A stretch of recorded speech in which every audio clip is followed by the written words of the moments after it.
rule everything. In a world where everyone fights to live, Mariah is the only one who wants to die, cursed with a body that refuses death. When the death squad finds him, they offer a deal, help rebuild humanity, and they'll grant him the one thing he's been denied, an ending. To die, he must make others live. A cruel bargain, and the only purpose left for an immortal who envisages the dead.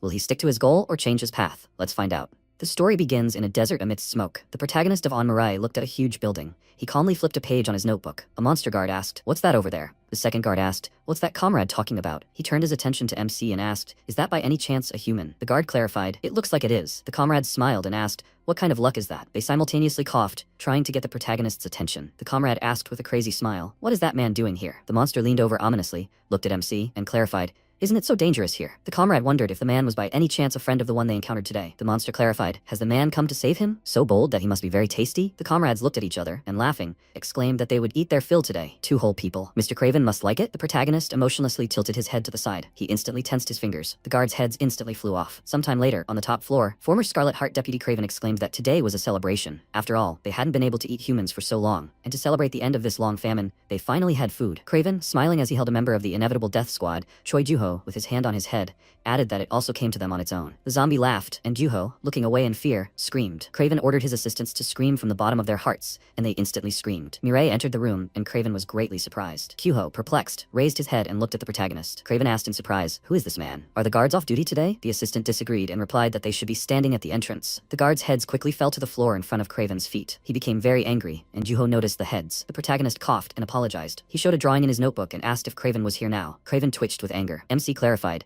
"Is he not here?" He had heard that Craven was supposed to be here. Juho was stupefied and wondered what this guy was talking about. Craven sternly asked, "Is the protagonist a friend of this man?" Mariah disagreed and clarified that he had never seen him before. Craven angrily asked, "Then who is this man? And why did MC kill his soldiers?" The protagonist calmly replied that they irritated him. Craven crossed his arms and ordered Jeff to deal with it. The assistant asked, "What's the menu?" The boss responded angrily, "Like at the hotel," and asked the assistant to cut the food larger. Jeff quickly approached the protagonist and raised his sword. He calmly replied that the order was accepted. Juho was terrified and screamed. Jeff instantly cut MC into pieces. Craven smiled happily upon seeing this. Jeff turned his head to the side and said that he had figured it out. Mariah quickly reassembled his body piece by piece. He noted that he couldn't be killed that way. Jeff turned his head to the side in surprise. The protagonist jumped up and asked not to irritate him. He kicked Jeff with great force. The assistant quickly flew out the window and fell into the lake. Craven's mouth opened wide in surprise. Juho wondered, what was this? He was cut up, but all the pieces came back together? Craven clenched his teeth in rage. He instantly ordered his comrades to catch this freak. It seems the protagonist somehow managed to trick them, but it won't work on them a second time. He dared to come to the zombies, but that wasn't enough for him. He also hit his subordinates. They will avenge Jeff. The zombies ran furiously and quickly, intent on attacking. Mariah calmly raised his hand. He lowered his hand, and many bones plunged into the floor. The zombie raised his hand in fear and screamed, "Is that really a bone?" The protagonist pulled the bone out of the floor and struck the zombie in the face. His comrade raised his fist in rage and looked at MC. Mariah instantly appeared behind him and jumped up. He chopped the enemy in two with the bone. The zombies looked in fear at MC standing near the corpses. The protagonist stuck his hand into his body, and Juho looked at him expectantly. MC quickly pulled an organ out of his body. He delivered a powerful attack to the zombies. The zombies' body parts flew to the sides, leaving a pool of blood on the floor. Mireille looked thoughtfully at the organ in his hand. He calmly threw it aside, and the zombies were very surprised. The protagonist quickly turned and threw bones at the opponents. He quickly pulled his intestine out of his body. MC threw it with force towards the zombies. The wound in the protagonist's body quickly healed. The opponents looked at him with great fear. MC turned his head to the side and noticed that they were irritating him. He raised his hand and formed a brain from his fingers. The zombies fell into a stupor and shook after watching this. The opponent's head instantly exploded, and the comrade covered his face with his hands in fear. Mariah picked up the bone and tossed the brain, preparing to attack. He struck with great force and the brain flew through the zombie's head. The protagonist quickly killed all of Craven's assistants. After a while, he stands in pools of blood. Craven opened his mouth wide in great surprise. He screamed tensely, "What is this?" MC instantly appeared in front of him. Craven looked down and thought, when did the opponent appear in front of him? Mariah apologized and asked, "Is the opponent by any chance Craven?" The boss pursed his lips in fear and thought for a moment. He asked, "What is it? Why is the protagonist looking for Craven?" Mariah replied that someone told him that zombies could kill him. Craven got really angry and raised his mace over the protagonist's head, yelling, "He's a damned freak. Is he kidding him? If he wants to die so badly, he'll kill him right now." Mariah raised his head and veins quickly enveloped Craven's body. The protagonist clarified that he had asked not to irritate him. The veins compressed Craven's body and he instantly exploded. The mace, along with the remaining arm, fell to the floor. Juho looked at the protagonist in surprise and wondered, what the hell is going on? There were so many zombies here, and all at once. He quickly raised his head and noticed MC looking at him. Juho was terrified and screamed. He wondered if the protagonist wanted to kill him too? He wouldn't, would he? Mirai quickly removed the tape from Juho's mouth. The member of the inevitable death squad asked the protagonist to wait. MC apologized, and Juho fell silent. Mariah showed him the notebook with the drawing and asked where Craven was now. Juho replied that the guy MC had just killed was Craven. The protagonist turned his head to the side and replied, "I see." He thought that it hadn't worked this time either.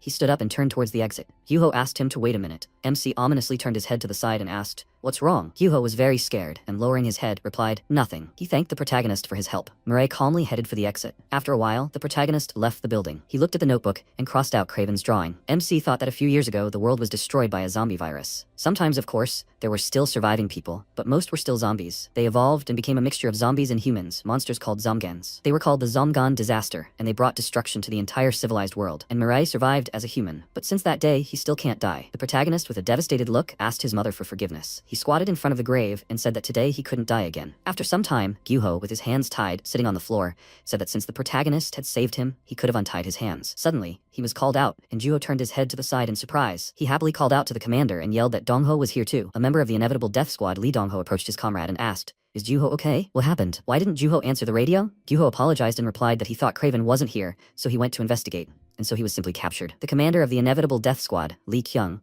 looked at the zombie corpses and turned to Gyuho. "Something happened here, right?" Gyuho was surprised and said that some guy had appeared. Kyung was amazed and asked, "A friend says that some guy single-handedly dealt with a crowd of zombies?" Gyuho agreed and noted that it was hard to believe, but that's exactly it. It was unclear why he suddenly appeared and cleared everything out in an instant. Kyung asked, "Where is he now?" Gyuho lowered his head and replied that he didn't know. The protagonist wanted to leave right away, so he was going to question him, but he became so scared that Gyuho couldn't. Dongho clarified, "Was the guy also a zombie?" Gyuho replied that MC was definitely human. Kyung turned her head to the side and rested her hand on the floor. She was surprised and asked, "Was the guy wearing sneakers?" Gyuho agreed and replied that it looked like it. Kyung tensed, realizing something. After a while, the protagonist was sitting by his mother's grave. Kyung, sitting in the bushes, asked, "Is that him?" Gyuho agreed and replied that it was true. Dongho looked at MC in amazement and noted that he looked like an ordinary schoolboy. "So he killed all the zombies?" Gyuho agreed, and Dongho wondered, "But what's he been doing there all this time?" Kyung asked, "He's sure, right?" Gyuho was surprised, and Mirai turned her head to the side. Kyung quickly swung her weapon, intending to attack the protagonist. He instantly jumped back and did not get hit. MC looked at her in bewilderment, and Kyung exclaimed that this was very cool, and she struck with the intent to kill. The comrades, sitting in the bushes, were very surprised and called out to the commander. Kyung noticed the wound on the protagonist's neck and exclaimed that she was still faster alone. MC's head instantly separated from his body. Kyung shot him in the head numerous times and asked, "What will he do with this?" Mirai said nothing and stuck his hand inside his neck. He quickly pulled out his own head. Kyung smiled enthusiastically and shouted that it was all true. He really wasn't dying. The protagonist asked her not to irritate him and just leave. Kyung was surprised and hit MC on the chin with her gun. She quickly turned around and clarified that after his words, she just wanted to irritate him even more. Kyung kicked the protagonist hard in the stomach. He quickly flew to the side. She calmly fired her gun. MC looked at the flying bullets and raised his hand. He directed numerous veins from his hand and stopped the bullets. Kyung wondered, what was this? She had never seen such an ability before. Mariah remarked that it was good. After all, he hit with the intent to kill. Kyung smirked and thanked him for the praise. Veins instantly appeared behind her back, and the protagonist clarified that he was serious. Kyung smiled, covered her eyes with her cap,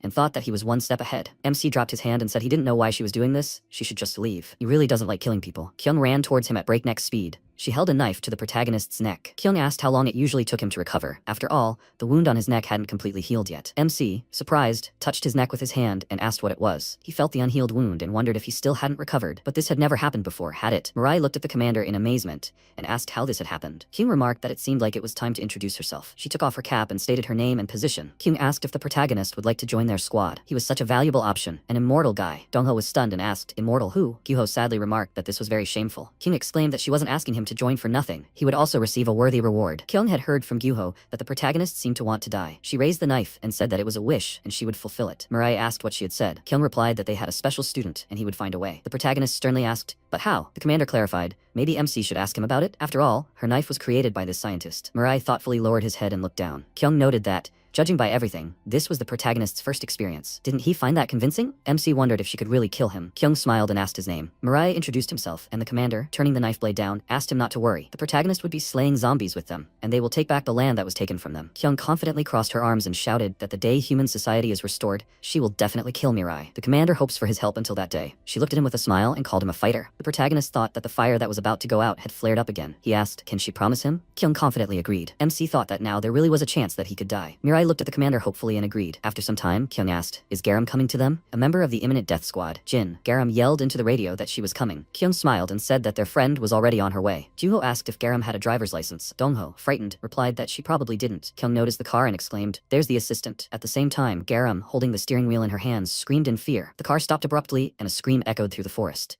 Garam quickly exited the car and, apologizing, asked, is she that late? The commander placed her hand on her shoulder and thanked her for her efforts. She ordered the fighter Mariah to go. Garam was very surprised and asked, who is this? Kyung replied that it was their new fighter, who had just joined. He will now be their junior. Right after Garam, Gyuho headed to the car and asked the protagonist to go. Garam joyfully raised her fists and yelled, she finally has a junior comrade too? She extended her hand to him and exclaimed that she had hopes for the protagonist. Garam introduced herself and the MC walked past without answering. Garam looked at the protagonist and wondered, is he shy? After some time, Kyung said that they would take the protagonist with them on an operation in Jinhai. After all, Jinhai was also currently captured by the Crimson Squad. MC was surprised, and the commander asked if he knew the Crimson Squad. It seemed that Mariah had lived in isolation from the rest of the world for quite a long time. The Crimson Squad is one of the zombie factions. They control several cities. Their first goal is to destroy the Crimson Squad, and to do this, they need to know where the leadership is located. Dongho happily exclaimed that this is why they were studying Craven. Juho added that Craven was also in the Crimson Squad. The protagonist calmly agreed, and his comrades thought that it seemed that MC did not care about them. Kyung said that one of the Crimson Squad officers named Paladin is in Jinhai. Since he is an officer, he is probably personally acquainted with the leadership. So the protagonist's task is to, together with Garam, investigate the traces of their leadership. And of course, caution is needed. Craven led only one group, but Paladin leads an entire city. Of course, it's better for them to go together, but they have one more place to explore. The comrades exclaimed that they can already see it. It's Jinhai. After some time, they arrived in Jinhai, a district of Changwon. Garam and MC got out of the car. Kyung said that from now on, it would be better to go on foot. It's a very frightening place. Garam will tell them the details. The assistant smiled confidently and, raising her fist, asked them to trust her. Kyung exclaimed that with Garam, you won't get lost. The commander, sitting in the car, wished her comrades courage and asked them to be careful. Garam sternly raised her fist and thought, finally, the first mission. She's very nervous, but she must show her best side. Garam is the eldest after all. She quickly ran across the grass. After some time, Garam looked at the sign. She resolutely lowered her head and thought that they got here without any problems. Now they were at the entrance to the city. Garam sat down on the ground behind the car and thought that from now on, she would have to be on her toes. Jinhai is a zombie city. There are only zombies here, and not just any zombies, but zombies that have taken the form of animals. A special feature of this place. You never know when or where they will appear. You always have to be careful. At the same time, Kyung is watching his comrades through binoculars. Kyuho asked if everything was okay. Maybe they should go with them after all? Kyung confidently disagreed. Since Mariah is there won't be much danger. More importantly, she wants to check something. Why did this guy follow them so happily? Of course, anyone would want to get his hands on a guy like that, but it's unclear what's on his mind. Can they trust this guy? That's why the commander wants to observe him for a while. Garam noticed something. She called out to the protagonist and asked why he was standing there. She ordered him to come here and hide. MC asked why. Garam screamed in surprise. What do you mean, why? Zombies could suddenly jump out. Zombie animals appeared behind the car. The zombie asked, is this true? The comrade replied that he told him so. Garam leaned against the car in great fear and thought it was zombies. They appeared right after her words. Is there a tiger there? The zombie tiger asked. Is Craven really dead? The comrade started to speak and fell silent, noticing something. The protagonist calmly looked at them. The zombie animals asked, what is this? Kyung smiled tensely and exclaimed that she didn't tell the protagonist not to get caught. She forgot. It was so obvious. The tiger asked, who is this? What is a human doing here? Garam wondered if MC had gone crazy. Of course, she hadn't explained anything to him, but it's natural to hide. Mariah apologized and asked if the zombies should just be killed. Garam was very surprised, and the protagonist instantly disappeared from sight. MC rose into the air and created a giant brain from his fingers. He threw it with tremendous force towards his opponents. The brain fell powerfully to the ground, creating cracks in the ground. Garam quickly rose to her feet and screamed, asking, what is this? She thought he had superpowers too. The commander wouldn't have brought in a mere human. This is a whole other level. The zombie asked in surprise, who is this guy? His comrade yelled, is he really a human? The protagonist flexed his fingers, preparing to attack. He swung his arm with enormous force and sliced the opponents in half. Garam covered her ears in fear and screamed. Mariah raised his hand and hit the zombie with his huge brain. He quickly turned around. Numerous explosions thundered across the battlefield. Yuho looked at what was happening in amazement and shouted, what's going on there now? Kyung lowered her binoculars and exclaimed, that's so cool. She had no idea he was so strong. At the same time, the animal zombies looked at what was happening from inside the building. An elephant standing near a car asked, what's that noise? They headed toward the sounds and asked, what's going on? The comrades, quickly running to the side, ordered the zombies to run away. The opponents turned their attention to the protagonist and asked, what is that? MC broke the ground with his hand with great force. The animal zombies screamed as they ran away. What's going on? Garam tensely turned her head to the side and screamed, it's a curse, so she'll have to fight too. The zombie cat pointed at her and asked, did she start this? How dare a human? Garam quickly opened the book. She decisively created a circle of magical mana around herself and exclaimed, it's hard for her to deal with several at once. Garam activated her ability, gaining boxing knowledge. She swiftly struck the opponents with a beam of mana. The protagonist jumped towards the opponents. He calmly kicked the opponent's head and it flew to the side. MC instantly landed on the ground. He swung his leg and a stream of air threw the zombies aside. Mariah prepared to attack and several powerful explosions thundered. He landed on the ground and Garam looked at him with irritation and apologized. She asked, does he really want to destroy the entire city and invite zombies from all over the world here? Mariah, holding a bone in his hand, approached the enemy. The zombie, sitting on the ground, began to cry in fear. The protagonist asked in confusion, what was wrong with the enemy? Why can't the zombies speak normally? Garam, breathing heavily, clarified, the protagonist had just killed them and suddenly became interested. These are low-ranking zombies. Low-ranking zombies usually don't speak well. MC remembered how his mother had tearfully apologized to him. He calmly ordered the enemy to leave. The zombie, screaming, ran quickly down the road. Garam asked, why did MC decide to let him go? The enemies ran towards them and ordered them to catch people. Garam looked at them tensely and asked, is this happening again? She irritably activated her ability and asked them not to come running again. Sometime later, in the city under the evening sky, Garam let out a tired sigh, standing among the corpses of her enemies, and asked, "Is this the end?" The MC asked, "Which one of them is the Paladin?" Garam irritably wiped the blood from her face with her fist and noted that he had destroyed everyone and was now asking. The Paladin was probably already dead too. She tensed and wondered why Paladin was nowhere to be seen. Shouldn't he have appeared in this situation? He couldn't be lying dead somewhere here, could he? Garam coughed and exclaimed that it would be better to hide first. The protagonist asked, "Why hide?" Garam asked, "What do you mean? Why? What will the MC do if more zombies appear?" Mariah replied that they could be killed too. After all, there could be a paladin among them. Garam said that they came here to explore, not to fight anyone. The protagonist noted that they could explore after everyone was killed. Garam screamed furiously, saying that she understood, of course, that he was strong, but she couldn't fight all day. MC could certainly fight calmly without any worries since he was strong, but she couldn't. Garam could really die. Mariah asked emotionlessly, "So what now? What difference did it make to him whether she lived or died? Wasn't it enough to just complete the mission?" Garam sternly asked, "What did that mean? Was he serious? He wouldn't care even if she died?" The protagonist agreed and replied that it made no difference. Kin tensed up upon hearing this. Garam screamed angrily, "How could he say that?" She pointed her finger at his chest and exclaimed that what they were doing here was all for the sake of saving people. Although the mission was important, it was still no more important than human life, so the protagonist shouldn't say such things so easily. MC approached her face, and Garam was surprised and asked, "What was that?" Mariah sternly replied that it wasn't for him. Paladin kicked the ground and called out to them. He sternly asked, "What happened?" Garam thought he had thorns all over his body and a spiritual mask on his back. There was no mistake. She fell to the ground in fear and screamed. Could it really be Paladin? Kyung tensed up as she looked through the binoculars. Garam thought, why now? She no longer had the strength to fight. And even if she did fight, could he be defeated? Paladin and these zombies? Paladin clarified that he found out his brother Craven was dead and went to see him. But what kind of curse is this? Jeff tensed up and exclaimed, "It's that guy. It was he who killed their brother Craven." Paladin turned his head to the side and clarified, "Could it really be that guy?" Jeff exclaimed, "That's for sure. The protagonist killed Craven, and then he killed everyone else." Paladin got angry and remarked, "So that's how it is." He heard that there were some people among humans who had developed superpowers. But who would have thought that the rumors would be true? The swords on Craven's back spun rapidly, cutting through the air. Paladin clarified that he didn't know what was on his mind, but since he had killed a member of his family, he shouldn't think he could leave alive. Kyung was scared and said that they didn't expect this. "It looks like they should move." Guo asked why this was. The commander ran quickly and ordered them to move. Garam grabbed MC by the arm and asked if he was crazy. After all, he was an officer of the Crimson Squad. She firmly ordered him to stop thinking stupidly and run away. The protagonist could really die. MC pushed her away and replied that it would be good if so. Paladin ran furiously and yelled that he would kill them and eat them with great appetite. Garam yelled irritably that she was asking him. Mariah instantly approached the enemy's face. He disappeared from sight and stopped among the zombies. The protagonist delivered a powerful attack and cut his opponents with a vein. Paladin turned his head to the side in fear, and Jeff, with his body cut, turned to his older brother. Paladin ominously called the protagonist a freak. He quickly rushed into battle and barked, "Kill a member of his family right before his eyes?" The protagonist calmly remained motionless. Paladin attacked and furiously asked, "Do you like it?" The swords grazed, but even so, they would pierce him. He wouldn't even know where Paladin was, and would fall to pieces. So he only had himself to blame for fearlessly charging into the fray. MC remembered Garam's words. She screamed that even he could really die. Mariah emerged from his memories and turned his head to the side. Paladin swiftly cut the protagonist. Garam covered her mouth with her hands in fear. Paladin noted that he was just food and should know his place. MC immediately struck the enemy with his hand. Paladin tensed and thought,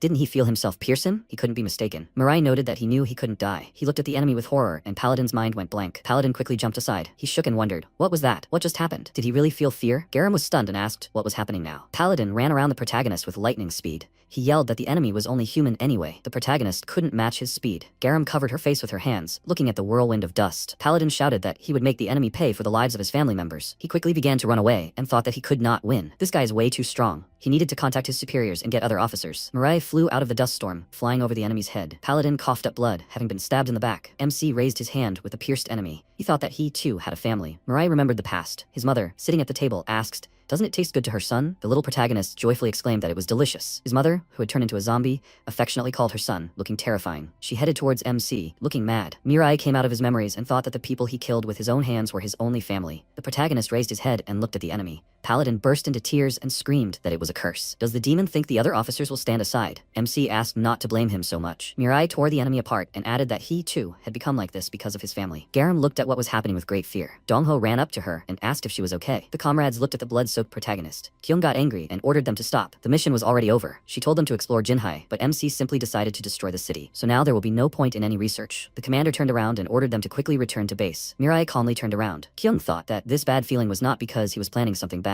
Of course, they should kill zombies. However, such cruelty is unnecessary. Any person should have a sense of pity, but she does not see this in Mirai. Who would have thought that she would start feeling sorry for zombies? Maybe Kyung brought them a monster even more terrible than zombies. She ordered them to return to base and asked them to be careful because zombies can appear at any moment. Sometime later in Jinhai, at the site of the battle, there are many zombie corpses. The 5th star of the Scarlet Squad, Yere, put her hand to the ground and said that this is all zombie blood. There is no human blood at all. The 6th star of the Scarlet Squad, Rishuru, raised his hands and yelled that so many things around were annoying. And now people had added to the problems. Yere raised her head and noted that it seemed like they had only just left. Should she contact the other officers? Rishuru turned his head to the side and barked. Have she really lost her mind? They should find them and kill them, unless she wanted to be lectured again. Yere said that was true. Rishuru clarified that before they were scolded, they needed to quickly find them and sort things out. At the same time, a fire was burning in the cave. King said that they would rest a bit and then set off. After all, the sun had already set. There was no point in moving around, exhausting themselves. The comrades, holding food in their hands, agreed with the commander. Kyung tilted her head to the side and thought that the atmosphere wasn't very good. Well, yes, not to mention the operation, they had destroyed the zombie city. It was unknown what the retribution would be, and most importantly, they now have enormous power and at the same time a huge problem. Kyung turned to the fighter Mirai and said that she wanted to test him. Can they trust the protagonist? She wanted to check it out. The commander clearly told them to investigate Jinhai, but he destroyed the city. In the end, a fight broke out, which Garam didn't want, and she could have suffered greatly, so it's lucky that they managed to win. If MC had lost to Paladin, everyone here now could have died. Therefore, Kyung can't trust Mariah. The protagonist thought for a moment and clarified. Didn't the commander say that killing the zombies was enough? He simply did what she ordered. Kyung agreed and replied that perhaps that was true. However, she said that they needed to destroy the zombies and create a human society, and if they fight indiscriminately, like MC,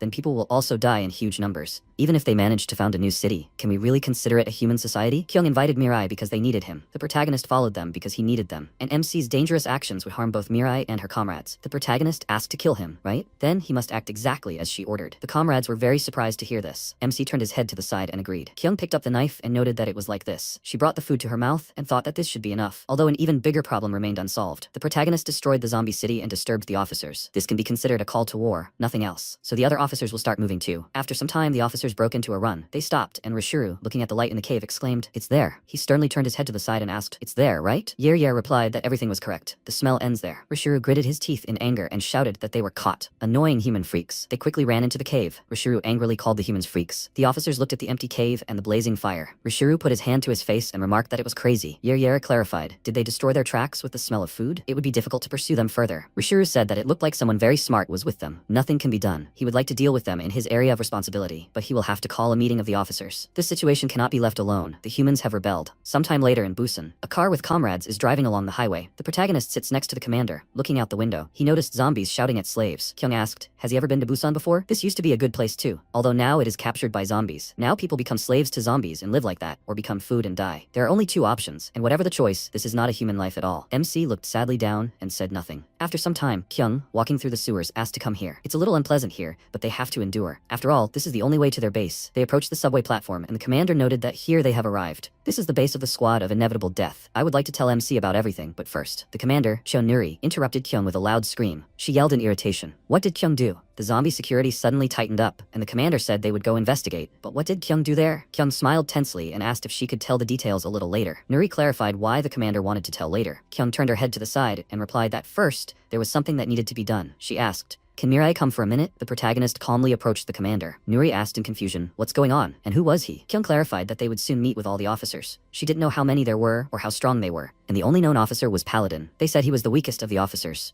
The commander asked to try to kill her, this time, not with pity, but for real. MC tilted his head to the side and asked, is that an order too? Kyung replied that it was an order. Gyuho was surprised and thought, does the commander want to test something again? Right. But if you think about it, Kyung had already fought Mirai, but she hadn't used her ability then. That's exactly what the commander wanted to test. Would the protagonist be able to defeat the commander when she used her ability? Kyung thought the protagonist was strong, and for this reason, all future operations would be tailored to him. All that's needed now is confidence, that the fighter Mirai can defeat the officers. The protagonist ran quickly, and Kyung thought he was advancing. Juho thought that the commander was the strongest of them all. After the appearance of zombies, people in rare cases developed superpowers, equal in strength to zombies or even exceeding their strength. In their squad, including him and Garam, there are also such superhumans, but the commander is stronger than them all. And this is because the commander is proficient in various martial arts. He has physical abilities that surpass any human, but most importantly, the ability to calculate everything in the field of vision, an absolute ability. She has an absolute gaze. Kyung dodged MC's attack and clarified, this isn't his maximum, is it? She delivered a powerful punch to the protagonist's chin. The commander raised her hand and prepared for the blow. Kyung punched Mirai in the stomach with tremendous force, and he flew to the side. The protagonist leaned forward and slid along the ground. Gyuho thought hard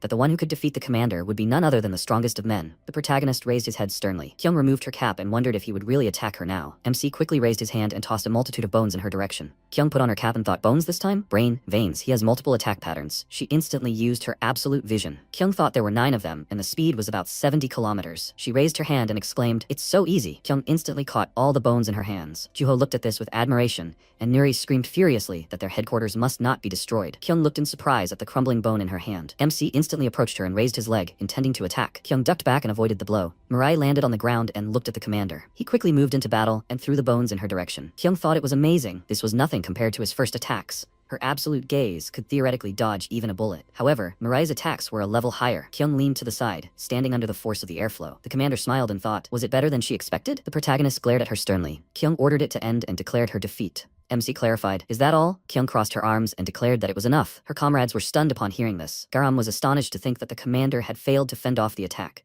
The duel between these two was very short, but it gave everyone who watched new hope that perhaps they could truly defeat the officers. The possibility that a new world might open up, and also confidence. Kyung jumped onto the platform and suggested they start preparing quickly. Dongho asked in surprise, what preparation? The protagonist looked at his hand. MC turned his attention to Kyung and thought that he had never been able to hit a single target. The commander joyfully exclaimed that they needed to talk to Nuri for a bit. After a while, Nuri asked what the commander was planning to do. Kyung asked in confusion, but she hadn't said anything yet, had she? Nuri adjusted her glasses and asked if the commander thought she needed words to understand. The scale was clear at a glance. Security had been tightened because of the protagonist, hadn't it? It seemed Kyung had found a capable guy somewhere, led him, and along the way, he had destroyed some city. Kyung smiled and remarked that the commander was very smart. Nuri asked irritably, maybe the commander should express herself more pleasantly? Kyung placed the map on the table and remarked, meaning she could get straight to the point. Things had become much more serious than she thought. First, they would go to Oryukto Island. Nuri clarified, was that where the human slave farm was? Kyung said there would be an amazing battle, so they would need weapons, and the scientist Jin, who had left for the expedition, needed to be retrieved immediately. Nuri raised an eyebrow in confusion. The commander clarified that, in fact, they needed not only weapons but also Jin right away. Did the commander remember the knife she created? Nuri asked, made to confront the officers. Kyung explained that she had brought Mariah here, promising to kill him, and the knife had proven quite effective in this. Nuri crossed her arms and asked, is the commander saying he wants to die? Kyung agreed, and clarified that she too didn't know why. The commander pointed to the side and asked, so, he's immortal? Kyung agreed, saying she was surprised too.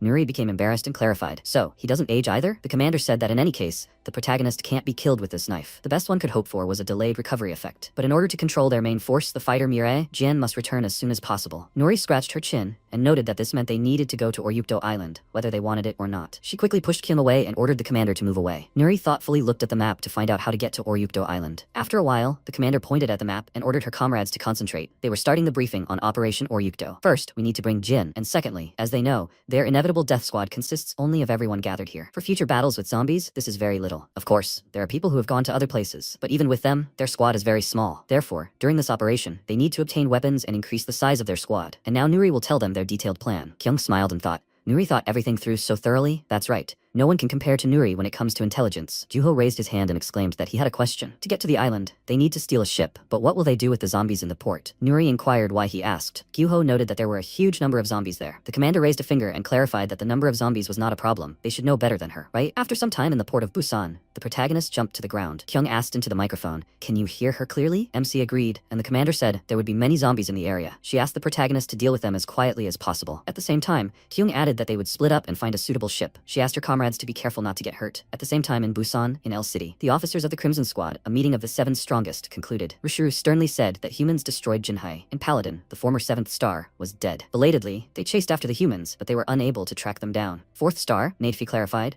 were they really the ones who did this? Yeryer replied that it was definitely them. The air vibrated with the scent of humans. 3rd star, Arlo suggested, if they were able to kill Paladin, they must be superhumans. 2nd star, Spetter noted that even if they were superhumans 100 times over, the main thing is that they were still humans. What's there to worry about? 1st star, Terret asked if there was more precise information. Rishuru replied that there wasn't any yet. Terret said that then, first, they needed to seal off all the cities, and everyone should strengthen security in the area. Until there was precise information, there was no point in acting rashly. He ordered Rishuru to catch these people and not let them escape this time. After all, Terret might overlook laziness just once or twice. Rishuru agreed and clarified, right? Bringing them would be enough, right? He thought irritably, what a curse. How could he be so lazy? Yeryer asked where he would go first. Rishuru calmly replied that they needed to inspect his area first. Kyung said over the radio that there were also serving people in the area. Under no circumstances should they be attacked attacked, even by mistake. The protagonist agreed. After a while, MC quickly ran towards the zombies. He thought they needed to deal with it quietly. The zombies laughed joyfully while talking to each other. Mariah instantly kicked their heads. He landed calmly on the ground. The protagonist ran to the side and thought that they should sort this out quietly. Some time ago, Garam and Dongho were hiding from zombies. Dongho called out to her and Garam quietly asked, "Is there a ship there?" Dongho replied that there wasn't one and asked, "Does she have one?" Garam said that there wasn't one here either. She suggested going somewhere else. Dongho pointed to the side and asked, "Where else? There are zombies here."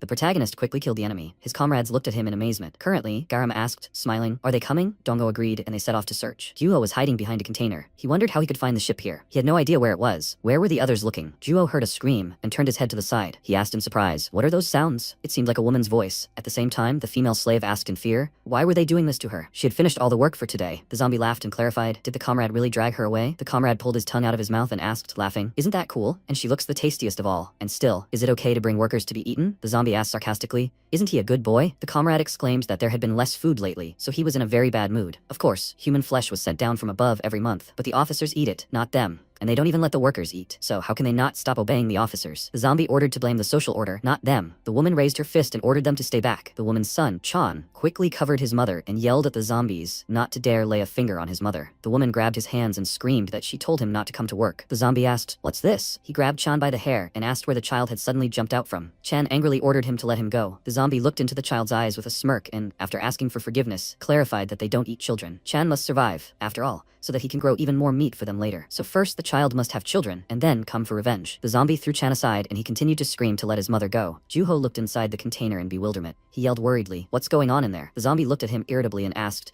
"Why does someone keep jumping out here?" Chan cried out to Uncle and asked him to save his mother. Juho wondered what to do. He had just come running at first, but he's not particularly good at fighting. The zombie looked at Juho with a smile and remarked that it was just right. After all, one girl wouldn't be enough for them. Juho thought he didn't know what to do. He instantly punched his opponent in the stomach. The zombie grabbed his face with his hand. The zombie quickly raised its hand with the intention of attacking. Juho closed his eyes in fear and screamed. Suddenly, the zombie's head exploded. Juho fell to the ground and started coughing. His comrade, holding the woman's head, yelled, "What is this?" The protagonist, with his brain sticking out of his finger, looked at his opponent. The zombie yelled, "Who is this?" He didn't have time to finish speaking and his head instantly exploded. Chan hugged his mother and she looked at him in surprise. His mother asked, "Is he okay?" Gyuho looked at MC in surprise and thanked him. The mother, with tears in her eyes, hugged her son and Mariah looked at them. The woman bowed and thanked them. How could she repay them for their kindness? Gyuho raised his hands and yelled that he hadn't done anything. He asked them to come home quickly. The mother and son quickly ran and thanked them. Gyuho smiled tensely and replied, "You're welcome." He turned his head to the side and turned his attention to the protagonist. MC calmly walked away among the containers. Gyuho wondered, what is this? Why was Mirai walking with such a sad face? The radio crackled and Kyung announced the assembly of all fighters. The ship had been detected. After some time, the comrades were standing on the ship. Dongho happily inquired how the commander managed it. Garam noticed that they were doing nothing but pacing in different directions. Kyung looked at Dongho and asked, "What kind of clothes are these?" Dongho happily picked up the uniform and clarified, "It's beautiful, isn't it? I think this is the uniform of a zombie in this port. A fashionista like him couldn't pass by." The zombies shouted that there were bodies here. Kyung ordered them to leave quickly, and the comrades agreed. After some time, the ship sailed towards a huge mountain. Garam stares at the book intently, using her abilities. The protagonist sat on the deck and looked out to sea. Gyuho looked at him in surprise. He called out to his comrade, and Mariah asked, "What is this?" Gyuho raised a finger with a smile and asked, did the protagonist know he also had superpowers? And his ability was sweet talk. He could change the emotions of his interlocutor with just words. Gyuho explained that he had, for example, distributed the skill sweet talk like this. He asked for a better mood. The stream of words reached the protagonist, but had no effect. MC asked, "What's wrong?" Gyuho yelled, "Why isn't it working?" He wondered if Mirai's deep depression had really reflected his ability. Gyuho, with tears in his eyes, covered his mouth with his hands and thought about how sad the protagonist was. MC calmly looked at his comrade, and Gyuho, putting his fists to his mouth, said, "In any case, if the protagonist is feeling down or sad about something, Mirai can always tell him. After all, he's playing the role of a doctor." MC indifferently agreed. He looked down sadly and thanked him. Gyuho was delighted and exclaimed that there was no need. In any case, the protagonist can speak without hesitation. Dongho asked, "Gyuho is cool. He isn't afraid of this boy?" Gyuho asked, "What was there to be afraid of?" Dongho noted that the MC seemed completely emotionless, as if Mirai could do harm at any moment. "And isn't it scary because the protagonist wants to die?" Gyuho sadly replied that it's just a matter of words. He just thinks Mirai's face looks very sad. Maybe it's not that the protagonist wants to die, but that the MC wants to find a reason to live on. After a while, Garam looked at something in surprise and turned to the commander. Kyung, holding a map in her hand, asked, "What's going on? Is something moving in their direction?" At that moment, the radio crackled and a zombie announced that bodies had been found in the Busan port. All ships in the area must be searched. Feeder raised the radio to his mouth and said that a suspicious ship had been detected directly ahead. He would conduct a search immediately. Rishuru asked what had happened. Feeder replied that they had detected a suspicious ship directly ahead. It seemed that this ship had not been reported. Should he try searching it? Rishuru turned around and asked Feeder to do as he pleased. He was too lazy, so he would not go out. Feeder ordered the ship ahead to stop. If they did not agree to a search, he would attack. Garam tensed and asked what they should do. Kyung thought for a moment and replied that she had simply wanted to quietly sail past. She wondered if they really needed to fight, but Oryukto Island was right in front of them. What if the same thing happened to him as to Jinhai? Dongho, filled with great fear, called out to the commander and asked what it was. It was a zombie ship, wasn't it? Could Mariah tell about it? Kyung thought for a moment and asked Dongho to put on the uniform. He was surprised and asked, "What does that mean?" After a while, the comrades stood tensely in front of Feeder. He clarified,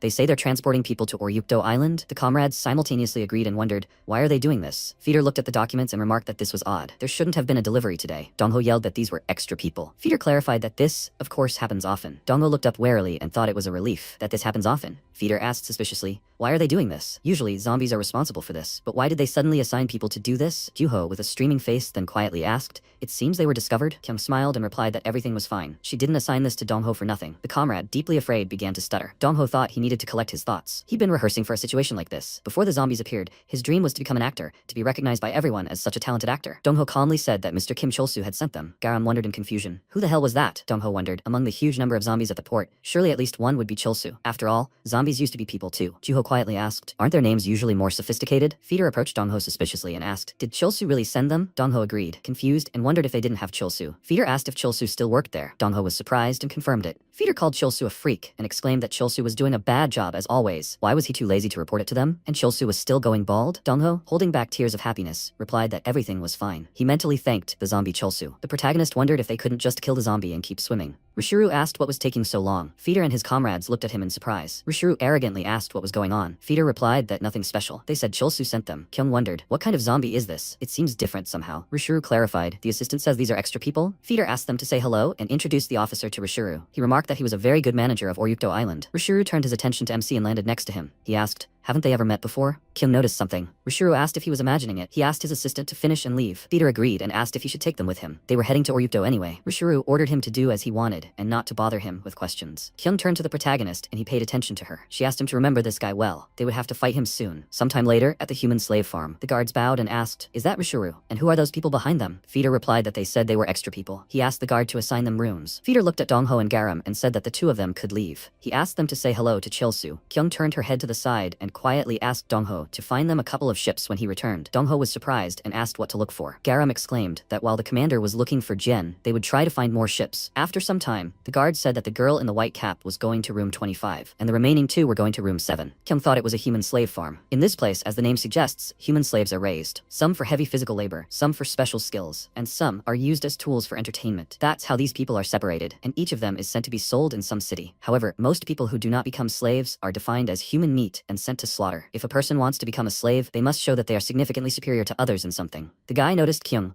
He passed by and nudged her with his shoulder. Kyung thought that competition for survival is a very similar place to the wild. She turned to the protagonist and asked him to protect Gyuho until further orders. Mariah thought for a moment and agreed. Kyung thought that in this place, perhaps people were even more to be feared than zombies. The guard pointed to the door and said that this was the 7th room. He asked them to enter together. The comrades agreed and entered the room. Kyung wondered if everything would be all right. However, where could Jen be? The slaves turned their attention to the protagonist and Juho. The male slave asked in surprise, who are they? This is the 7th room. They must leave. Juho joyfully exclaimed that they had come to save them. He would gradually explain everything to them. Juho was greatly surprised and fell silent. The man holding the slave, Jen by the hair, asked, have they come to save them? Gyuho shouted angrily. What is the man doing? He noticed the sad faces of the people. Gyuho wondered if there was some strange atmosphere here. The man threw Jiseon aside and she started coughing. He asked, were they brought here extra? The man, with a wild look, clenched his fists and remarked that it seemed like since they were new here, they didn't understand something. So he would teach them. Juho asked what the man was going to teach him. The man instantly punched him in the face and Juho fell silent. Juho fell hard to the floor. The man grabbed him by the hair and ordered him not to say anything strange and to listen carefully. From now on, they would obey him. If newbies are given something to do,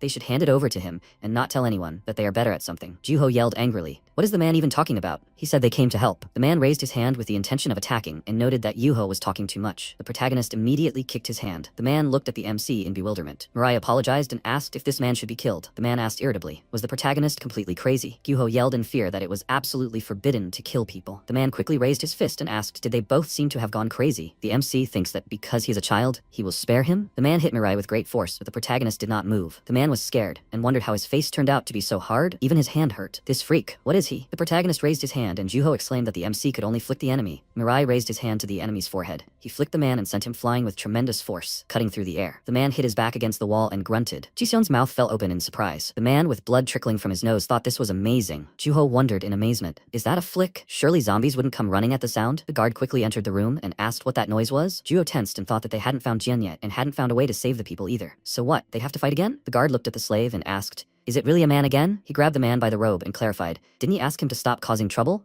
The man exclaimed that it was all wrong. The guard misunderstood. The zombie remarked that it seemed the slave didn't understand and that the man needed special treatment. The man left the room and yelled that he had said it wasn't him. Juho thought it looked like this wasn't the first time the slave had done this. He was lucky, of course, that everything had gone so easily. But what kind of special treatment was this? They wouldn't kill him right away, would they? Juho, wiping the blood from his nose with his hand, asked Mariah not to be upset. This was all the man's fault. The protagonist calmly asked, "What was that comrade talking about?" Juho looked at the surprised slaves and asked how he could explain the situation. He raised his hands and exclaimed, "This guy!" The old slave instantly fell to his knees and, interrupting Juho, asked him to save him. He hadn't been able to work for a long time, so soon they would definitely want to send him to the slaughter. The old man asked to be saved first. Juho hesitated and asked what that meant. Jisun asked what the old man was doing. There were children here. Wasn't he ashamed? Juho realized something and thought, that's it. They think they have some kind of power, and they had always lived like this until now. After all, even this bad life is better than becoming human meat. Juho clenched his hand into a fist and asked the people not to worry, because no one would die. He already told you. They are here to save people, and they will help them escape from this place. At the same time, the slave sternly raised his fist and asked, "Kyung is new here, isn't she?" He will teach her the rules here. Kyung agreed and said that the slave can take all her work, and if necessary, she would add on top. The commander sat down on the floor and clarified that she will then rest. The slave was surprised and asked how the newcomer knew. Kyung thought the atmosphere was exactly as she expected. There's no need to rejoice about this. After all, they will soon free all the people. But the first thing is to find Jin. After that, they can move on to the escape plan. Jin announced over the loudspeaker that it was time to work. She ordered the people to their stations and report to those in charge. Kyung thought it was good. They were starting to move. However, a familiar voice came over the radio. After a while on the street, Juho, breathing heavily, holding a log with his hands, thought, why did he get this job? The zombie ordered the people to move faster. Juho wondered if they would even have time to find Jen. I wonder what the protagonist got. He's sure it's something more difficult than this. Guo hoped this job wouldn't ruin MC's mood. At the same time, Mirai looked at the sewing machine. The man said that it's done like this and asked the protagonist to try. MC agreed and started sewing. His hand instantly got caught under the sewing needle and blood gushed out. The man was very scared and yelled that his hand needed to be removed. Mirai sat down on a bench and the man ordered him to just watch and not interfere. The slave, Hayoung, asked if his hand was okay. She had bandages. MC wanted her to put them on. Hayoung put bandages on his arm and noted that everything was ready, but he was badly injured. Mirai devastatedly replied that he didn't need it. Hayoung worriedly screamed that it was unnecessary. If she just left everything as it was, he would have bled to death. She sheepishly asked what his name was. The protagonist introduced himself, and Hayoung, lowering her head, exclaimed, "So he's Mirai." She smiled and thanked him for giving them their jobs back. The man had taken almost all of their cases, so they were afraid they would end up in the slaughterhouse. Jiseon approached them and asked what Hayoung was doing. Hayoung happily pressed her cheek to Jiseon's chest and, introducing her, exclaimed that Jiseon was very good. Jiseon was the only one in their cell who cared about her, and quarreling with a man. Jiseon wondered why Hayoung was so cheerful. Hayoung approached the protagonist and thanked him. She closed her eyes with great embarrassment and showed the MC a notebook in which it was written that the protagonist was very handsome. She quickly ran away, shouting that they would see each other in the cell. Jiseon asked, "What's wrong with Hayoung?" She looked at the protagonist with a smile and clarified, "Isn't this a little unusual? The atmosphere in their cell. The atmosphere in other cells is very heavy. After all, there's a lot of competition here. Of course, there was a man in their cell too, but it was still better than in the others. And thanks to the MC, it got even better. So she is in many ways grateful to the protagonist. His name is Mirai, right?" The protagonist was very surprised and imagined his mother in Jiseon's place. He quickly got up from the bench, and Jiseon asked in surprise what Hayoung wrote to him. MC headed for the exit, and Jiseon wondered what was wrong with him. Maybe she said something wrong? Mirai pierced his hand with a sewing needle, and the man yelled that he had told him to leave. Sometime later in the evening, Kyung scratched her chin with interest and thought that Jin was not here. The sports area, the work area, the punishment cell. She had looked everywhere during the day, but Jin was nowhere to be found. Maybe she missed something? Had Jin really already left here? Then things couldn't be worse. Jin announced over the loudspeaker that it was time to finish work. Everyone needed to clear their workstations. Kyung remembered that voice and thought it was somehow familiar. Could it really be Jen? At the same time, Jen, tired, ordered the workers into the microphone to report to those in charge and leave their workstations. The slave enthusiastically squeezed his shoulder and exclaimed that he had also done a very good job today. Kyung called out to him and asked if he knew where these announcements were coming from. The slave answered in surprise that it was probably from the overseer's room. Kyung grabbed him by the shoulders and asked, "Is there any work in this overseer's room by any chance?" The slave asked, "Are you talking about cleaning?" "So that's his job. So what's wrong? And when will the new girl give him his number? She promised to give him work. He could only work for her if he had the number." Kyung asked, "Is that so?" So she needed the number. She apologized and punched the slave hard in the face. Kyung said she would apologize properly later. She took the number from the slave's robe and asked, "So which way is the overseer's room?" After a while, Kyung looked at the guard sitting on the chair. She went to the door and asked if she could come in. The commander thought, What kind of serenity is this? It seems they think there's no need to be wary of people at all. Kyung entered the room and thought that, whatever the case, it would be good if Jian were here. She looked at her comrade and thought, who could have known that Jian would become an overseer? The commander quietly called out to her comrade. Jian turned her attention. She burst into tears of joy upon seeing the commander. Jian quickly hugged Kyung and asked,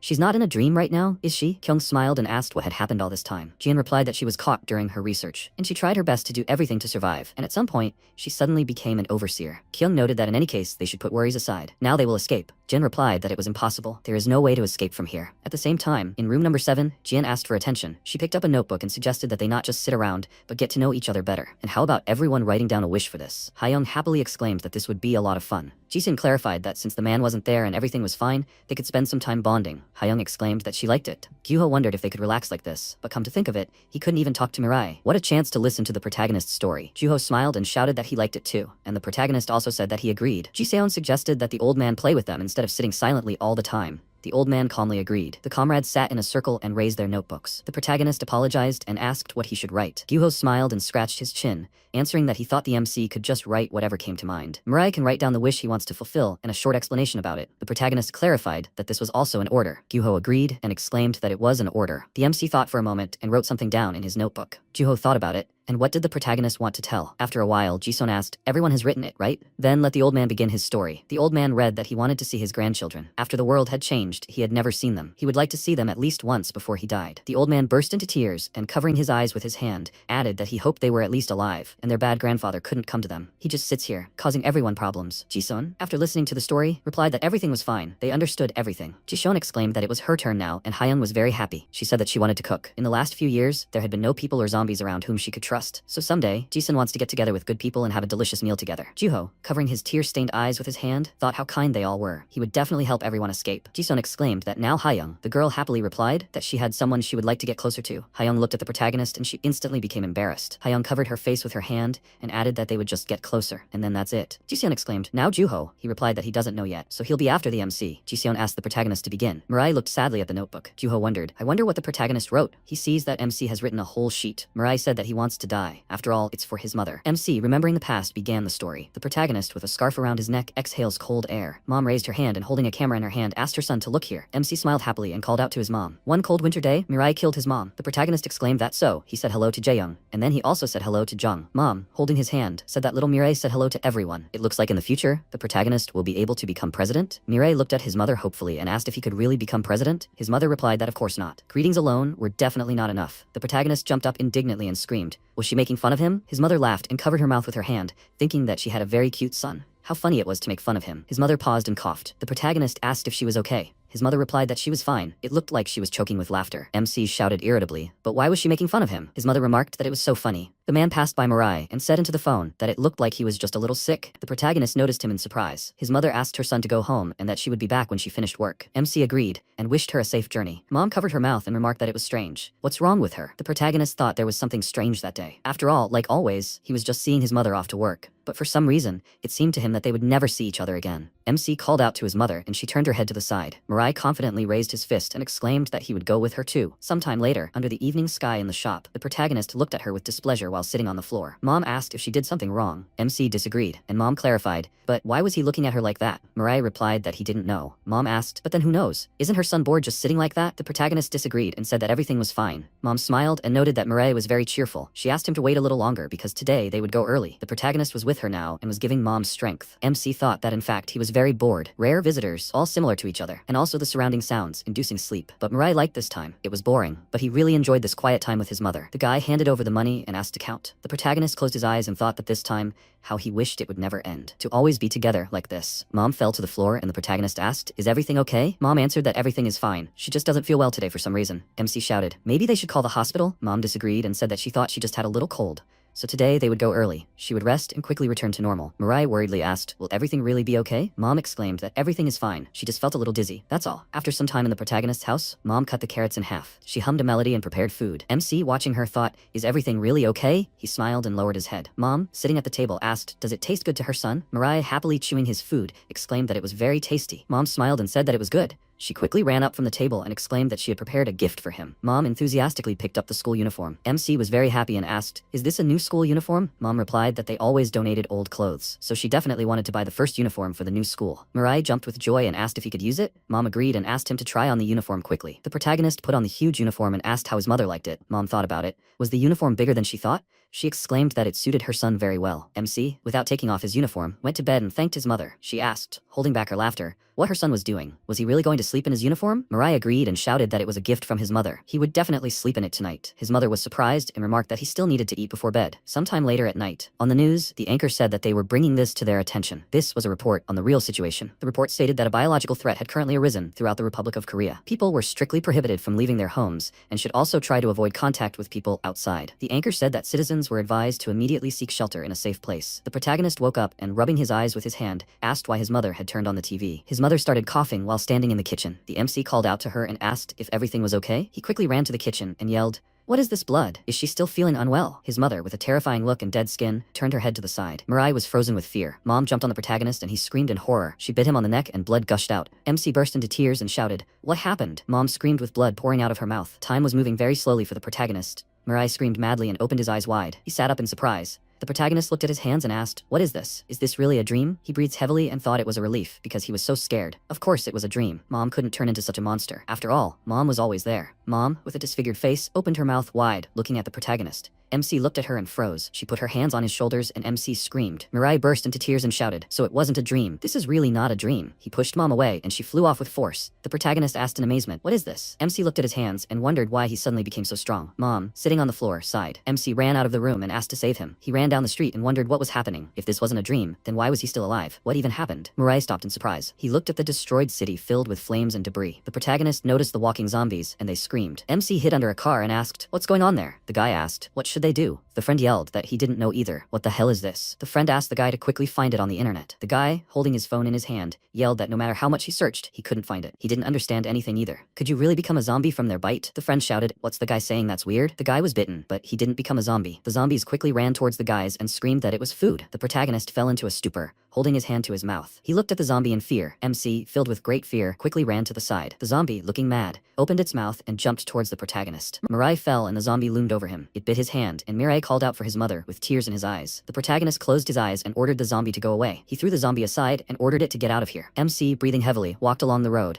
leaving a trail of blood behind him. He cried madly, holding his hand to the remaining appendage of his severed arm. An arm quickly grew out of the appendage. Mariah said that it was very painful and called for his mother. She raised her head and made a sound. The mother headed towards her son, and the protagonist, raising his hands, screamed. He asked his mother not to do this. Mom growled, and MC closed his eyes and ordered her to leave. Mariah called Mom a monster. He screamed, and bones quickly flew out of his body, piercing Mom's. She fell to her knees, and blood gushed. The protagonist lowered his head, covered his eyes with his hands, and asked Mom to stop. Mom turned to Mariah, hugged him, and asked for forgiveness. The protagonist, tears in his eyes, desperately asked, "Mom?" Then her body fell to the floor. His hands trembled. He turned around and asked again, "Mom?" He crashed into the wall, horrified. He stepped back and repeated, "No." He covered his mouth with his hands. He wanted to deny that too, but he couldn't. His mother's voice remained barely audible. It turned out he had killed his mother. He fell to his knees. At that moment, Rishuru kicked down the door and, going inside, looking around, said that he definitely heard something. Then he peered around the corner and asked, "Huh?" After that, he shouted, "Boss, he has to look here." The boss, standing outside, asked, "Huh?" A few moments later, Rishuru pulled the protagonist out by the scruff of the neck and, smiling, said that he brought food. He really was inside. The boss leaned towards the protagonist and said, "It looks like he's useful, but they were planning to go to another area. They might regret it." Then he put his hand to the protagonist's head and said he'd take a look. Then he looked at his face and asked in surprise, "What's wrong with him? What's with that fishy look?" After that, he laughed and added, "It looks like he was really scared of them." After that, the protagonist apologized, and the boss was surprised. He's asking him to kill him. He killed his mother. The boss, laughing, shouted, "What is this brat mumbling? They'll kill him even if he begs for mercy." Then he lifted him by the head and added, "Okay, they're being kind today. After all, they're in a great mood now. Up until this point, they were ordinary zombies, but suddenly their memory returned, and unexpectedly they gained strength." His subordinate added, "Right, but ordinary zombies can't even really talk, can they?" He smiled and confirmed it. They became even taller and smarter, apparently. You could say they evolved from a human into a zombie. Then he swung his hand and said, "Well, since they're in a good mood, they'll finish him off, just like he wants." After that, he plunged his hand into the protagonist's chest and pulled out his heart. His subordinate shouted, "Boss, he's cool. He looked like a killer from a movie." He asked, "Is that so? And how is it?" After that, the MC apologized again. The zombie looked at him in surprise, and the protagonist added, "He actually asked to kill him. What did he do?" The zombie, holding his heart in his hands, asked in surprise, "What?" Then his subordinate jumped back in fear and shouted, "Boss, what's wrong with this guy? He has to kill him quickly." After that, he threw the protagonist aside and shouted, Okay, he has to die, you bastard. Then he added a kick and shouted, damn it, there are so many weird little brats in the world. Then the main character fell to the ground, and one of the zombies said that he had lost his appetite. They should just leave. The others agreed with him. After that, one of the zombies folded his arms over his chest and asked if he had ripped out his heart. He turned around and, smiling, replied that he hadn't. Looks like he had ripped out something else by mistake. After that, they turned around in surprise. He screamed in fear. What? The MC got to his feet and said, what are they doing? What the hell are they doing? The boss put his hand forward and screamed, who the hell is this guy? Tears streamed down the main character's face. He repeated again and again for them to kill him. Then he pushed off the ground and jumped on the boss. After which, he grabbed his head and screamed, that's it, that's how they should kill. With these words, he tore off the zombie's head and threw it aside. He swung his fist and screamed, that's it! He struck while sitting on top of the zombie's body. The others looked at him in surprise, and the next second, they turned in the opposite direction and started running. Rishuru shouted that they had to run. At that moment, the protagonist was breathing heavily. He looked at his bloody hands and thought, it hurt. He hit him, but it hurt so much, Mom. It must have hurt her even more. After all, they always donated old clothes, so he definitely wanted to buy the first uniform for the new school. Then he walked forward and thought, I'm sorry, Mom. And so he wandered aimlessly day after day for several years, only to die before this moment. Those present in the room looked at him in surprise. Kyo thought, the silence. It's not that they are scared or because of any other emotions. They just didn't know what they could say to comfort Mirai. Then Jisun said, how pathetic. MC looked at her in surprise. She added, he's pathetic. He looks pathetic. Kyo called her, and the protagonist asked, what did she say? She asked, why did he have to die? His mother's feelings, he seemed to be completely incomprehensible. He asked, what? After that, Juho put his hand forward and said, they must wait. Mirai, Jisun wanted to say. Before he could finish, MC asked, then what? His mother died because of him, so of course he should die too. Isn't that wrong? She confirmed, it was wrong. If she were his mother, she would really dislike the way he looks now. Juho shouted, Jisun, that's enough. Then the protagonist stood up. He asked in surprise, Mirai? The protagonist stepped forward and told her not to dare speak so unceremoniously. She asked, he really didn't know? Why did his mother apologize? She rose to her feet and added, and what did he think the meaning was? Was she apologizing for buying a uniform that was too big? Was she apologizing for preparing so little food for him? He looked at her silently and then told her to stop. He released an overwhelming aura. The old man, sitting on all fours, asked in surprise, what was this? An earthquake? Juho, looking at the protagonist, thought it was a disaster. He needed to quickly get him under control. Who knew what could happen? Then he stood up and said, Mirai, that's enough. That's an order. Jiseon looked at him and then said, he looks like he has no feelings, but it seems that's not true. She only said a few words about his mother, but he could get so angry. He actually thinks about his mother more than anyone else. But why does he always say he's going to die? Does he think his mother will be happy if he dies? And she will be satisfied? Thinking about how her son died beautifully, the protagonist said, if she says anything like that again, she shouted, his mother. She knew he would live this way, that's why she asked for forgiveness. She apologized for the fact that now he would have to live alone, without a family. Mirai, the mother who remained in his soul, was already time to let go, and this was the only apology he could offer his mother. He thought they were very similar, as if it was his mother speaking to him now. The next second, Gyuho looked up in surprise and said, the vibrations stopped. After that, the protagonist sat down near the wall, hugging his knees, and he called out to him in surprise. Then the old man asked, what happened? Was this earthquake caused by the boy? MC thought that wasn't true. Meanwhile, Jian clenched her fists and said, so that's what she's talking about. To get out of this place, you need to kill Officer Rishuru. She didn't know the reason, but a protective field had been installed around the entire perimeter. It doesn't react when you enter, but leaving here is simply impossible, and it seems to be somehow connected to Rishuru, so they'll have to fight him either way, and it's hard to imagine what losses they'll suffer in the process. She doesn't even know the exact mood of this place, so even formulating a precise operation plan is problematic, even though she's called a brilliant scientist, but she knows how to escape perfectly. Before she could finish speaking, Kyung said that everything was exactly as she expected. She was surprised. What? A little earlier, Nuri had been looking at the map, and placing her hands on the table, had said that escape was impossible. Kyung, standing next to her, folded her arms and asked what she was talking about. She replied that it was highly likely that one of the officers was in charge of the slave farm. They couldn't allow such a place to become a thoroughfare. And Jian probably didn't know the internal structure very well, because if she hadn't contacted them in all this time, that meant she was simply trying to survive. So not to mention rescuing other people, it seems she can't even escape on her own. In the present, Kyung raised her index finger and said, that's how she said it. Jin spoke, as expected of Commander Nuri. How can she be so smart? The next second, a sound came from her pocket. Kyung asked, what was that sound? In response, she looked at her pocket and apologized. It was her alarm clock. She took out the item and, smiling, asked, she remembers Paleli's fish, right? It's a device for temporarily erasing memories. Now it also has an alarm clock. Then she put it back in her pocket and said, shift is ending soon, and that's when it rang. Kyung asked, shift? Then she turned around in surprise and asked, huh? She thought, then what should she do? She remembered how she said, if it turns out that Jen doesn't know anything, then how will they be able to escape? Nuri adjusted her glasses and told her not to worry. Even after the world had descended into chaos, there were still people like her and their entire troop, so there would be people standing for the truth anywhere. They would be there too, the same people as they are. At that moment, Hoyoung entered the room and asked, what? Did they change the cleaner again? Jen, she can finish her work. She replied, yes, he can work, Hoyoung. Then he sat down at his workstation and began to study the plans. He asked thoughtfully, what should he do? The escape itself shouldn't be too difficult. Kyung, looking at him, thought, that damn Nuri, how many steps ahead has she thought this through? Then she came closer to him and, adjusting her cap, said, well, in her opinion this is a farm plan, isn't it? He looked at her in surprise and asked, what? She smiled and offered to escape with them. He asked again, what did she say? Then she took the plan in her hand and asked, does this red line show the escape route? He nervously started yelling at her not to touch it. He turned around and shouted, Jin, who is she? Kyung added, if you walk right here. He shouted that he was apologizing. If she was finished cleaning, then she shouldn't be joking. She needs to leave quickly. She looked at him in surprise and said, but this is not a joke. He thought in surprise, what? Who the hell is she anyway? After that, he snatched the drawing from her hands and told her to give it here. What if they get caught with this zombie? If that happens, they will all die. And she looked at him in surprise, and a few seconds later grabbed the zombie by the clothes and threw him to the ground. Hoyoung, perplexed, shouted, crazy. What is she doing? Jin screamed in fear, Commander. Then the zombie got up and shouted, what the hell? Girl, what is she doing? She said, chin. He was surprised. What? She replied, be careful with the chin. With these words, she hit him in the face, knocking out his tooth. The blow knocked him to the ground. She said it was so easy. Hoyoung looked at her in surprise and thought, what's wrong? Zombies are that easy. Then she took out the device and hit the zombie on the head with it, after which the device said, it erases memory. She turned around and, smiling, said that she could easily deal with even 100 trained zombies on her own. And there was someone in their squad stronger than her. Jian was surprised. Who was it? The device reported that the erasure was complete. She said, great, now he won't remember anything. Right, Jian? She hesitantly confirmed this, and Hoyoung, still perplexed, wondered what he was even seeing right now. After that she asked, so now he trusts them a little? He asked, what? Well, she thought, right? Trust isn't that easy to gain. She decided it was all too easy. After that, he said, okay. She was surprised. He said he didn't know anything about them yet, but he had planned an escape before. Since this had happened, it would be good if there were a few more people with superpowers. Whether they escape or not, they could still die, so it was worth at least trying. She looked at him and said, it turned out to be easier with him than she thought. Then she returned to the drawings and said, then she will say it directly. They will escape with all the people. He was surprised. With all the people? She shouldn't talk nonsense. There are so many people being held here, so they just need to take a few people with them and escape as quickly as possible. She said that it was impossible. He asked, perplexed. What? She said that she understood what he wanted to say, but if they didn't save everyone, then there was no point. She apologized if she sounded threatening,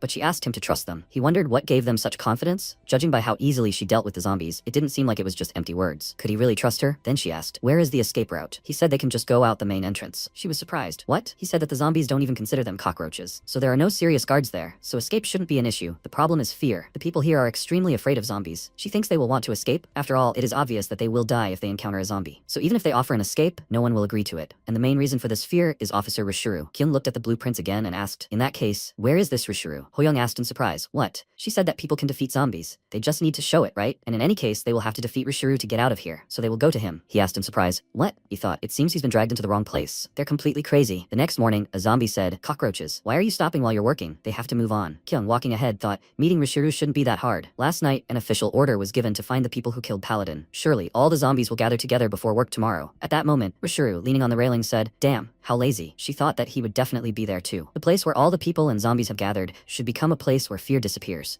It couldn't get any better. She said, okay, then will they start? She stopped, and the man behind her asked, what's going on? Hey, she should go faster. Didn't she hear him? People were waiting behind her. The others started asking, why are you stopping? Is there something up ahead? Come on, what's going on? Then the man put his hand on her shoulder and shouted that he was sorry. He asked her to go faster. The next second, Kyung shouted loudly, Garam, can she hear her? She must bring the ship to the main gate, where they entered. They will come out on that side. At that moment, Garam, holding a bitten chocolate bar, asked in surprise, what? Dongho, sitting nearby, holding instant noodles in his hands, asked, is that the commander's voice? Then Garam stood up and said, hurry, they have to move the ship. We need to pack our things quickly. He said he understood. Their commander's voice was thunderous, of course. At that moment, the people behind Kyung were surprised. What just happened? His ears were about to explode. Is she crazy? After that, a zombie approached her and asked, girl, what's wrong with her? Why was she suddenly making so much noise? The next second, she grabbed his head and slammed it against the wall. Rishuru, watching from above, was surprised and she asked, come to think of it, isn't that funny? That going out the front door is the best way to escape? They could consider what was about to happen the result of their arrogance. From today on, their era is over. People were surprised. What happened? Did she just kill a zombie? Was she really human? The next second, Rishuru jumped down from above and put his hands in his pockets. Those present turned their attention to him, shouting, everyone move back. Then Rishuru approached Kyung and said, so it was she, the one who killed Paladin, and now she's come to deal with him. She looked at him and said, he seems to have a persecution complex. She came here to help people escape, and he just happened to be here. One of the people was surprised. Escape? She wants to help them escape. The man next to him was surprised. What nonsense is she talking about? But she killed the zombie with one blow. Maybe they really can escape? Rishuru then shouted loudly at them to shut up. The bio-waste was running wild. Why were they so talkative? Kyung thought it must have been true. Then he released his aura, and she thought this bastard was the very horror that had gripped this place. He walked forward and asked, help people escape. What audacity made her say that to his face? And on his territory, no less. She could have defeated one paladin, but wasn't she being overly confident? Even among officers, there are different ranks. He'd have to teach her that. She smiled and said, I'd like to know, of course. But it seemed he'd chosen the wrong person for his instructions. But it wasn't she who'd killed the paladin. At that moment, the protagonist was already behind the zombie, raised his hand to attack, and then struck, grabbing him by the face. He flew forward. Kyung said that she trusted him, a Mariah fighter. After that, she put her hand out to her side and shouted, okay, ladies and gentlemen, and now they're all going to escape together. People were surprised. Escape? Really? What if they die on the way? Juho clenched his fist and shouted, exactly. They have to escape.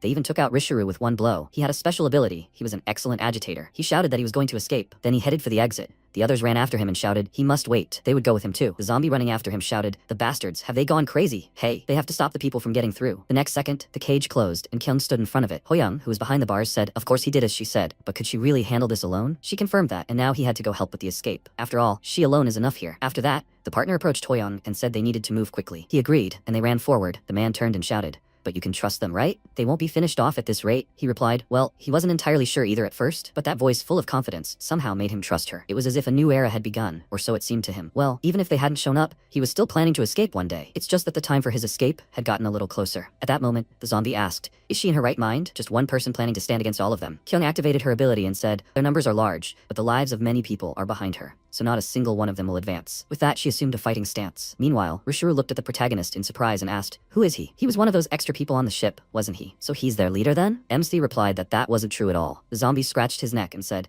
some idiots have appeared, talking nonsense about their era. Do they think everything will be as easy as they say? The protagonist tilted his head and replied that he himself didn't know, since he wasn't interested at all. He asked why he crawled forward then. If he didn't know, then get out of the way. He replied that it was impossible. The zombie looked surprised and then said, he needs to stop talking nonsense. Get out of the way. With these words, he swung his arm and ran to attack, but the protagonist struck him with lightning speed in response. The zombie flew back and, clutching his bruised spot, screamed, his stomach! The protagonist approached him again and attacked with a long vine, cutting the zombie's eye. He grabbed his face and screamed, his eyes! He thought, what is this? And what is this crazy pressure? It was as if his entire insides were ready to obey it. It was as if he'd felt this kind of pressure somewhere before. He remembered how, a little earlier, he'd dragged the protagonist by the scruff of the neck to his boss. He remembered how he'd asked him to kill him. Then he asked, had they met once before? Rishuru suddenly burst into loud laughter and shouted, finally, he's come, his teacher. The protagonist looked at him in surprise. Mr. Laziness. Those were the words that best described him, and they were a very accurate expression. The day the zombies appeared, he'd experienced horror for the first time and realized he had to become stronger to survive. He'd done anything to survive, growing stronger and stronger, until one day, he'd reached the officer's seat. He'd become too strong, no longer able to feel fear, so his life had lost all interest. From that day on, he'd even tried buying designer clothes and other luxuries, but his life hadn't regained its former zest. However, right before his eyes, he appeared again. The one who'd given him fear. It was he who'd made him grow stronger. After that, he told him to give it to him again. He must make his life terribly interesting again. With these words, he leaped to attack, but the protagonist attacked him again, knocking him far back. Rishuru flew out of a cloud of smoke and laughing loudly shouted, it couldn't be better. The next second, brains flew at him, and then the protagonist rose into the air and delivered several more crushing blows. Rishuru thought, he's strong. He's on a completely different level. At this rate, he could actually die. He's so cool. After that, he rose into the air and asked, teacher, does he know something? They say that among humans, there are guys with superpowers, and there are similar ones among the zombies. They call them special. With these words, he crossed his arms in front of himself, and huge wings appeared behind his back. He activated the ability, Rain of Scarlet Arrows. Sharp feathers flew down, piercing the body of the protagonist. In response, he said, yes. He directed a huge number of bones at the zombies. In response, he laughed and shouted, you can't defeat him with such nonsense. He's floating in the sky, after all. Teacher, it seems, is a real joker too.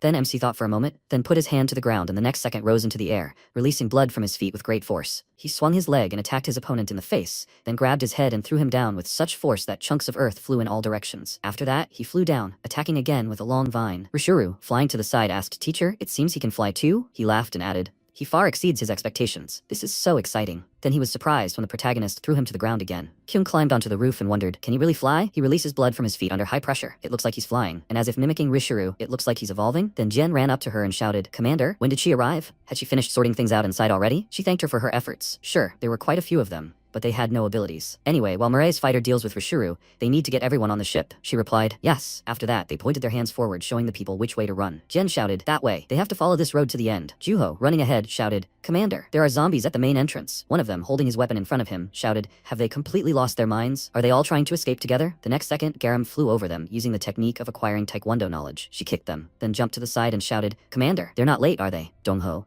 standing nearby, asked why there were so many people. She said they left the ship at the main entrance. Kyung smiled and said, just in time. Hoyoung thought in surprise, who the hell are these? And how are they dealing with zombies so easily? People ran forward. Jiseon shouted, so they have to go faster. She turned around and said, Grandpa, he has to run faster. He turned around and shouted, she has to wait. Hayoung had disappeared somewhere. She was definitely right behind him. It seemed she got lost somewhere. She was surprised. What was he saying? Then she ran back and said that she would go look. And he has to go ahead. He excitedly called out to her. Meanwhile, Rishuru attacked the protagonist, creating a long ribbon from his feathers, with which he cut off the protagonist's arm. He looked at this, and then released a volley of bones, hitting the zombies right on the head. He then added another punch, sending the zombies falling to the ground once again. Jiseon, covering herself with her hands, asked, What is this? Then she looked at the landed protagonist in surprise. He also looked at her and asked, why is she here? After that, he told her to leave. It's dangerous here, so she should leave. At that moment, Rishuru asked from the rubble of the ground, huh? What is it, teacher? He then pointed his pen forward and said, what is it? He asked. What is that weak expression on his face? At that moment, the pen was approaching Jiseon. MC turned around sharply and then put out his hand, stopping the pen. The zombie, rising to his feet, was indignant. Oh, really? Jiseon approached the protagonist and shouted, Mariah, is he okay? He looked at his hand and then Rishuru shouted, what is it, teacher? What does this mean to him? Before he could finish speaking, the protagonist grabbed him by the clothes and jerked him into the air. At that moment, Hyung ran up to Jiseon and shouted, Auntie, is she okay? She turned around and asked in surprise, where was she? She said he couldn't escape with everyone else. Behind her stood a man, wiping away tears and thanking her. Jiseon asked in surprise, what the hell is this? She thought, they promised him special treatment, so what happened to him? Then she said, first, they're leaving. She agreed. Meanwhile, Rishuru received another blow from the protagonist and wondered if he was imagining it. For some reason, he felt like he was hitting harder than he had at the very beginning. Did he press on some sore spot? Then the MC struck again, sending the zombie flying, before adding a few more lightning-fast punches with his fists. And then mid-flight, he added a blow to the chest, followed by a series of blows. He released vines, slicing the zombie's body in several places. He grabbed its neck, leaving it hanging in the air. The zombie thought, honestly, there was a glimmer of hope in his heart. Maybe he could defeat him. How ridiculous. Today, he would definitely die. With these thoughts, he fell to the ground. The protagonist flew after him, holding the bone in his hand. His rival thought, well, fine. He shouted, it was an honor to have his last battle with him. Thanks to him, he got this far. So now, dying is not bad. He should paint the last seconds of his boring life with bright colors. After that, the protagonist said that he would not kill him. He was surprised. What? Kyung shouted. Mariah, all the people managed to escape. He must finish and go to them. He replied. That woman said so. Beat him hard, but not to death. Just enough to knock him out. He struck again, and Rishuru thought, Master, usually others die from blows like this. Then he fell to the ground again. Kyung asked, is he sure he's going to knock him out? At that moment, Garam ran up to them and shouted, Commander, the protective barrier has disappeared. Now they can go. She turned around and asked, is that so? Gyuho, he should go and keep an eye on the people. They'll deal with the remaining zombies. Garam ran ahead with her and shouted, yes. After a while, Hoyoung was directing the people, showing them the way. He asked, did you take all your things? The man replied, yes, thank you. Another guy was sitting on a bench and covering his face said, hey, he never imagined they'd actually escape. His comrade standing nearby smiled and said the same thing. Then they looked to the side and he told them to look that way. The MC, holding the end of the vine, dragged the wrapped Rishuru along with him. People were chatting among themselves. Is it Rishuru? And who is this guy anyway? The protagonist then threw him to the ground. Kyung, looking at this, said that he did a great job, Mirai. She didn't think he could deal with him so easily. Now he should wait a little. Jiseon approached Mirai and called out to him. Then she thanked him. He silently recalled her recent words and then asked, she told him to let go, right? Then, how should he live now? She told him to find a way. After the world was filled with zombies, no one can live like before. People are just trying to survive somehow, looking for relatives who may already be dead, praying for a happy tomorrow, just desperately surviving. They don't live because they have hope. They live to find this hope, and he must find it too. Something that can become his hope. Kyung remembered asking, so that's what happened to Mirai? Gyuho ran forward and said, yes, that's why he wanted to die. Although he still doesn't understand it, because it seemed to him that he wanted to find a reason to live, even without his mother by his side. After that, she approached the protagonist and said, Mirai fighter. He asked, what? She said that she would be honest. She thought of him only as a tool. She accepted him only for their goal and thought he was unreliable. But if he wanted, she would think of him as a true member of their squad. So she would ask just one question. Does he want to die now? He lowered his head and then confirmed, yes. She adjusted her cap and said, okay. She turned around and added that he had done a great job. Then the commander shouted, everyone, prepare to leave. They must move faster. In a world full of chaos, it's hard to define hope. Your happiness can become someone else's misery, and someone else's misery can bring you happiness. So everyone clings to their own hope, and people began to move forward. After some time, Kyung sat down next to Rishuru and asked if he was awake. He looked up at her in surprise, and she said they needed to talk things over. After a while everyone was busy with their own affairs, Rishuru asked, so that means he has to reveal everything he knows? So that's why they didn't finish him off. They decided to squeeze any useful information out of him, so what should they do? If he shares the information with them, it won't benefit him, so there's no deal? Kyung said. I think he misunderstood something, but this isn't a deal, Gyuho. He said, yes. After that, he extended his right hand forward and used hypnotic words. He should laugh. The zombie furrowed his brows and blushed. Then he started laughing. Kyung said that even if he didn't want to talk, they had plenty of ways to extract what they needed from him.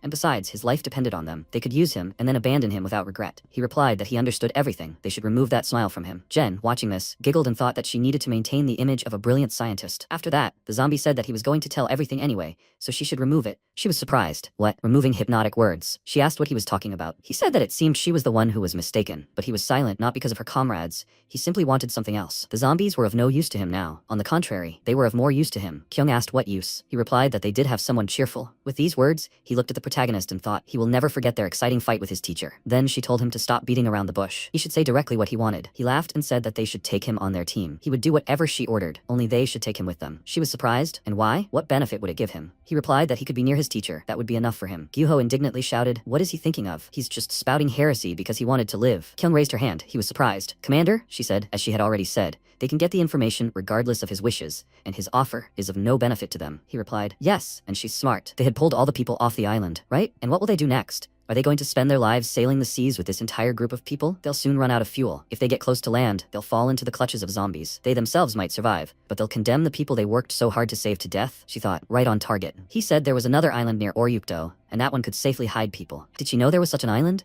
What she didn't know couldn't be extracted by asking questions. He could only reveal that information willingly. Aren't you curious to know what else he knows? Juho shouted. Even if it were true, he couldn't agree. After all, that bastard killed at least several hundred people. What about them? Before he could finish, Kyung said, okay. He shouted in surprise, Commander. She rose to her feet and added, but he shouldn't expect any more human flesh in exchange, and she would keep a constant watch on him. Rishuru said he agreed. High-ranking zombies don't necessarily need to eat human flesh to survive. After that, she walked forward and passing by Juho, added that he should take her to that island, where they would finish their conversation. Juho asked her to wait. She walked on and apologized to him. She understood his feelings, but everything he said was true. It seemed that this was the best option for them now. He shouldn't worry so much. If necessary, a Mariah fighter could kill him at any moment, and now in this state he couldn't do anything. Juho lowered his gaze and thought, and yet, how could a zombie? The commander was never wrong, but still sometimes he was tormented by doubts. What truth was the commander pursuing? After this, Jian sat down opposite the zombie and said that he should listen. She had a question. But how did he create that barrier on Oryukto? He looked at her in surprise and then said that once they got to that island, she would find out. After some time, they reached the island. Kyung, looking around, asked, is this here? Is this the island he spoke of? Rishuru was nearby and said it was true. Dongho, looking at the island from the ship, asked if they should hide the people here. Jian said, but not even a mouse could hide here? Garam said,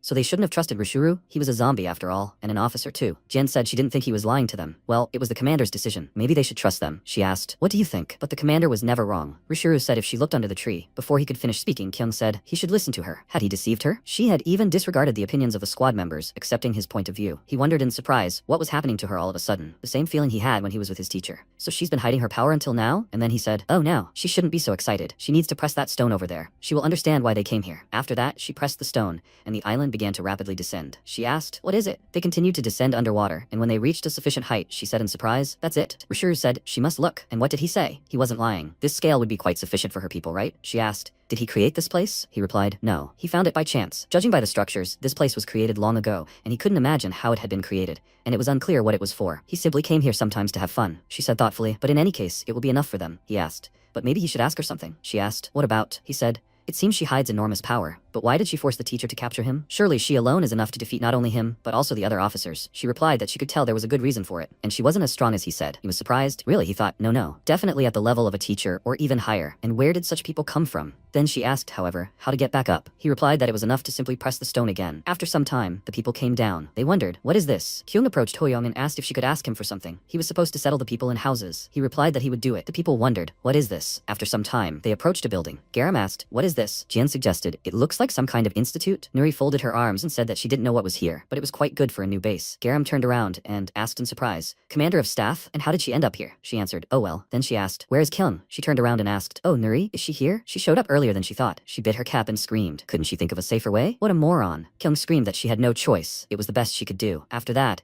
Nuri adjusted her glasses and said that she could bear it since the operation was a success. The officers were caught. Jin also returned safe and sound. Jin at that moment blushed with embarrassment and, covering her mouth, thought, was the commander so worried about her? How touched she was. She was her ideal. Nuri thought, it's good that the weapons factory was back. After this, Kyung approached the protagonist and thanked him for his efforts. What did he do with the ship they sailed on? He replied that he simply threw it away and came back. She thought, just threw it. What is this? A paper boat. Then she said that he was a good boy, and he tried hard. Then they'll rest before the next gathering? The others agreed with her. Then everyone went about their business, and after a while, Nuri, coming to the center, asked, so everyone had a good rest? First, she wanted to thank everyone for the success of the operation to liberate Oryukto Island. Thanks to them, they'd acquired several trophies. From now on, they'll use this place as a base and call it a government of inevitable destruction, as Kyung suggested. And this research institute, naturally, will become their headquarters. Surely they all want to take a look around. They can do that calmly a little later. They'll begin the briefing on how they'll proceed. After that, she pointed her hand at Rishuru and said, he said, the location of the leader of the Scarlet Squad hasn't been determined? He answered, that's right. He never showed himself to them, and the other officers probably don't know where he is either. She adjusted her glasses again, and raising her hand, said, so they can really only follow his information now to destroy the base of the head of the Scarlet Squad. The 5th star is Yere. The 4th star is Natfe. The 3rd star is Arlo. The 2nd star is Spetter. The 1st star is Terat. From now on, they begin the real hunt for officers. She took the test tubes in her hand and added that their first targets would be the 5th star is Yere and the 4th star is Natfe. The place where they are holed up is the city of Changwan, also known as a zombie training camp. It is heavily fortified and contains many strategic military materials. Of course, all this makes it a difficult target, but if successful, they will gain an excellent military base, which is why these two were chosen as the first target, so that they can capture Changwan, because they need to become a strong squad that does not necessarily rely on Mariah for success, so that even if Mariah dies one day, they can continue to preserve human civilization. Kyung thought, well, that will certainly happen when he can die. Then Jin raised her hand and said, Commander, I have a question. Even if their mission succeeds, what about the aftermath? After all, when the other zombies find out they've captured Changwon, won't they come and attack them? She adjusted her glasses and replied, it's fine. That's why they chose Changwon. She was surprised. What? She explained that Changwon had defensive weapons called supercluster systems at the entrance to the city. And not only that, but also a high defensive wall and various strategic military devices. So it's not that easy to break into this city, is it? Rishuru noted that was true. He didn't know the reasons himself, but Changwon, by order of Terrate's first star, had been transformed into a completely fortified city, inaccessible to ordinary zombies. Garam was surprised, but how were they supposed to get into this fortified city? Nuri said, she still needed to think about that, of course. She thought about it, but it seemed to her that breaking through wasn't really necessary. Then she shook the test tubes and said, in any case, this mission might look like an attempt to paint themselves into a corner. But if successful, it would be their greatest achievement. They would defeat the two officers and capture Changwon. They would begin to expand the human domain from this point and form a society where people could one day live without zombies. Juho asked, what if it was a lie? She was surprised, and he said they would believe his words. Go to Changwon, and there would be other zombies there, ready for their arrival. He folded his arms and asked if there was a chance they would kill them all. How could they trust so easily? It seemed insane from the start. How could anyone even think that he'd give up information that would be harmful to his allies just to be near Mariah? Rishuru asked why this was so crazy. Couldn't he just give the zombies a chance? Wasn't he being too dismissive of his love for his teacher? And he'd given them such useful information. He thought, well, maybe he's right. He doesn't just want to be somewhere nearby. He also wants to fight just once. That's why he's here. But how could he fight again like this? He hadn't thought about that yet. After that, Kyung told him not to worry. They'd be going on reconnaissance before the operation. It wouldn't be hard to check if he was telling the truth. And if it turned out to be a lie, they'd come up with another plan. She wasn't just going to trust him. She was just considering the most reasonable options. Juho lowered his gaze and said, I see. Nuri cleared her throat and said, but that's all for today. They won't begin the mission for at least a couple of months. And she'd like to ask them something in the meantime. Jin asked what? She said she'd like them to select those rescued from Oryukto Island who could be useful to them. There was still plenty of time, so she'd like to increase their military strength. Well, that was one of the reasons they rescued them after all. Anyway, that was all for today. They'd see each other at the next meeting to discuss the operation. They should report back to her about those they'd selected. The others agreed with her. After that, she approached the protagonist and called him over, offering to talk for a bit. Meanwhile, Jen looked at the large screen and said, it's amazing. Even computers work on the seabed. I wonder where the electricity comes from. She thought, nothing is surprising here. Even assuming there couldn't be a village on the seabed, how could this research institute have such information, let alone an invention? And the protective wall on Oryukto Island seems to be somehow connected to this technology, and this technology is hundreds of years ahead of anything created before the zombie era. These technologies, superior to those that existed in the destroyed world. Who is the creator? Who was it? And for what reason did they create these technologies and inventions? At that moment, Kyung approached her and asked if she had a minute. She replied, what's wrong? She said, it's because she remembers the knife she invented a long time ago. She held out the knife and added, it has the effect of slowing down Mariah's recovery rate. So she would like her to create a weapon that can permanently kill Mariah. Jiun clarified, she's asking her to create a weapon to kill a person? She replied that that was correct. She knew it was unpleasant for her to hear, but that was the reason Mariah had decided to stay with them, so she was asking her. She asked, this is Mariah's hope, and what she creates won't be a weapon for killing. It will be a weapon that gives Mariah hope, right? She answered, exactly. She looked at the knife in her hands and said that, in that case, she'll give it a try. She'll disassemble this knife. Then she was surprised and, turning around, asked, Commander, will she come over for a minute? She was surprised. What happened? Jen, using the keyboard, said that she found the materials the knife was made of by chance, so she didn't know what it was before. But this computer has information about the materials. A flaming flower. That's the material she accidentally used to create the knife. She was surprised. A flaming flower? She said that this flower was found after the start of the zombie era, and the flaming materials obtained from it can be added to metals, thereby increasing the strength of ordinary metal by several dozen times, also to create compounds with special properties. It's written here. Kyung said in surprise, so that means, she said, yes, that's right. If they have a flaming flower, they can create a weapon not only for killing Mariah, but for various other purposes as well. Kyung asked, can I find out where these flowers are? She replied, yes, there are marks here. She was surprised. Is that so? Then she thought, the only question is who will go for it. After that, she said, Mariah fighter? Maybe she should ask him for something? He asked what? The next morning, the protagonist grabbed the guys by the collar and rushed forward. Garam, holding a map, said the location on the map with coordinates. Latitude 3540158333, longitude 12910627778. At that moment, Dongho was screaming in fear. She angrily yelled at him to shut up. Then she tried to focus and said, okay, I'll take a look. Jin marked the location on the map, and it's right there. They descended to the Cheongsong Mountains. Dongho dropped to all fours and began to empty the contents of his stomach. Garam asked, is he okay there? She wondered, why did the commander send the three of them? It seemed like she and Mariah would be enough. Then she asked, well, are they going already? After that, they set off, and she, leafing through a book, said that their current mission is to find the blazing flower. They don't know exactly where it is yet, so they'll have to search for a while. And today they'll try to search as much as they can. The next second, Dongho closed his mouth, holding back the urge. Garam screamed again. He ran to the side and shouted that he's sorry, guys. She put her hand to her face and said, it's okay, he doesn't have to rush. The next second, Dongho stopped, and then falling backwards screamed loudly, it's a zombie. Garam ran up to him and screamed, zombie? Where? She looked ahead and asked, is this a corpse? this? He asked. She said a corpse? But what kind of paint was that? She suggested that maybe there was a person with superpowers nearby. He was surprised. A superhuman? She suggested investigating the tracks. If that person lived here, maybe he knew about the flaming flower, and maybe they would invite him to their party, Dong-ho said. Wow. After that, the protagonist pointed forward and apologized to them. They were surprised. They looked at the child's body and cried out in surprise, "It's a child." Dong-ho asked, "He's not dead, is he?" Garam asked, "What is that?" At that moment, a single thought flashed through her head. The bodies of a zombie and a human, and strange paint on their bodies. If there's some kind of superhuman here, he could be quite dangerous, Dong-ho said. But come to think of it, there were rumors. Garam looked at him in surprise and asked, "What rumors?" He said there was a mad scientist who was planning to merge zombies with humans, and maybe this experiment was going on somewhere nearby? She asked if that story was too absurd. And it seemed completely unrelated to all this. He asked, what did she think? But he had never seen anything like it. A zombie and a human lying dead next to each other. She asked, then maybe it would be better to return to base? She thought, no way. She had to pull herself together. Garam, she was the one running this operation. Not long before, she had cried out in surprise, "Take control?" Kyun put her hand on her shoulder and confirmed that she could definitely trust her. And she was no longer the youngest of them, so surely she could carry out the operation with all her responsibility. She would trust and wait, she thought. Trust and wait, trust and wait. The commander trusted her, so she couldn't just go back. After that, she turned around and said that first they would try to move on. It's unclear, of course, what happened, but it still has nothing to do with their goal. Everyone is waiting for them, so they need to quickly find the flaming flower and return to base. Dong-ho followed her and agreed. After a while, Dong-ho, laying out sleeping bags, said, "Manager, he's prepared everything for their sleep." She covered her face with her hands and desperately thought that they had found nothing. They'd been searching all day, but they simply couldn't find the flaming flower. They hadn't seen any flowers at all. Maybe it had already disappeared from the face of the earth. Damn it. Was that all her abilities were good for? She would find it tomorrow, at any cost, even if it meant moving mountains. In desperation, she began to pound the ground with her fists, and Dong-ho asked in surprise what she was doing. After a while, she closed herself in her sleeping bag and said, "Okay, first they'll sleep and then they'll think about it." Dong-ho, turning to the protagonist, told him to get some sleep as well, and that he would be keeping watch first. He replied that everything was fine. Garam looked at him and wondered, all right? Incidentally, she'd never seen him sleep before. Dong-ho asked if he was tired at all. He replied, well, how can I say that? He's not particularly tired, and he can't sleep at all. Garam said she was surprised he responded so kindly. Dong-ho asked if he could skip watch then. The protagonist confirmed this, and he thanked him. Garam thought this was too much. He was so indecently strong, and he didn't even need to sleep. Even when she met Paladin, she collapsed in fear and couldn't do anything. And on Oryukto Island, all she did was wait outside, taking no action. And it was the same today. The commander had believed in her and entrusted her with control, but all she could do was confuse them. And she had decided that she would definitely become a hero. She remembered how she had cried desperately, begging for someone, please, to save her. She had sat in a closet in a building engulfed in flames, begging again to be saved. Then she was surprised when the closet door opened, and a firefighter extended his hand and asked, "Little girl, are you okay? Are you hurt?" She had to go with him. The way she had seen him in her childhood undoubtedly became her image of the hero from that day. She had always dreamed that one day she would be like him, an amazing hero. But now, she wasn't as strong as the commander, and she couldn't make decisions quickly, and she wasn't as smart as the chief of staff,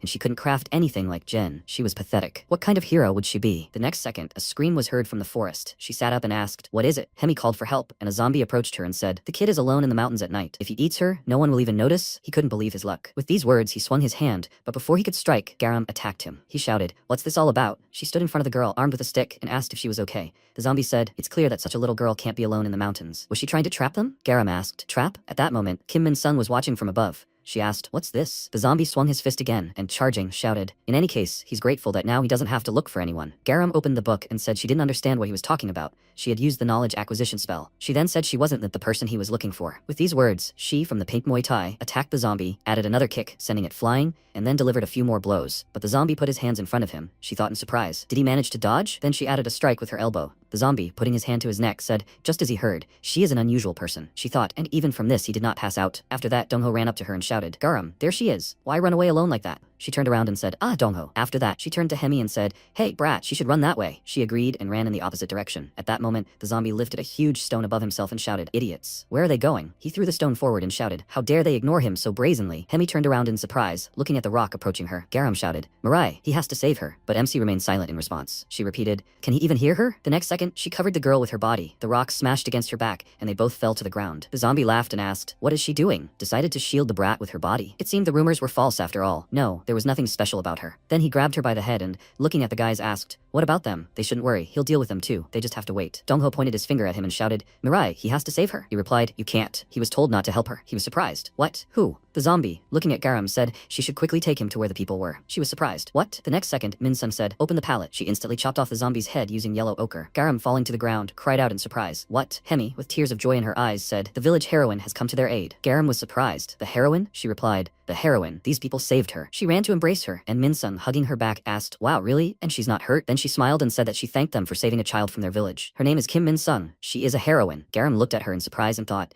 is that really what heroes call themselves? Then she said, they don't seem to be hurt. Don't they want to go to the village? Dongho asked, is it okay for them to? Then he looked at Garam and said that they need to go rest. She remained silent and then said that everything is fine. Min-sun asked, what? She said that they have other things to do here. Dongho was surprised. What was she saying? Then Min-sun smiled and said, it's a pity. They seemed kind and strong to her, so she wished them to remain unharmed. Dongho asked her to wait, and then she took Hemi's hand and, heading in the opposite direction, said that they would go then. Dongho said, hey, but they need to treat her wounds. Garam replied that everything was fine, thanks to the bag. The wound wasn't serious. However, there, he asked, what was there? She asked, didn't it look like the body they saw this morning? He was surprised. She, looking at the zombie's head covered in paint, said, it seems suspicious. He does have a radio, right? For starters with Mariah. And what do those words mean? The protagonist asked, which ones? She turned to him and said, but he said he was ordered not to help. What kind of nonsense is that? He replied that the woman in the cap said not to help. She asked, did the captain say that? Hey, she almost got killed. How could he stay silent like that? Then she sighed and said, okay, she doesn't need his help. She thought she could handle this alone. She turned in the opposite direction, and Dongho said, hey, they should go together. After a while, the villagers joyfully greeted Min-sung. They said, the heroine. Today too, she saved a lost child. A true heroine. She laughed in response and told them to hurry and go home. It was already late. The next second, the parents ran straight to the girl, calling her, and when she saw them, she shouted, Mom, Dad. They hugged their child, and the father of the family said, heroine, thank you so much. She replied, you're welcome. They should quickly take the child and go home. Garam was using binoculars at that moment. She saw the mother of the family ask, will she come to the Blossom Festival? If she comes, she replied that of course she would. Garam thought, how strange. Was she really being treated like a heroine? But even stranger is that there is a village here. Did they all flee here from the city? The next second, Dongho was holding a walkie-talkie in his hands, and Garam asked if he saw anything. He replied, oh, come on, she took the binoculars from him. They were standing on the edge of a cliff, and he added that he could see from here. She asked, really? Then she hid behind a tree, watching Min-sung, and said, but at least roughly, he should wait. Basically, they should do as they please. He was surprised and asked, hey, what's the meaning of this? At that moment, Garam, hiding behind the wall, continued to spy. She wondered why she was pacing like that. Was she really guarding the village? The next second, Min-sung stopped and asked, unite? She looked at the girl running after the puppy and asked, just go and unite? Then she turned around abruptly. Garam, abruptly hiding behind the wall, covered her mouth and thought, unite? She said, and what? Really? A human and a zombie? The next second, she took off and ran. She thought that she needed to quickly follow her. If she was that mad scientist, she had to stop her. After a while, Min-sung said, blue paint, Freddy Bird. He should listen. What should she do? He replied, she must do it. It's only good for her. Garam put her ear to the door and wondered what those sounds were. Wasn't she alone there? It was hard to hear what she was saying. Then Min-sung chuckled and said, maybe she'll get caught, but she'll try to unite. Garam thought she'd said something about uniting again. That's for sure. The next second, she kicked down the door and, running into the room, shouted, mad scientist, she'll stop her. In response, she only laughed loudly and dodged sharply, shouting, I found you. Garam was surprised and she said with tears in her eyes, strong and kind. She was going to follow her anyway. She was surprised. What? After a while, she put her hands on her waist and asked, so everyone thinks she's a heroine? She confirmed that her ability wasn't particularly strong, but she had something akin to a superpower. So she accidentally defeated a zombie while passing by, and suddenly people started calling her a heroine, and it really weighed on her because she didn't know how to fight. And she defeated the zombies by pure chance too. But it was so strange that they idolized her, and she, without even realizing it, had become arrogant. After all, she'd spent her whole life sitting locked up and drawing, and this was the first time anyone had paid her such attention. And after that, she wanted to stop playing the heroine, but it seemed she'd already missed the right moment, and people still believed in her. Garam screamed, that's a lie. But what did the word unite mean then? She replied that she wanted to be a hero with them. She was indignant, but who would talk about it like that? And why was she walking around the village? She replied because she was worried that she would be rejected. Garam asked, what about that strange smile? She replied that she had a habit of laughing in unexpected situations. She shouted, is that really an explanation? And the bodies? They had seen the bodies of the child and the zombies lying near the village. She replied, the child she couldn't protect. The village was hidden deep in the mountains, so people and zombies rarely came here, but sometimes a few zombies would still find the place. She wasn't a good fighter, so she set traps there herself and killed a few zombies. But this, on the contrary, gave rise to rumors of a hunter-killer. Over time, the zombies increased, and the number of people who couldn't be saved also grew. When she thought about leading the people out of the village, she remembered that now everything around was swarming with zombies. It was all her fault. She succumbed to temptation. Garam wondered what this meant. Was she really a superhuman who knew nothing? Then Min-sung said she had another request. She was surprised. A request? She replied, recently a zombie said that they would come for her from Changwon soon. She was surprised. Changwon? She replied that it would be difficult for her to resist them alone. So, could they? Before she could finish speaking, the wall collapsed. The zombie asked where she was. She had to go out, the hunter-killer. They turned around in surprise. She added she was here. Behind her stood her 3 more sisters, who pronounced the last word syllable by syllable. The villagers gathered around, wondering, what was that? It's a zombie. They have to run. Garam said what those sounds were. Min-sung ran ahead, and she shouted for her to wait. Where is she going? She turned and shouted. She heard everything. A zombie has definitely appeared here. She has to go. She was surprised. What? But she had just been so scared. After that, she ran after her and shouted for her to wait. She is with her. Then she ran out into the street and was surprised. What? Where did she go? After that, she asked into the radio, Dongho, can he hear her? He was surprised. She told him to come here quickly. He asked, where? Then she finished the message, and he continued shouting, where? Well, where to go? Meanwhile, people were running from the zombies and shouting that they need to run quickly, but they didn't have time. They didn't get far, because Jisoo Chae-jae used a star attack. Cutting down several people, the woman fell to the ground and screamed. Darling, people were begging for salvation, she said. Really? So where is this secret killer? And what was the point of her going so far? At that moment, a man ran forward. He shouted, heroine, she has to save them. At that moment, a zombie's knife was flying right behind him. She asked, well, what difference does it make? If she kills people, the secret killer will come out. She cut the man open, then laughed and shouted. She couldn't believe Yer had sent her, a mere zombie, on such a joyful mission. She was then surprised to see a bright color in front of her. Min-sun, holding a pallet, walked forward. The man fell to the ground and said, heroine, you have arrived. She thought fearfully, what is this? Some were still alive, of course, but most were dead. She knelt down and apologized for being late.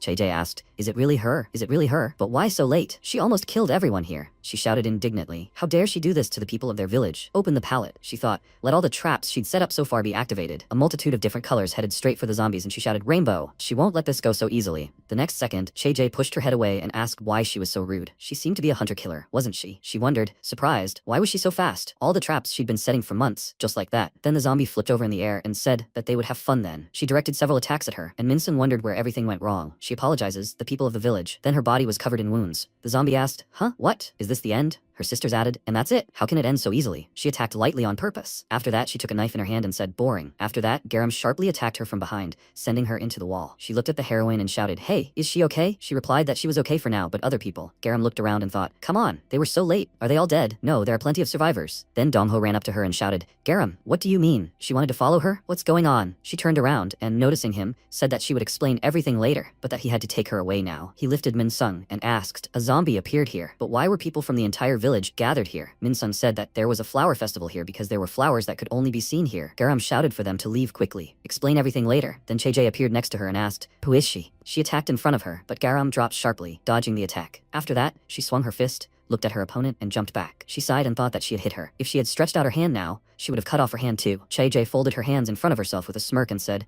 how fast and clever. Maybe she was a real seeker killer? She thought. Even without a fight, she understood everything. She couldn't defeat her. Her best choice now was to run away. Then she shouted, they must take the remaining people and leave quickly. She would follow them right away too. Dongho replied that he understood. The zombie then asked in surprise, huh? Dongho approached the wounded and shouted, who can move? They must support the unconscious ones and leave together. The next second, an attack flew past him, and the zombie said, wait a second. Chae-jae caught the knife back and said, don't move. If anyone moves, she will finish them off immediately. She is the leader of Changwon's 3rd defense squad, Jisoo Chae-jae. She and her sweet little sisters move as if they were a single organism. They added, 1. They think together, act together, and with one attack, they cause damage equal to 4. She brought her face close to Garam's and offered to play an interesting game with them. They would fight like madmen until one of them died. Garam thought fearfully. What? She responded, and silence is a sign of agreement, right? The protagonist continued to look at them. He remembered how he asked, do nothing? Kyung confirmed it. If something happens, he should let Garam deal with it herself. He asked, what if she really dies? She replied, in that case, her path will end there. In the present, the zombie said, well, here they go. He remembered how Kyung said that she still believed that her path shouldn't end there. The zombie swung her knife and said, this is the first time anyone has dodged her attack. So, this one too. With these words, she pointed several knives at Garam and said that she would definitely dodge. She jumped up sharply,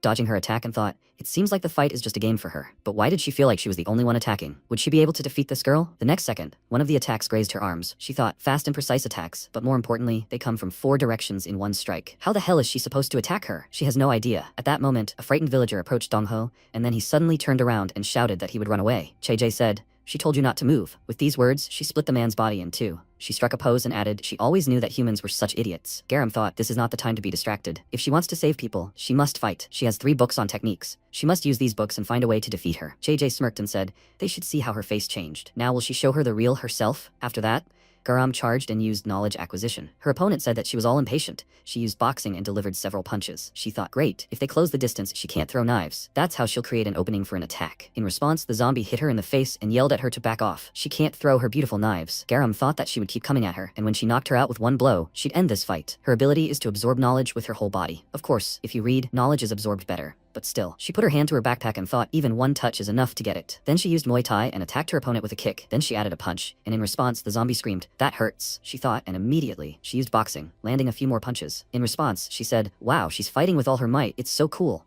She even feels a little heavy. Garam clenched her teeth and put her fists in front of herself, thinking, she's not paying attention. She'll soon be open for a strike. After that, the zombie turned around abruptly and asked, what's that? Garam ran forward and thought, now! She kicked off the ground and thought that she just needed one gap in her defense, and if she took advantage of it, she could win. She ended up next to her, but JJ punched her sharply in the stomach and asked, "She doesn't think like that, does she?" After that, she threw her aside and shouted how cute she was. She put her hands on her waist and added, she decided to play with her a little. She was so mad. Well, good try. Garam coughed, putting her hand to the bruised area. She looked at her bloody hand. The zombie asked, how else are they supposed to play? Garam jumped back and shouted at her to stay back. She thought, what should she do? What should she do now? She needs to come to her senses. She wanted to save people. She needs to get up and fight. She has to think about how she can win. That's exactly what she has to do, but she's too scared. At that moment, MC came up to her and asked if he should help her. He was told that if she asked from the heart, he should help. She thought that for Mariah, it would be a piece of cake, and he wouldn't be afraid like she was now, and he would save everyone without any problems, right? That's where they would end. There was no need for her to become a hero. She remembered how she decided she would be a hero. She squeezed the dirt in her hand and then thanked him and said that her head had cooled down a little. After growing up, she realized something. What adults and children feel is not so different. And just as she was scared, that man was scared too. After all, in his job, you can die at any second, and you never know whether you can save people. That's the kind of job where you have to save someone. The question is not how to do it, but that you have to do it by any means necessary. With these thoughts, she put her hand to the book and powerful pulses of energy flew in all directions. JJ screamed, a new technique. Wow, it seems she's regaining hope. Dongo asked in surprise. Garam? She thought of this once. Her ability. The ability to absorb knowledge. What if she decided to absorb knowledge that didn't exist in nature? What would happen then? She abruptly charged, using knowledge acquisition, martial arts, and attack wave. The zombie looked in fear at the energy beam approaching her and screamed,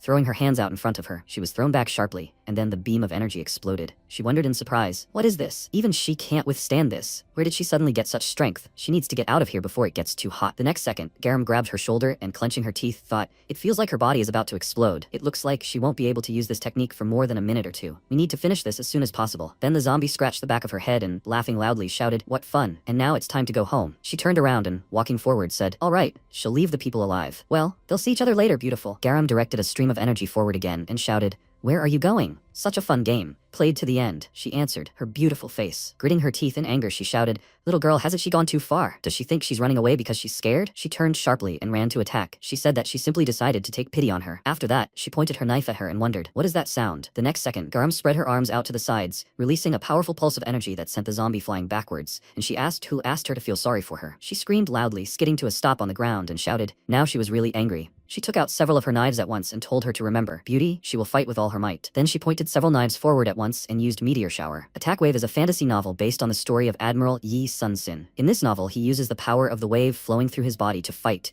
perfecting the techniques that the real Sun-sin enjoyed using in life, and there are 3 of them, and the first of them is a pillar of mighty power. Garam used this technique, and the zombie pointed her finger at her and shouted, guys, they must pick up their cute little stars. No, they must not imitate her, but rather pick up the stars. After that, Garam covered her mouth, from which blood was oozing, and thought about what she was feeling, how her body was being destroyed from the inside. The next attack, and she had to finish it all. Noticing her, the zombie asked, wow, what is that? Garam released energy from both her hands and running forward, used her second technique. JJ said that she saw everything. She was almost at her limit now, right? She used the splitting of the force wave and then directed it forward. The zombie, dodging the blow and jumping up, asked, so she's right? Who would have believed that she would use such an obvious attack? So who will it hit? She jumped over, ending up behind Garam and swinging her hand to attack. She laughed loudly and shouted, but how can you always use such obvious attacks? And her back is completely exposed at that time. She answered, no. She was surprised. Huh? Garam turned around and said that she was just showing her. Force wave splitting is a technique disguised as a retreat. The real Admiral Sun-sin used splitting to feign retreat, then lure the enemy into a trap. He then immediately responded with this technique. The third technique is force wave return, hero. How can one describe the meaning of this word? Immense power, endless glory.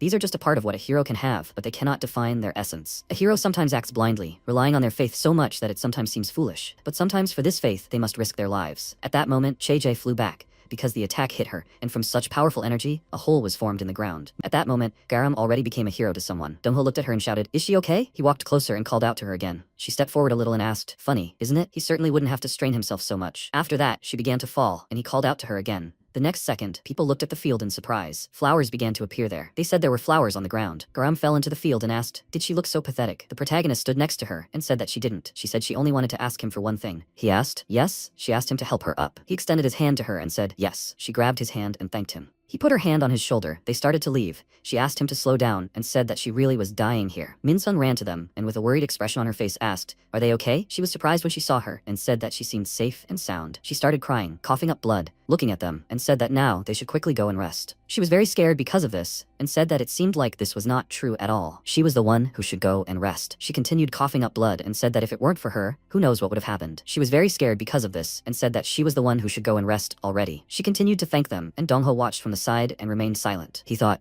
Garam had suffered so much, but what was he doing at that time? He was just bio-waste. After that, they came to a cave with flowers, and the girl asked, "Are these the flowers they are looking for?" Garam asked, "But there's much more of this than they thought." He turned around and asked, "But can they give them all of this?" She looked at them and asked, "Is it that valuable? It doesn't seem to taste very good, and there's no special use for it." She started crying, and thought that they did it. She managed. She asked why he was still standing there. He should collect it faster. She looked at them with a slightly confused look, and said that she was glad that it was useful to them. After some time, people buried all those killed by the zombies, and mourned them. Min-sun looked at this sadly, reminiscing about the past and thinking they had a heroine. She took a deep breath, and the girl said that now they should go and clean up the village. Garam approached her, and asked if she and the villagers could temporarily take refuge elsewhere. She looked at her and asked what she meant. She said with a tired look that there was a safe place not far from here. They would return soon to rescue them, but first, they should find shelter in another place. Dongho asked, even if it took some time, they could transfer them all using Mariah, right? She turned to him and said that it would be a little inconvenient. After all, in order to transfer them all, he would have to fly back and forth many times. If they were noticed during that, there would be a lot of trouble. First, they needed to return to the base and figure out a way to get the people out of here. She looked at him and wondered, what was that? Why did it seem like they were sad? The people around them asked, is there really a safe place here? They will definitely return, right? She smiled and said that they shouldn't worry, because they would definitely come. She called Min-sun and said that she should take it. She handed her a walkie-talkie and said that she would be in touch with them periodically,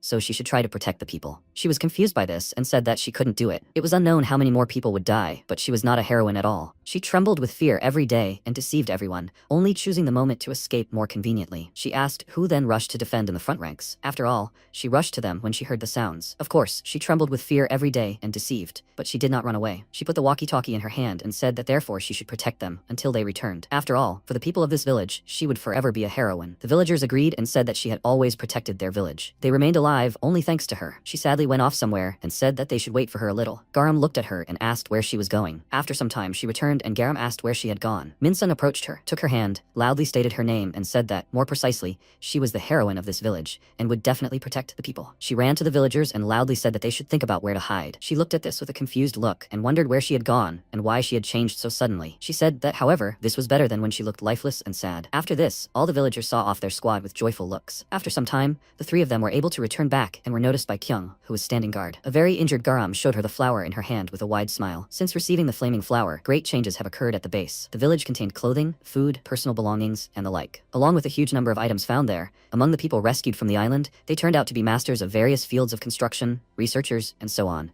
which contributed to the rapid development of technology. Thanks to this, it was possible to create weapons so that the civilian population could also undergo training. Not only this, but the efficient use of the remaining resources. However, the reasonable distribution of economic wealth and labor also led to the creation of a parliament, which had to make a number of important decisions. Time flew by until one day Kyung said that in these few months, which may seem both long and short, they had acquired skills that would never betray them. From now on, in a week, they will attack Changan. At the same time, on Oryukto Island, Yeryara sat by the destroyed ship and said that she came here for slaves, but this island had disappeared. What is planned here? Using the device, she said that Oryukto Island was razed to the ground. Nafi, the fourth star, asked, then what happened to Rishuru? She asked with a calm expression. Since what happened to the island, did he surely die? She said that things were bad. Will they really have to gather officers again? However, she would like to experiment some more. She forbade it and said that she would not tell Terad about it. She asked, what did she just say? If he finds out any later, he will surely get seriously angry. Will she be able to bear his anger? She calmly said that if she brings him the heads of people, then this will surely appease him. It looks like this is resistance. She thrust her sword into the ground and said that 4 years had already passed since the beginning of their paradise life. How long has it been since she felt such an attraction? She will consider this an excellent chance to practice her sword, covered with rust, over all this time. Nafi said that it does not matter to her what she is planning, but she cannot come running to her later with a bunch of problems. By the way, Jisoo Che-jae has returned. They say she suffered from people. Yeryere said that she is the head of the 3rd Defense Squad. Where is she now? She said that there are such mountains in Yangsan, called Cheongsong. She thought about it and asked, in which direction is it? She hopes they won't disappoint her. At the same time, Hayoung said into the microphone with a happy expression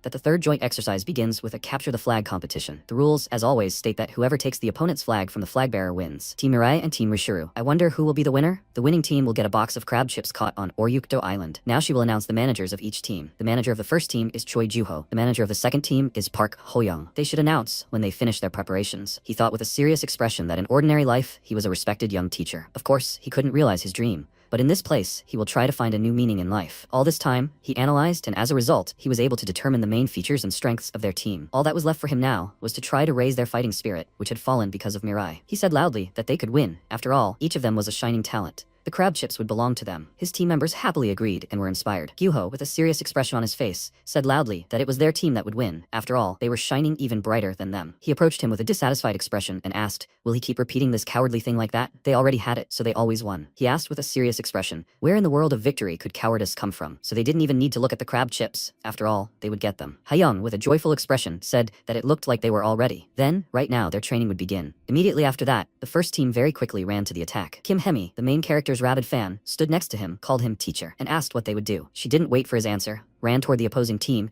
and said she'd deal with them herself. He watched with a puzzled expression, wondering who it was. She quickly ran between several people from the opposing team and defeated them with quick sword strikes. Her attention was drawn to Rishuru, who attacked her, and asked with a serious expression, how dare she call him teacher? This is his teacher. She cannot unceremoniously interfere in their relationship. She said with a calm expression that teacher is not some object, so he should be more careful with his expressions. He became even more angry because of her words, promised her death at his hands, and tried to attack. She teleported to dodge this attack, and said that it seems he still considers himself an officer, but in such a pathetic form, he is not capable of anything. He blocked her attack and asked, did she call his appearance pathetic? It seems she cannot understand the full beauty of this body created by the teacher. This means that a part of the teacher is always with him. However, a dumbass like her will not understand this feeling, even if he explains it 100 times. She looked at him with a calm expression and said that it was so dirty. Kyung came to them, saw this and asked what was going on here. Jen called her commander and said that she had been very busy lately, which seemed to mean she didn't know. She knew that the flaming sword was newly developed, right? They don't know exactly what effect it has yet. However, since the creation of the flaming sword, people's physical abilities began to develop at an incredible speed. Everyone became incomparably stronger than ordinary people. However, the best news is that some people have started to develop superpowers. It looks like they will soon have many more useful people than they could have expected. Of course, they are still far from her. She watched what was happening with a thoughtful expression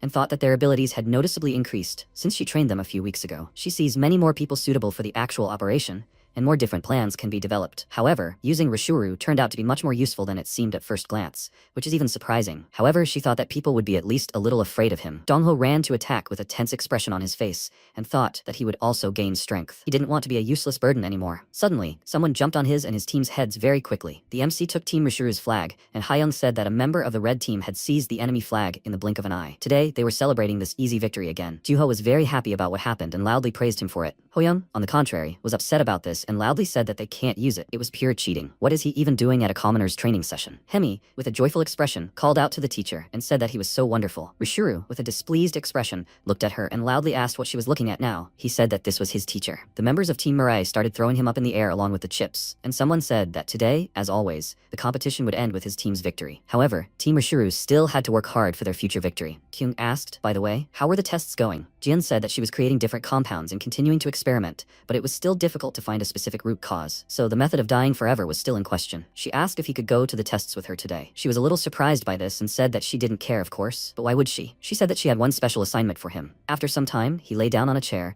she injected the medicine into his arm, and said that it was MF250. The expected healing percentage was 0.00052. She hoped that he would have a good dream today. He began to lose consciousness, plunged into darkness, and wondered what he felt when he dreamed. Kyung watched the test from the next room, and thought that if all their experiments were unsuccessful, he would surely eventually stop trusting them. However, they would need his help for their future operations. The only way to get him to join them was for his humanity to be awakened. When the protagonist regained consciousness, Jen looked at the screen next to her and asked if he felt any changes. He refused, and she began writing it down in a document and said that MF250, the results of the administration, vital statistics and response to stimuli were unchanged. The result of this experiment was a failure. Sometime later, someone knocked on the door and Ji-seon asked who it was. She and Hayoung opened the door, and they were both surprised to see MC, and she asked what happened. He walked inside, sat at the table, and after his story, she asked, so, Miss, Kyung sent him to help her all day? He sat on a chair with a calm expression and agreed. She sat next to him with a happy expression on her face, looked at him and asked, does this mean that he will be with them all day today? She stood next to him with a thoughtful expression on her face and said that, however, they don't have any special plans. She remembered something and with a happy expression on her face, said that she suggests trying to make curry. He didn't understand what curry was, but after that, he went outside. Before that, she asked if he remembered what wish she said on the human farm. She said that she wanted to cook for someone. That's why she thought of doing it today,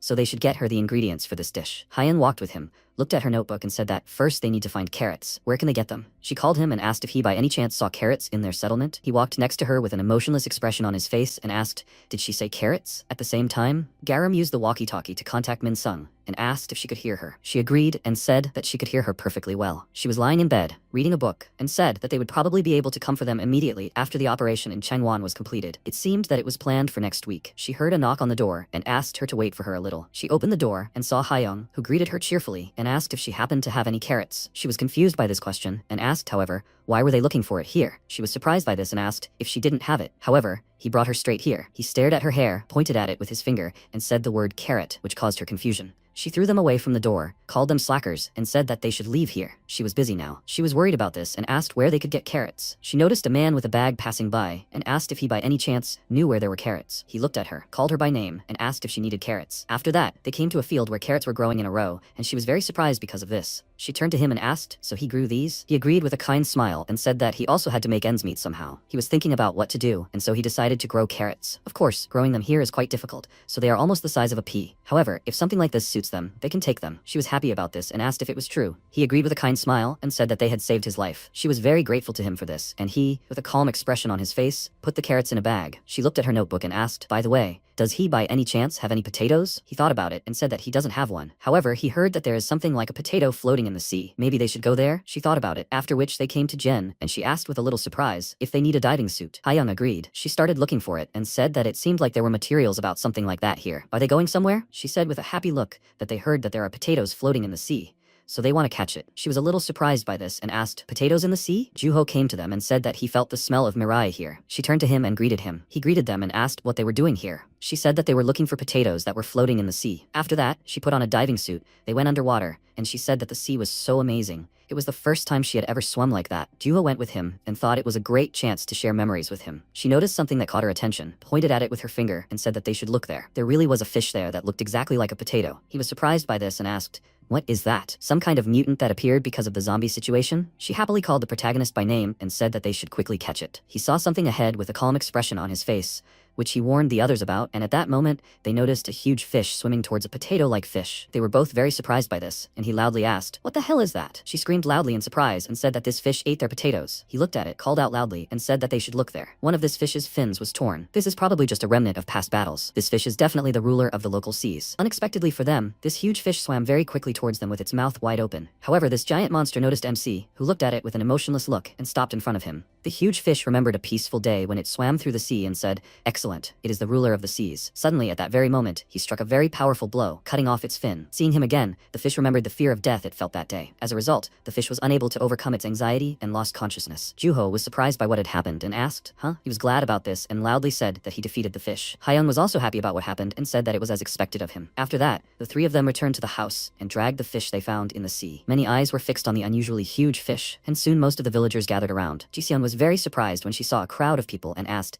who are these people? Because of this, she had to cook a huge amount of curry, and her hasty cooking eventually showed the worst of her skills. She placed the plate with the terrible-looking dish on the table and wished him bon appétit. Everyone was very disappointed when they saw this and expressed their dissatisfaction. The people who also came here asked if they had come in vain. However, he had heard that she was a good cook. She cried with a dissatisfied expression and asked what they were suggesting she do. Juho called Mariah and said that he should try it at least once. Maybe it wasn't that bad, right? He cannot eat it all, right? He looked at the food on the plate in front of him and remembered how his mother said that he should remember one thing. No matter what happened, he must definitely eat well. She would always make sure of that. After the incident, he continued to eat for some time until he grew up. Currently, he ate a spoonful of this food, which surprised everyone around him. They looked at him with surprised faces and said that they had never seen him eat anything. How did he like the taste of this dish? He thought about it for a few seconds and made them laugh a lot by saying it wasn't tasty. They laughed loudly and said that even he didn't like her dish. She continued to cry and thought that she knew it herself. Kyung looked at him with a smile after what happened and thought that she hoped that today would be meaningful. She also tried the dish and, with a dissatisfied look, wondered what it was. After some time, Garam called Min-sung over the radio and asked if she could hear her. The people in the village are safe, right? So, the operation in Changwon that she spoke of, they are going to secretly attack that city. It seems that they will carry out the plan soon, so they should wait a little longer. However, Yere was sitting by the radio with a burning village with dead people in the background. Unexpectedly for her, she asked in response, won't this be too boring? She was very surprised by that voice and asked who it was. She sat in the same place and said that they would dismiss all the guards so that they could come openly. They shouldn't act impolitely since they were worth each other. She sat up and called her name in a surprised voice. She said, with a serious expression, that they would wait for it. Garam was about to ask loudly about what happened to Min-sung, but she only broke the radio with a kick. She began to shake from horror from the realization of what had happened.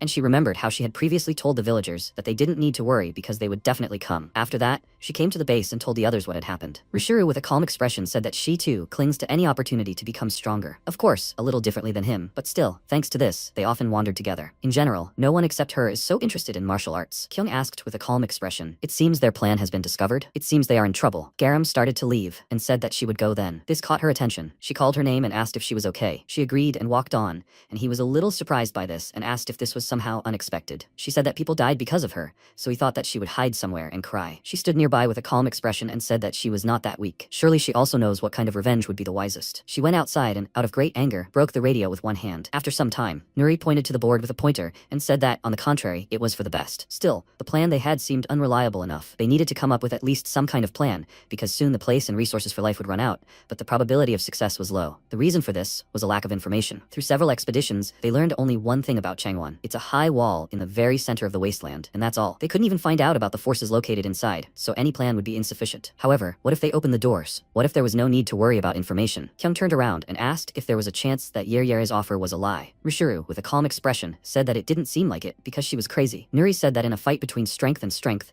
the probability of their defeat was 0%. If they hospitably opened the doors to them, then they had no reason not to break in. He thought with a joyful expression on his face how excited he was. How much fun would it be this time? He should also be with the teacher, right? She turned around and asked where Mariah was now. Kyung said that she didn't think she had seen him today, but she would go look for him. At the same time, he was sitting by a large tree. Jiseon noticed him and asked what he was doing here. He turned to her silently, and she said that she came here to throw away the curry. He remembers, right? This is what they ate yesterday? She sat down next to him, started crying, and said that she tried so hard to cook it, but it turned out to be tasteless. Besides, there was a lot of it, but there was nowhere to throw it away. So she was walking around. She noticed the clothes in his hands and asked, "Isn't this by any chance a squad member's costume? By the way, why isn't he wearing this? Everyone else only wears this." He said that he just doesn't feel like wearing it. She asked, "Then why is he holding it in his hands?" He remained silent. She called his name and asked if something happened to him. He said that he didn't know. Before that, he always felt only emptiness, but yesterday, he doesn't know. She looked at him, thought about what he said and asked, "Is it so scary for him to do something with others? It seems like he is trying to find hope, and this gives him a feeling of guilt." He doesn't have to think like that. He's just creating a story that he'll tell his mother one day. Because if he only tells her stories about constantly fighting zombies, she won't like it. Where and what he's been doing all this time, who he's met, what thoughts he's shared,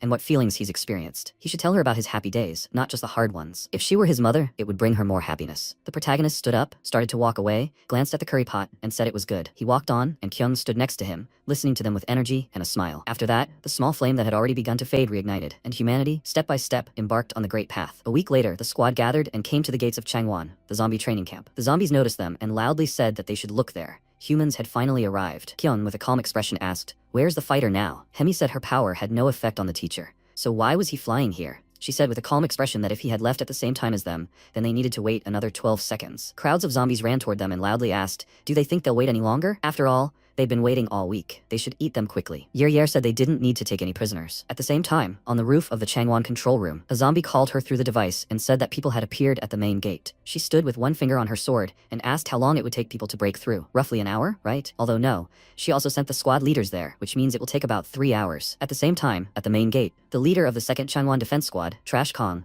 jumped over the crowd of zombies and loudly said that they should get out of the way. They can't even speak properly, so they must respect the hierarchy before eating. The leader of the first defense squad, Steel Trampoline, said that eating too fast can cause indigestion, so the first squad starts with a warm-up. The leader of the chemical defense squad, Chemical Talk, asked which of them defeated Jisoo Chejae. He wants to meet with this person first. Kyung stood calmly in place and counted the seconds until MC's arrival, and when she finished counting, he landed in a crowd of zombies walking towards them. He stood in his uniform, and she said that he had arrived just in time. He should act as they planned. He looked at her with a calm expression and agreed with this. At the same time, she was still standing on the roof of the building and asked, will they even be able to break through the main gate? Her attention was caught by the sound of a loud approaching sound. The leaders and members of the defensive squads, as well as the regular guards, a total of 336 zombies, were completely annihilated. The distance from the defensive wall to the Yeryer command post was 3 kilometers 200 meters. 678 zombies died during the movement. This process took only 3 seconds. During this time, he reached her and ran towards her with incredible speed, swinging his fist. She was very surprised by this and wondered, who is this guy, and when did he appear here? He hit her very hard in the face and threw her several meters into the air. She landed on her feet and said loudly that this is amazing. He decided to catch her off guard. So he is the same person who is acting like God knows what. He's pretty tough to get here so quickly. She looked at him with a serious expression and said that, however, attacking from behind is a bit too much. What about the warrior's code of honor? So he came straight here, ignoring the zombies at the main gate?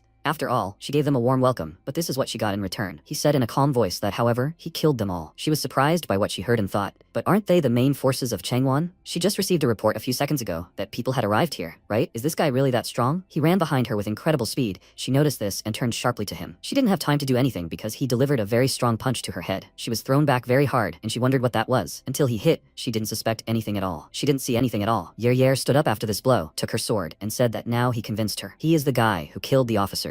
Does he know why she opened Changwon for them? She took out several small tiles and said that she thought that if she met someone stronger than her and could focus on martial arts. She threw it on the ground, her sword engulfed in fire, and she said that then, it may turn out, she will forget the past that she wants to forget. She activated the fire dice skill. She cut Mariah in two with a sword strike, and he looked at her and asked for forgiveness with a calm expression. What happened surprised her very much, and she wondered what she was looking at now. He asked with a calm expression if she by any chance knew where Yera was now. She looked at him and asked what he just said. She thought that this guy didn't come because he knew she was here, but just burst into the first building he saw. She got angry and said loudly that she didn't know what special abilities he had. But still, even in ignoring, you need to know when to stop. She was the one he just spoke about. He said with a calm expression that in that case, he asked for forgiveness. His body recovered. He delivered a strong kick and said that it was nothing personal. She was thrown very hard to the side. She hit the bamboo and began to cough up blood. At the same time, people broke into Changan, and Kyung loudly said that they should all go on the attack. They should move along the path that was cleared for them and get inside. According to the operation plan, they are rescuing people. They should go from the entrance along the eastern wall and save the people who are working as slaves for them. She is handing over the main command to Garam. She ran alongside, loudly agreed, then stopped, took out her weapon, and was about to say something. At the same time, zombies were standing at the guard post near the supercluster and asked what was going on there. Maybe they should go there too? They hadn't received any special orders, so they should wait for now. Someone ran past them, and they asked what was running past. Kyung jumped very high, pushing off the wall, and said that this is the supercluster. As Rashuru said, it is located right in the middle of Changwon. She estimated that the radius of this structure is currently about 50 kilometers. It seems like a mental numbness will set in for about 3 months, and yet everything is fine. After all, now she can trust him. She began to activate her skill and thought that her ability was absolute sight. Everyone knows it by that name, but in reality, it works a little differently. Her ability can greatly increase any human sense, including hearing, sight, smell, touch, as well as muscle strength, gravity, acceleration, and so on. All this time, she simply focused on sight, because it is the least risky. She used sense enhancement by 580%, absolute territory, dominion. She landed on her feet and said that now in this place there is not a single attack that she cannot sense. A zombie with a very angry expression swung his weapon to attack a squad member and loudly asked how they dared to break in here. His blow missed, and he loudly asked how it was possible that his attack bounced off. She continued using her ability with a serious expression and thought that the fighters need not worry. No one among the people will die today. At the same time, Nefe heard 2 beeps and asked who was calling her in the middle of the experiment. The device told her that 2 errors were detected. It transfers the waiting energy to the additional monitor. She was surprised by this and asked, were they the errors she was looking for 2 at once? A zombie ran up to her and loudly called her name. He said that people have now broken through inside Changwon. She must give orders on what to do. She thought that she had told Yer not to expose them. Wait, so the errors are somehow connected with people? Maybe this is her chance, which she as a scientist cannot miss. She directed the energy into her hand and said to activate the protective protocol. Multiple screens appeared in front of her, and she activated the skill to remove the tweezers, activate the system. She said that first she needed to mobilize all forces for defense. It would take time before the system was fully activated. The zombie agreed and ran away, and she called Bixie and said that they needed to transmit an alarm signal. The zombie she contacted asked who to designate as the recipient. She immediately named Terret. At the same time, Garam defeated the zombies and said that there were too many of them. She thought that they needed to save people as quickly as possible. When would that be possible at this rate? A zombie jumped towards her, loudly wishing her death, and swung its weapon. A bald man saved her by hitting the zombie with his shoulder, who was about to attack her. He winked at her with a smile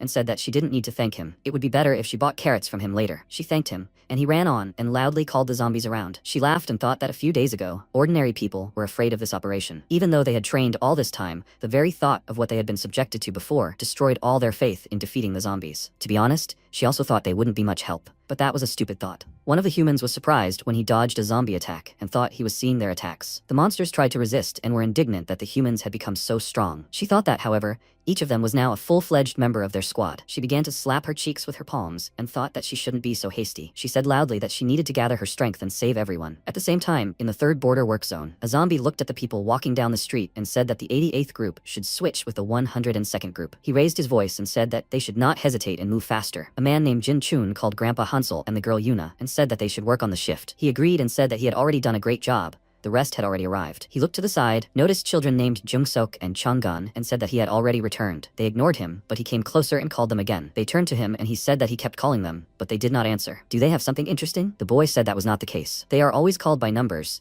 so he did not realize that he was calling them. It seemed that he had even forgotten what his name was. He sat down to be on the same level with them and said that he always tells them. Even if they forget their names, he will always call them that way. The boy looked down sadly and asked what would change if he started calling them that. After all, zombies will always address them by numbers. It seems as if they have become some kind of robots. Is there any point in such a life? Maybe it would be better to die? Chun asked if he knew why they call them by numbers. Zombies do not age or get sick and always look the same. However, people gain new experiences over time and change. Creatures always ready for new achievements. He himself just said that he feels like a robot. This is exactly what the zombies want. They take away their names and all their humanity and try to turn them into simple cattle. However, they are afraid of their capabilities. They must survive this no matter what. They will endure until their capabilities bloom in full color. After all, one day, their world will definitely return. He hugged the children, and they were very touched by his words. At that moment, Garam came to them, holding a beaten zombie in her hand, and loudly said that they all should get out of here. They looked at her and asked what was going on. Who was she anyway? She loudly said that they could escape with them. They were surprised when they saw the defeated zombie and asked if it was really she who killed the monster. She loudly said that now it seemed unbelievable to them, but they should follow her. After all, she came to save them. Chun ran very quickly to where she came from and looked out from around the corner, and she said that it was dangerous there, so it was better not to go alone. He saw the squad members fighting against the zombies, turned around and loudly said that now the zombies are fighting with people. It seems that they really came to save them. The people immediately ran to the exit when they heard his words. He loudly called out to Jumsuk and Changan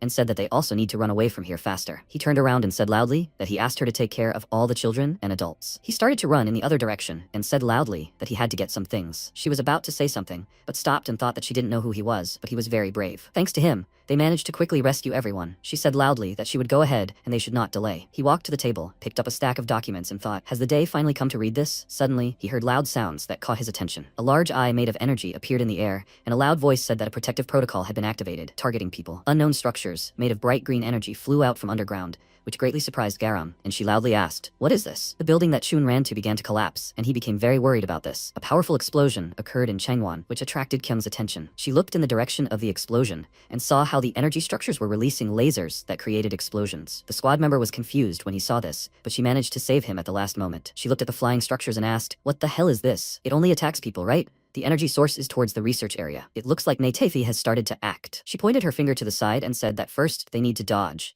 They should try to hide in the buildings. The squad member agreed, and she thought that of course she would like to go to her, but she has to protect people. In this case, there is nothing to be done. She ran to Garam and called her by name and said that it looks like Natefi did this. Can she take this case? She was surprised by what she heard and asked her to attack the officer. Kyung said that she will support her, so she should not worry. She ran in the right direction and said loudly that there was no choice. Now was not the time to give up. One way or another, she would try. She thought that Nafi was in the research area. Suddenly, a star flew next to her and she managed to dodge this attack at the last moment. Jisoo Chae-jae, who threw it, called her a friend and asked where she was going. They should talk, right? Garam was surprised because she saw her and was about to say something. She asked with a serious look, so she remembers her? Of course, she must remember her. Her appearance changed, and she said loudly with a very displeased expression that it was because of her that she lost so much. Her beautiful face and her sister's too. She threw 2 stars at her and said that she would do the same to her. She went on the attack and delivered many quick blows with her weapon, and she dodged it all. She continued to make quick attacks and loudly asked, "Where is she always running?" She thought with a worried look, because she needed to get to the research center as soon as possible. She loudly called out to the commander and asked, "Can she hear her?" There was an emergency. She needed help. She heard her request for help, and Jisoo Chae-jae loudly asked, "Who is she talking to?" She should focus on the battle. Kyung very quickly ran to her and said that she didn't know what kind of situation this was, but it seemed like she needed support. She looked at her with a very displeased look and asked, "Who the hell is she?" She should leave here immediately. At that moment, the commander delivered a very strong kick, knocking her aside, and a large cloud of smoke rose from her impact. She turned around and said that she didn't need to worry. She would send support through Hemi. Garam, with a surprised expression, asked,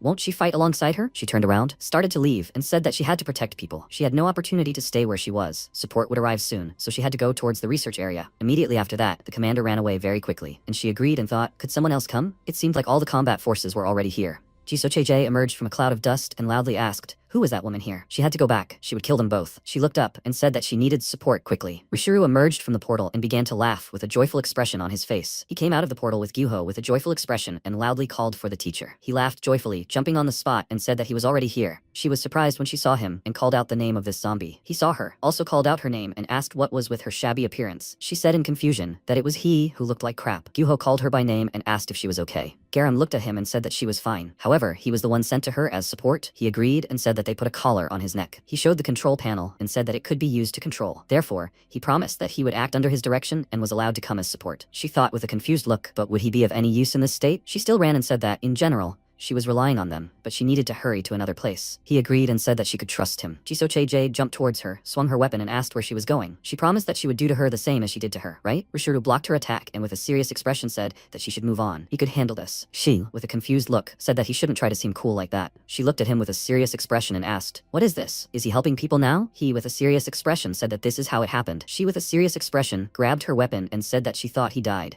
but he became a slave to people. She jumped towards him very quickly, swung and said that he should not distract her and get out of here. He dodged her attack and asked if she remembered the difference between a high-level zombie and a medium-level zombie, right? She said with a surprised expression that of course, it was because a high-level zombie was much stronger. He further reminded her of the difference in their strength and asked if even knowing this, she decided to fight him. He was about to say something else, but she threw him aside with a strong blow and said that he talked too much. Gyuho watched this from the side and thought, everything is fine, right? Rishuru was surprised by what happened and wondered why he was so weak. All this time, he only fought with people, so he didn't know how he was so weak. He noticed that she was running away and said that she was chasing Garam. He called his name, pressed the button on the remote, and said that he should quickly stop her. He pressed the button, which caused an electric shock to start, and he loudly told this idiot that he should turn it off. He turned it off, looked confused, and apologized, saying he didn't think it worked like that. He suddenly jumped towards her and asked if she saw what happened. He had no choice either. She grabbed his hair, started spinning him, and said that she had asked him not to touch her. Juho watched from the side and said that he should try. Rishuru thought that he was not capable of anything in such a body. He called the man and said that he should give him that medicine. He refused, saying that Jen said to use it only in an emergency. She threw it close to him, and he said that this was exactly the situation now. If he didn't give it to him right now, they would both die. He said with a serious expression that he had to handle it himself. How could he trust him and give the medicine? He looked at him and asked. He wanted to see the teacher as soon as possible, right? If he eats the medicine and deals with this girl, he will be able to see the teacher at least a second earlier. Besides, people need help now too, right? What will he do if while they are fighting with her, all the other people die? He thought about it, handed him the medicine, and said that he must use it to save people. He is not giving it to him because he wants to see his teacher. He threw him a fish-shaped pill, and Rishuru said that he should have given it to him right away. As soon as he swallowed it, he immediately felt the effect, and the rope around his body began to crack. The rope broke, and he watched what happened with a joyful look. Gyuho looked at him from the side and said that he returned to his normal body. Now he must follow this zombie girl. He turned to him, waved his hand, and with a wide smile said that first he needed to do something. He was very scared because of this and thought, did he decide to betray them? He knew that zombies can't be trusted. Unexpectedly, he patted him on the head, thanked him,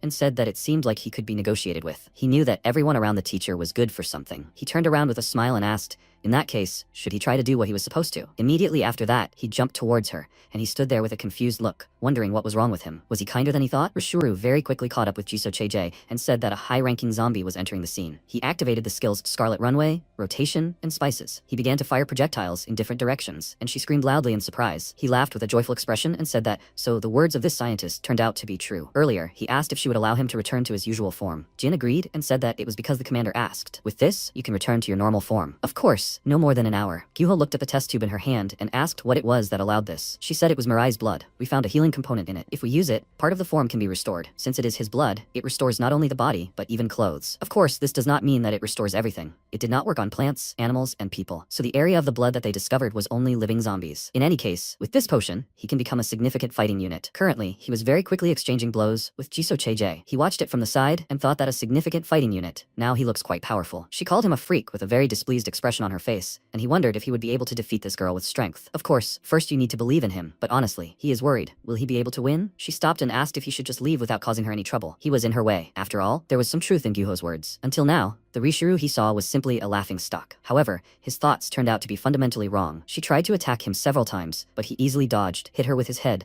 and said that it was incredibly boring for him here. He put his foot on her head and said that she was the one getting in the way. After all, he had to go meet with the teacher even a second sooner. There is something Gyuho didn't know, and Jisoo Chejae had forgotten. Earlier, several years ago when zombie society was just beginning to emerge, Rishuru was a legend. Enormous physical strength, a wonderful bright mind, and even great superpowers. The one who reached the officer's seat faster than anyone else, a legendary rookie, and that was exactly him. Of course, this legend did not last long. Suddenly, his will and ability to act were broken, and he turned into a loser. That's how he became a forgotten legend. But here and now, the legend unexpectedly returned. Besides, he is now on the side of the people. She was very angry because of this, managed to break free, tried to hit him and asked loudly, why is he doing this? She delivered many quick blows, but she couldn't hit and asked loudly, why did he side with the people? He can see her hair, right? Her sister's hair is woven into this, and this skirt is made from the remains of her sister's skirts. Because of these people, she lost everything. Her sisters and her beauty, she lost it all. She started crying and asked, however, why doesn't he calm her down, but stands on the side of the people? He is the same zombie as she is. Gyuho looked at them with a worried look and wondered why he suddenly stopped attacking. Did her words make him hesitate? He knew that zombies couldn't be trusted. He was about to press the button on the remote control and said loudly that he should attack quickly. Rishuru, with a serious expression on his face,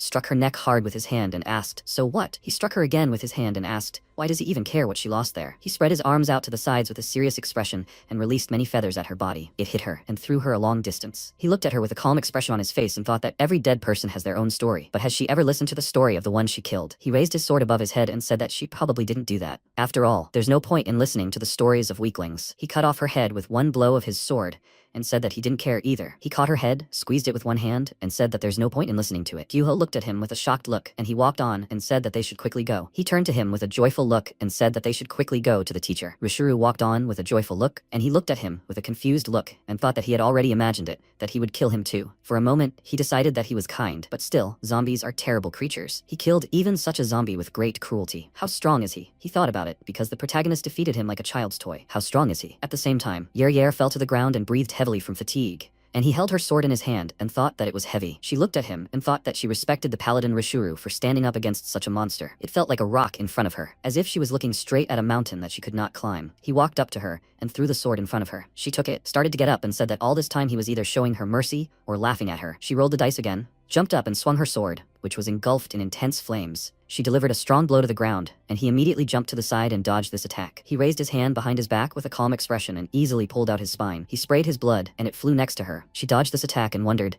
did he raise the temperature and warm up the blood to use it like a flame? This guy repeats after her. He ran towards her very quickly, and she delivered 2 quick blows and said that this type of fighting irritates her. He was not confused by this, extended his arms and grabbed her head. She was very surprised by this and asked loudly, what is this anyway? He pulled himself towards her and delivered a very strong kick. He was going to use his blood as a weapon, but stopped and did not attack her. She looked at him and said that she had been feeling this for a while. However, why does he always leave her alive? Does he have some kind of special order? He refused because the only thing he was ordered to do was kill the officer, and he received no other instructions. However, now he just felt some kind of incomprehensible compassion. He asked what past she would like to forget. Is this past forgotten? She looked at him and asked why he was asking her about such things. Does he want to feel sorry for her? He refused and said that he simply had a past that he would like to forget. Everyone has had this, right? In childhood, for some reason, they argued with a friend, and then a fight starts, after which they make up, as if there was no quarrel. This happens because there was an exchange of emotions which strangely helped them understand each other. And here too, there was such a case. Exchanging blows, these two understood each other. Yere said that a warrior needs to hone his body's senses. Recently, while training her sense of smell, she felt that there are many more smells in the world than she thought. The smell of a rainy night, the smell of coming winter. There are things that can be known even by seeing, since sense not only means something specific, but also allow you to feel a lot. He has the same smell as hers. She picked up the sword, brought it behind her back, and said that it will be so, she will tell. The story began several years ago, before the Paradise Time began in Seoul. The Scarlet Squad is an organization born of defeat. Because of the brutal battles between the zombies in Seoul, some had lost something or been injured, so they gathered together to escape to the south of the country. However, she lost her father there. He was the last of her real family. Of course, after meeting the Crimson Squad, they may consider each other family, but it only exists on paper. He wonders why? It's because the picture of the world in the zombies' heads is broken. They only tell each other cause and effect relationships. However, they cannot truly become attached to each other. A fake family, created to forget the real one, on the contrary, only reminds her of it more. Although it doesn't hurt anymore, it creates an unhealing wound and emptiness, in which there is no emptiness, but which cannot be filled. Simply put, she couldn't forget. That's why she clings to martial arts, because she wants something to block out these thoughts. She grabbed the mask tied to her hand and said that she had talked for too long. Thanks to this, she was able to complete the technique. Her abilities need to line up. It was ridiculous, of course, to say such things to her, who had survived thanks to his mercy, but she was glad that she could show her true ability. She put on the mask and said that she was grateful that he listened to her story. For the first time, she told her interlocutor about her past. She activated the fire game skill at 29 steps completed. Her head lit up with flames. She took 2 swords from the fire in her hands and said that she, too, would show her respect as best she could. MC watched her and saw himself from the past in her, so he also wanted to show his respect as a reward. What he could do, his greatest respect,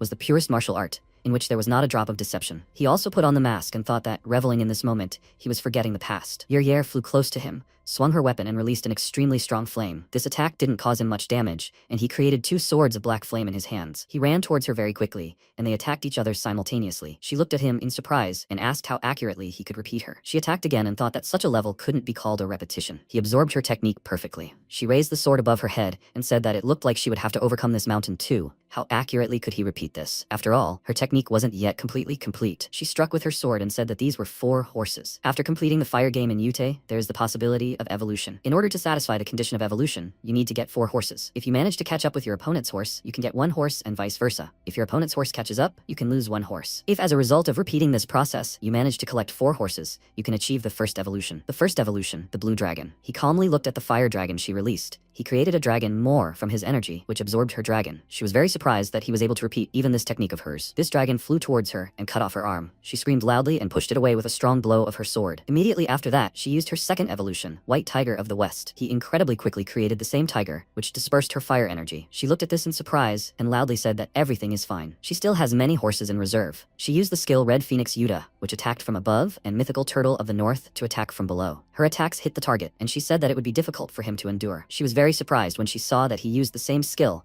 and dispersed 8 her energy. Yere said that her patrons of the 4 directions were so easily defeated. She wondered how to defeat this guy, and what should she do? She raised her sword, took a deep breath, and wondered why she was even asking. How could she be so focused? For the first time in so many years, Her head felt so light, she ran towards him very quickly to attack. This battle was somehow special. Outwardly, it could be mistaken for a furious exchange of blows, but inside, Yera felt some strange comfort, and he felt the same. As if this was not a battle, but something close to a dialogue. In any discipline, at the moment when victory or defeat is at stake, the opponent's gaze, actions, habits, and even the shortest breaths feel very profound. To defeat each other, you need to understand your opponent, you need to focus on them. The two were engaged in a dialogue, quiet but deep. She lost another arm and leg and said that she had already thought that her past did not matter. However, maybe she had endured everything just for this one moment. Surely, it seemed that this was enough. Now she would get rid of the will to live. Mariah ran up to her, struck her with his sword, and her body was engulfed in powerful fiery energy, and she used the form of the highest evolution, Tokaebi, the patron of the center. She said that this is a being who has gone beyond life. Although his physical shell is immortal, but the soul cannot be immortal. It was an honor for her to fight him. She called him a friend and said that they will leave this world together. She attacked him with this fiery energy, because of which a small amount of energy flew out of his mouth. The mask on his head began to break, and a large amount of dark energy burst out. This dark energy tried to grab what flew out earlier, and she looked at what was happening and loudly asked, "What is this?" She flew away from him and asked, "What is happening now?" Even the buildings began to shake. Or rather, even the dimensions were shaking. The people who were below also felt what was happening and became worried about it. Natefi saw a lot of system errors and asked what they were. This was the first time she had seen something like this. Who was Yer fighting? At that moment, a strong explosion occurred next to her. Her Takebi disappeared, and she asked if even an attack that crossed the line of life had any effect on it. The protagonist stood there with a puzzled look and wondered what had happened. She laughed and said that this was too much. Couldn't she even leave this world together with her friend? She created 2 large hands of flame and said that it was do or die. She launched fire projectiles at him and said that since this had already happened, she would fight to the very end. She continued to attack him and asked what he was doing and why he wasn't counterattacking. Did he think that in this form she didn't even deserve an attack? She would die soon. She took a deep breath, flew towards him and screamed loudly, but before she could reach him, she ran out of strength and fell to the ground. She wondered what she was expecting. Natefi had asked earlier, "Do you want bamboo and plan to plant it?" She agreed and said that her father loved it, so she decided to plant it. She agreed and said that she would get it for her soon. She stood behind her and asked, "Does she have time on the weekend?" She turned to her and asked, "Are you having some kind of general meeting?" She refused and said that was not the issue. She thought that maybe they would go on a picnic together with the squad leaders. She asked, "What kind of nonsense is this? If it is not work-related, she does not have to come to her." She agreed and apologized. After some time, she planted bamboo on the roof and said that one day she would definitely find someone to talk to. She can't miss her father forever. She will try to create a new family. She offered this to different zombies, but everyone refused her, and in parallel, she continued training. After some time, when the bamboo grew, she came to the roof and said that one day she would have a new family. The bamboo forest started to burn, and she thought that there couldn't be a new family for zombies. She attracted MC's attention by asking if it was possible. If she were human, could they become friends? He looked at her calmly and agreed. She continued to burn and said that one day he would have those who could quench his sorrow, and they would become his new family. However, she could only envy him. After that, she died, and he looked at it with a sad look and said that he was also envious. At the same time, Nitifi looked at the system windows and loudly asked, "Who are these errors coming from? The location must be reported immediately." At that moment, a loud explosion occurred behind her due to a beam of energy. She turned sharply at this and asked what was that. Garam saw her, called her name and said that she found her. She remembered the past and thought that during this time she carefully read the attack wave and was almost close to complete absorption. So she was able to increase the use time to 2 minutes. During this time, she should defeat her, or Mireille should come after defeating Yera. Either way, if she doesn't endure it, she will die. At the same time, Kyung ran down the street and thought, great, she manages to save people exactly according to plan. So far, everything is going pretty smoothly. However, something makes her nervous. Maybe she is missing something that should not happen under any circumstances. At the same time, Natifa asked, "Who is this Mariah?" She was surprised by this question and was about to ask something, but at that moment she shot energy into her head and said that it looks like it can be used. She should become a zombie. Because of what happened, Garam fell to her knees, breathing heavily, while her consciousness changed and she began to turn into a zombie. At the same time, on the street, Hemi was fighting against a zombie. She leaned on her sword because of fatigue and asked if it was because she used the ability too many times. Suddenly, a zombie ran up to her, who was about to hit her with his weapon, and said that she can't be distracted. At the last moment, Kim Yulha attacked this zombie with his energy and used the skill Speedball Flight. He called her and said that it was better for her to leave the battlefield since she was so tired. He was afraid that she would die here from overexertion, because someone like him was needed here. She said that he should bend over. He was indignant because of this, and said loudly that he saved her. But she was so impudent. She jumped towards him, put her hand on his head and said that if he did not want to die, he should bend over. She held his head and kicked the zombie very hard in the head. He looked at her with a very displeased look and asked, has she completely lost her mind? How dare she touch his head with her hands? She said that she saved him, but he was so impudent. When will he finally grow up? He became even more angry because of this and asked why she was even repeating after him. Hemi, with a calm expression on her face, said that she was his twin sister. Or had he already gone blind? A bald man came to them, called her and said that if she was having a hard time, she could rest. They had him after all. She thanked him, and Yulha, with a displeased expression on his face, turned to him and said that he should leave too. He said with a sad look that he was just worried. He became even more angry and loudly asked who he was to order his sister around. She, with a calm expression on her face, watched him arguing with the man and called him a little idiot. She looked around and wondered where the black-haired guy had gone. It seemed like just recently he was with them. He probably just went somewhere. At the same time, Kyung fired a machine gun and destroyed the devices flying above her. It exploded, and she thought that the frequency was gradually increasing. It was becoming more and more difficult to defend herself. She looked at the large device that appeared due to the protective protocol, the second stage, the clearing system. Besides, what bothered her most was that these shots were happening with a certain periodicity. She jumped towards these projectiles, destroyed them, and thought that of course, this did not interfere with protecting people. And yet, at this rate, she would not be able to get to Garam's aid. She ran forward with a tense expression and wondered if now was the best time to wait for Mariah. She apologized to Garam. She must hold out. At the same time, she tried her best to resist the effect of Nafee's ability. She used the skill attack wave, energy management, purification. She managed to get rid of the energy that transformed her into a zombie and was breathing heavily because of what happened. She thought that she didn't know what she was going to do to her. But if she was late just a moment, something terrible would have happened. She asked loudly what she did to her. She looked at her calmly and asked how this happened. Does she have any superpowers? She doesn't know how she did it, but she knows how to cling to life. However, if she became a zombie, life would become much more comfortable. She was surprised because of this and thought, did she just try to turn her into a zombie? So this crazy scientist who tried to combine a human and a zombie, it seems that it is she. She picked up the book she dropped and said that she and Yer really don't even consider people as cockroaches. She used the skill attack wave, complete assimilation, and said that of course, on the contrary, it's good that now she can fight her without feeling guilty. She channeled a large amount of energy into her hand and thought that they had about 2 minutes, and during that time, she would try to finish her off. Nafee stood calmly in front of her and said that this is how others see her. Garam released a very strong beam of energy, but stopped because of what her opponent did. She activated the skill Spinal Cord Severance. Several energy locks appeared above her head and she wondered, what is this? Her body does not move, as if something in it was breaking, as if something broke in her head. A system window appeared in front of her, in which it was written that this is a perfectly appropriate expression. After all, right now, control of her body is in her hands. She looked at it with a shocked look and wondered what this is, some kind of illusion? Nafee wrote with the power of thought that they communicate by merging brains, so it is better for her to stop resisting. It seems that her body would be useful to explore, so she did not want to damage it. She attacked her with her energy, and she watched and thought that, of course, she understood that even though she had become stronger, she was no match for the officer. However, she still wanted to put up at least a little resistance. However, she was not given even the slightest chance. At the same time, Kyung watched from the outside and was very worried about it. Garam was shocked when she saw Dongho, who stood in front of her and took the zombie's attack directly. Dongho blocked the attack with his body, and Garam's eyes widened in fear, thinking, him? But why is he here? Nafee looked at him and thought, who is this? And how long has he been here? Dongho fell to his knees and asked Garam to run away. She shouldn't die here. At that moment, Yulha screamed, horror, there's no end to them. Have zombies gathered here from all over the world? Let them just leave already. Morons. Rishuru laughed loudly and shouted, teacher, where is he? Teacher. He looked around and yelled, what? Has the medicine's effect completely worn off? The guy cried out in fear. Is he okay, Rishuru? After a while, Hemi jumped over the explosions and continued on. Another explosion occurred, and she was thrown back, and she began to breathe heavily. She thought, the longer the battle lasts, the weaker the people's morale becomes. Hemi activated the third stage defensive protocol, the falling bags, the support system. She mentally asked the others to hold on a little longer. Even if their morale declined, hers was unwavering. The turning point would soon come. Blood dripped onto the floor, and the boy thought, how stupid. He appeared quietly and dies quietly. His dignified death seemed so stupid to him. He looked at Garam and thought, really, it's better to die like this. Lee Dongho, he's 23 years old. Some time ago, the girl said Sang-hoon, let him do this for her until tomorrow. Dongho asked again, what was she talking about? And who is Sang-hoon? He ordered her to take it. He's Dongho, Lee Dongho, and he's already handed it in. Dongho has always been an inconspicuous guy. The teacher asked, who didn't hand in the assignment? Dongho raised his hand and answered, him. The teacher asked again, no one. He raised his hand and said, him. After some time, the question was heard, who didn't get the cookie? Dongho raised his hand and said, Lee Dongho, number 203. Someone asked again, no one? Dongho answered, Lee Dongho, number 203. A life no one remembered. A life no one noticed. That was exactly the worst thing. Garam cried out joyfully, Dongho, where should I put this? He turned around in surprise and asked her to just put it somewhere. Garam thanked Dongho, and he looked at her questioningly again, until he met Garam. After a while, he showed books and said, these are new books he studied. Garam looked at this happily, and Dongho, with a battered face, said she really wanted to get new books, so he got this with great difficulty. While Jinhai was being researched, Garam asked, can she read right here? Dongho asked again, here? After a while, they were sitting on the floor and Garam happily said, it really is written in great detail. Dongho asked, well, how is it? She likes it, but why does she always read sitting in his place? Garam asked, puzzled, what was going on? Dongho looked away and said, no, it's just that it's so spacious here.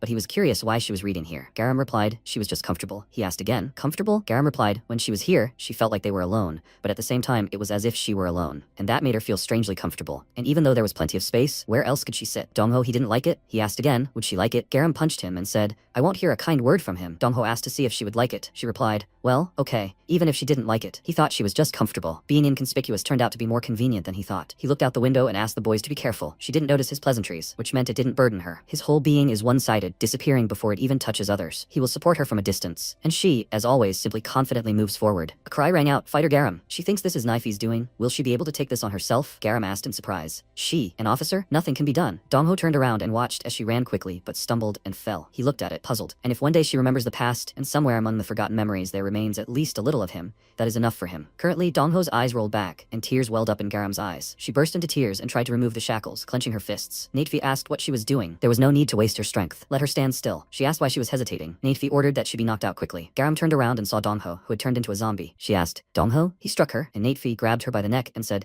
she asked her not to twitch. It wasn't her style to fight face to face. After a while, MC looked at the burning bamboo, when suddenly he thought, yeah, he should go kill Natefi, right? Kyung took aim, when suddenly she looked out in surprise and saw a huge explosion. MC appeared next to her, and she said, he's here. What an unusual technique he learned. He's already seen everything himself and understands the situation here, right? There's no time, so they need to go back and deal with her quickly. Mariah replied, yes. Kyung chose a defensive strategy as the best way to compensate for Mariah's absence. However, despite some short-term results, in the end, until the source is destroyed, the situation should become unfavorable in the long run. But now that Mariah has joined, the people's strength has increased many times over, and it's time to change that choice, from defense to offense. And as soon as the strategy changed from maximum defense, the turning point Kyung had been waiting for had arrived. MC spread his arms out to the sides and ran to the side. Destroying the original source had successfully boosted the people's morale. Kyung turned around and thanked MC for his help. And now she was asking him to take care of Natefi. She had already destroyed the source of her energy. She took aim and said to follow the bullet. Natefi would be there. MC replied, yes. King wondered if she was imagining it, as if something had been off for a while. Well, she didn't care. Maybe they should focus on what they had to do first. She rushed forward and began striking the monsters,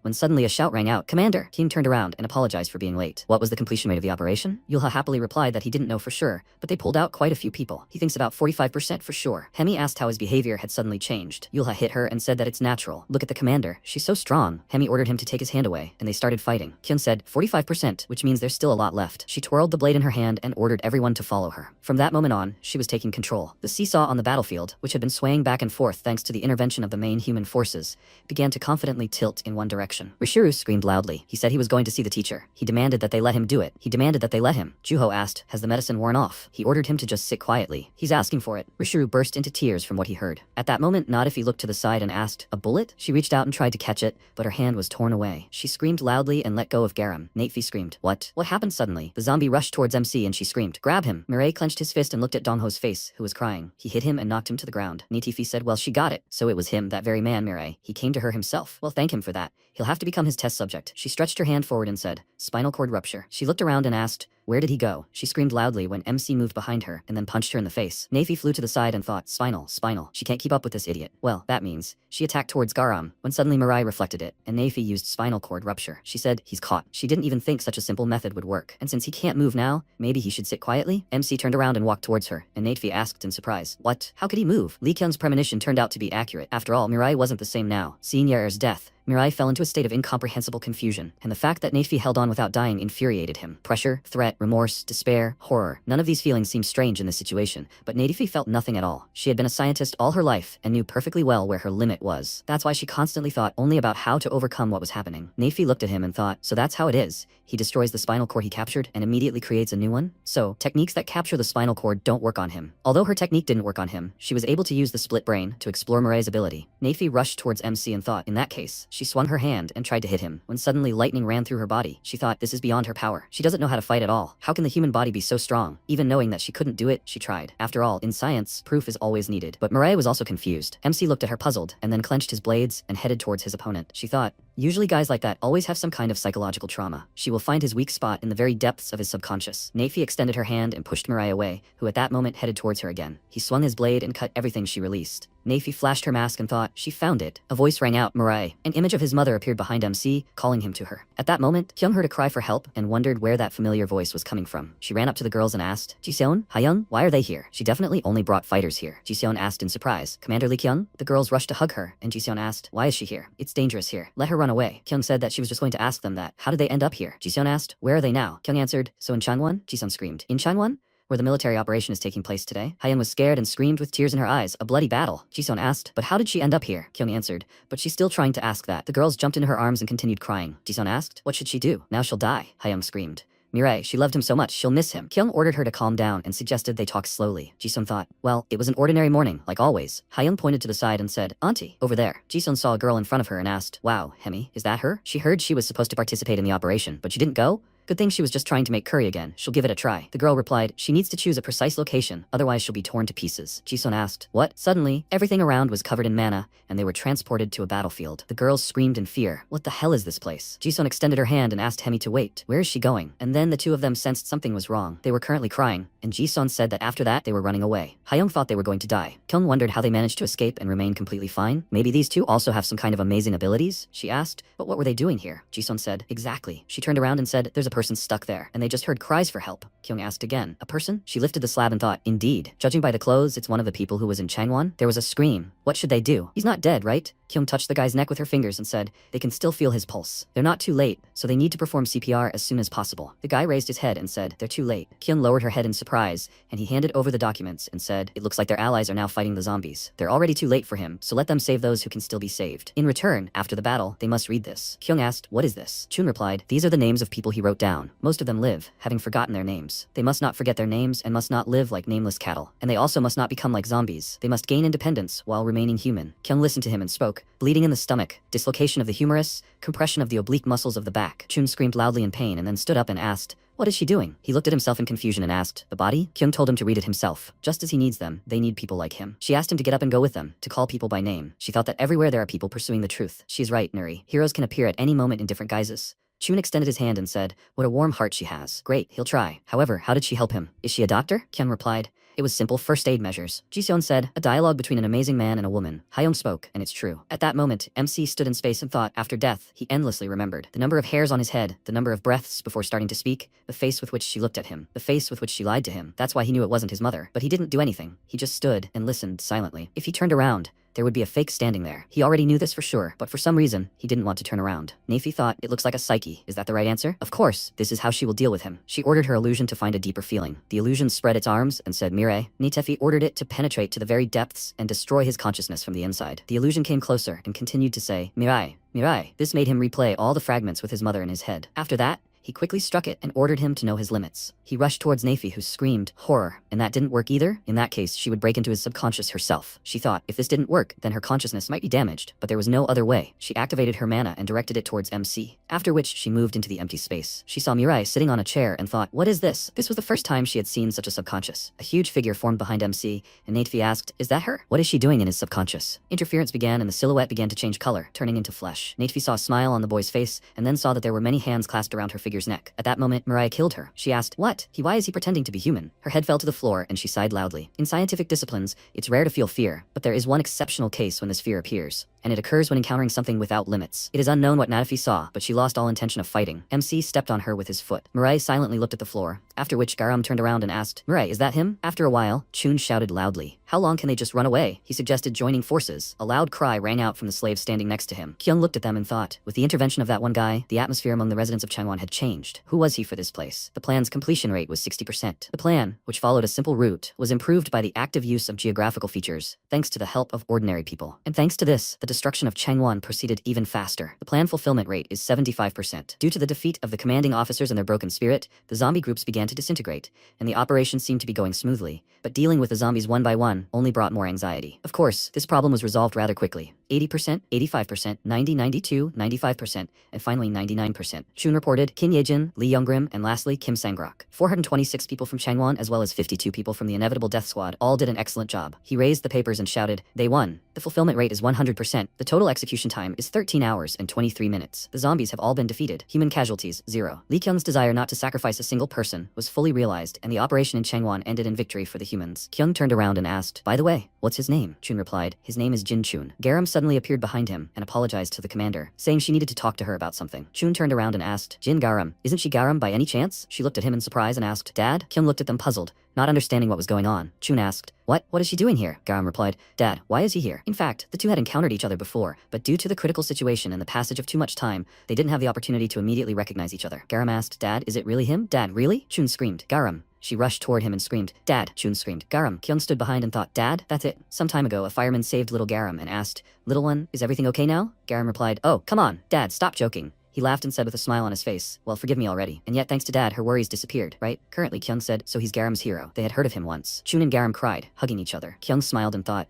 maybe fate really does exist. At moments like these, she realizes how many amazing things happen. However, What did she want to talk to her about? After a while, Gyuho looked at the guy's body and asked, so this is Dongho? Garam replied, yes. Gyuho said that because of the quick transformation, it looks like he has injuries. Of course, the wounds aren't particularly serious, so there's no need to worry. But what worries him is what they should do with Dongho, who has become a zombie. Kyung lowered her head and said that first, he needed to move him so he could be treated. They would discuss their actions a little later. How many more were injured? Gyuho turned around and said that they were trying to find out now. Once they confirmed everything, they would begin treatment at the infirmary by the main gate. Kyung said, okay, thank you, Gyuho. She clenched her jaw and apologized to Dongho. It happened because she was not capable enough. After a while, the slaves and agents were talking among themselves, and Mariah stood and did not move. He thought, what kind of family does he have? Suddenly a scream rang out. Man, is he okay? Jiseon slapped his back with her hand, and then grabbed his face and told him to just look at the huge circles under his eyes. Is he injured anywhere? MC asked, puzzled. What? Jiseon screamed. What do you mean? Does he even know how worried she was? She knows, of course, that he can't be killed. But she was still worried. Hayoung pulled him and said, that's right, and she missed him so much. Jisung cried and said, of course, they were the ones who almost died here, but they are still so glad that he is okay. They missed him so much. Mireille asked, why? Why did they miss him? Jisung asked again, what do you mean, why? Does there really have to be a reason to miss someone? MC remained silent and then remembered his mother's words that he should always take care of the people around him. He asked, why? Mom answered,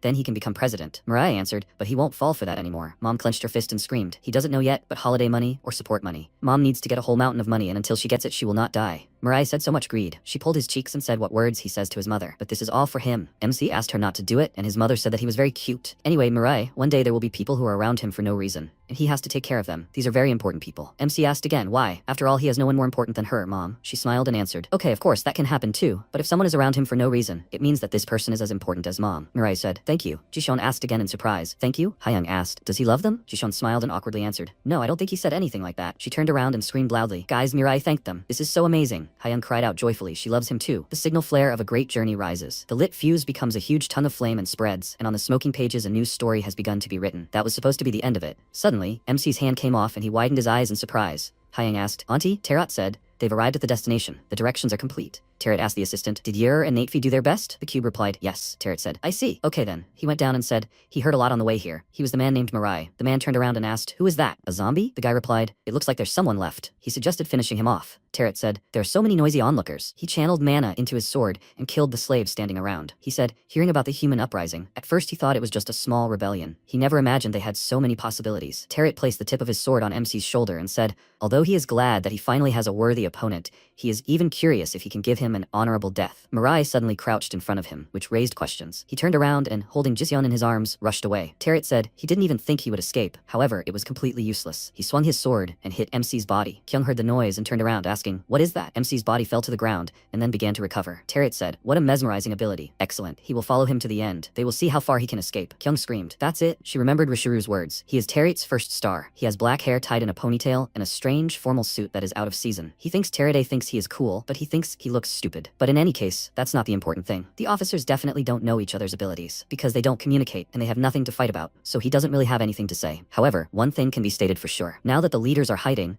Terat is the one holding the barrel that the Scarlet Squad is holding. What could this mean? And that means if they manage to catch Terat first, without wasting time on other officers, that will be the end of the Scarlet Squad. Kyung screamed, all forces capable of fighting. Let them gather around him. She covered her face with her hands and thought, with a good outcome, today could be the end of everything here. After a while, fighters stood in front of Terat. He looked at them, puzzled, and asked, what? What kind of kids are these? Are they Mariah's subordinates? Kyung asked how he knew they captured Changwon. Had he communicated with Rishiru? Terat asked again, Rishiru? They finished off the other officers but left him alive? What strange hobbies they have. No matter how he got here, he's not going to report to her. Kyung replied, well, she had no expectations on that score. But of course, she had no reason to listen. Today he will die here, and the curtain on the zombie era will fall here. Terat said, such self-confidence. Well, okay. He evaporated and a scream rang out. Did he disappear? Terat spoke. He only came to take a look at this Mirai, and if he can achieve his goal, he doesn't care who gets in his way. Well, he will test their level. Kyung began to look around and thought, even with absolute sight, she can't see him. It seems that he's not just moving quickly. Where did he suddenly disappear to? She fell to her knees and screamed. Garam turned around and asked in fear, Commander, what's going on? Kyung thought, her legs starting to go numb. Has the side effect of her skill already begun? Why now? Terat said he would start with those who look weaker first. He attacked Hemi, who screamed loudly. He asked, can't she anticipate even such a simple attack? He suspected, of course, but it seemed she was even weaker. Yulha rushed towards Hemi and shouted, outcast girl, is she okay? Garam held Kyung, who thought there were no signs before his appearance. Does he have some kind of ability that defies the laws of physics? How could the difference in the officer's combat abilities be so huge? She frowned and thought, oh my god, I need to get get up quickly. She must protect their fighters. She tried to move forward but screamed loudly. Garam screamed in fear. Commander! Yulha screamed. Outcast! Let her come to her senses already. Is she okay? He widened his eyes in irritation and looked around, shouting, where is he? No need to hide like a cowardly rat. Let him come out. Let him come out right now and fight him face to face. Idiot. Terat appeared in front of him and swung his sword and said, if he wants. He wounded Yulha and he screamed. Is he lunging at him? Freak. He'll die at his hands. Idiot. Terat said, his psyche is strong. It's a pity that it's only that. He delivered a cross blow to his body and then turned around and said, it is impossible to kill an opponent with pride alone. Ability must follow. Only then is it worth bragging about. Well, and yet he sees some small abilities in him. The fighter rushed towards Terat and ordered him to take his hands off the kids. Terat chopped off his hand with one motion and said,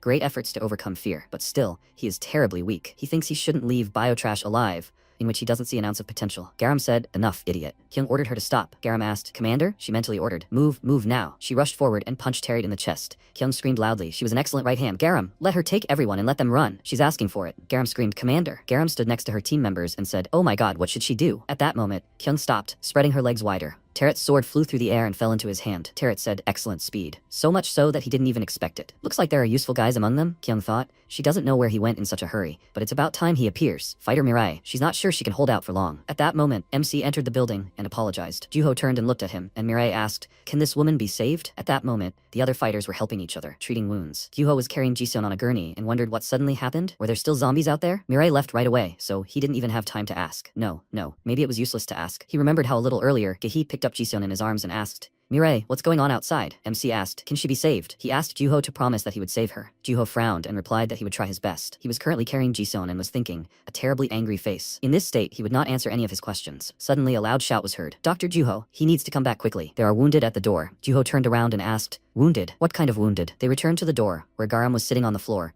and the bodies of her teammates lay around her. Juho screamed, Garam, what is it? Garam threw herself into his arms and screamed, Juho, let him save them. He was asking, Garam? He asked her to come to her senses. The guy asked, Doctor, what should they do with the wounded? Juho turned around and screamed, first, they need to transfer everyone to the operating room. Everyone answered, yes. Juho exhaled and clutched his head, thinking that suddenly a lot of critical patients had appeared out of nowhere, and he was the only doctor here. Who should he treat first? He can't take responsibility for them all. Horrible. Is this right? Depending on his decision, someone will die and someone will survive. He clutched his head and muttered, some way. Suddenly, Rishuru's voice rang out, asking everyone to listen to him. He knows something interesting. He took out a vial of blood and said, this is the teacher's blood, lying on the floor. And if we drink it like this, Rishuru, helpless, lost the will to resist and began looking for something to amuse himself with, and then twirled it around on his tongue like this. Juho sighed in irritation, then turned around and ordered everyone to be quiet. Doesn't he understand how serious the situation is now? Rishuru stuck out his tongue and said, ta-da. There was a round pill on his tongue. Rishuru asked, does he like it? This is his bloody work of art. The teacher will like it, right? Juho asked. He says, is this Mirai's blood? He widened his eyes in surprise and thought, wait, Mirai's blood? He screamed loudly, there it is, there it is. At that moment, the fighter asked, what kind of building just collapsed? The guy answered, well, he doesn't know. He suggested finding the commander first. At that moment,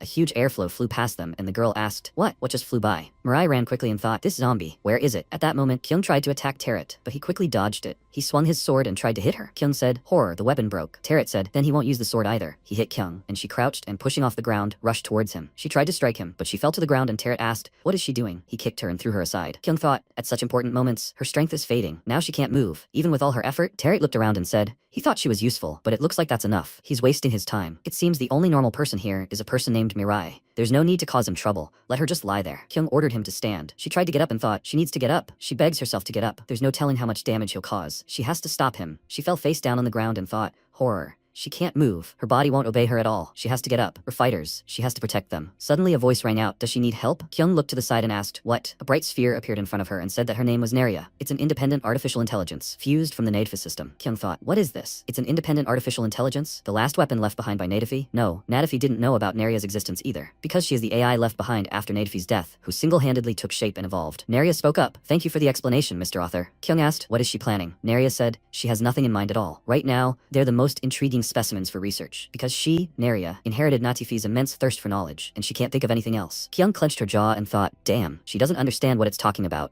but it looks like it wants to help her, and she would sell her soul for that right now. This is not the time to figure out who is a friend and who is an enemy, she asked. Great, what should she do? Naria replied, she doesn't have to do anything. Kyung asked, puzzled. What? Naria replied, she already pressed the button. Terat had asked for it himself earlier, to make a defensive weapon that no one could defeat, one that even he couldn't, so he put all his effort into it. A huge, bright stream headed towards Terat, who who looked at it in surprise. Neria said, supercluster. It struck Tarot, leaving a bright trail that could be seen from afar. Neria asked, so how was it? It's Neria's homemade air cannon. She thinks it should have killed Tarot. Kyung screamed, he's gone. Tarot disappeared without a trace, she thought. She can't see him even with perfect vision, and she can't hear any sounds either. Is he really dead? She exhaled and, spreading her arms out to the sides, fell to the ground. Kyung said, it all ended so easily. Should she say she's grateful or disappointed? Neria asked, so how was it? Cool, right? She asked for self-praise in the comments. Kyung asked, who has she been chatting with all this time? She thought, after such a blow, everything around Changwon must have turned to ashes. Of course, Tarot couldn't have remained unscathed after that either. She asked, is the AI's name Neria? What should she do now? Neria replied, nothing. She just wanted to look at it. Kyung said how strange she was. She smiled and thought, okay, she'll think about it later. Thanks to the AI, they managed to save the fighters. What a relief, really. Suddenly, Tarot appeared in front of her and said, I thought he said,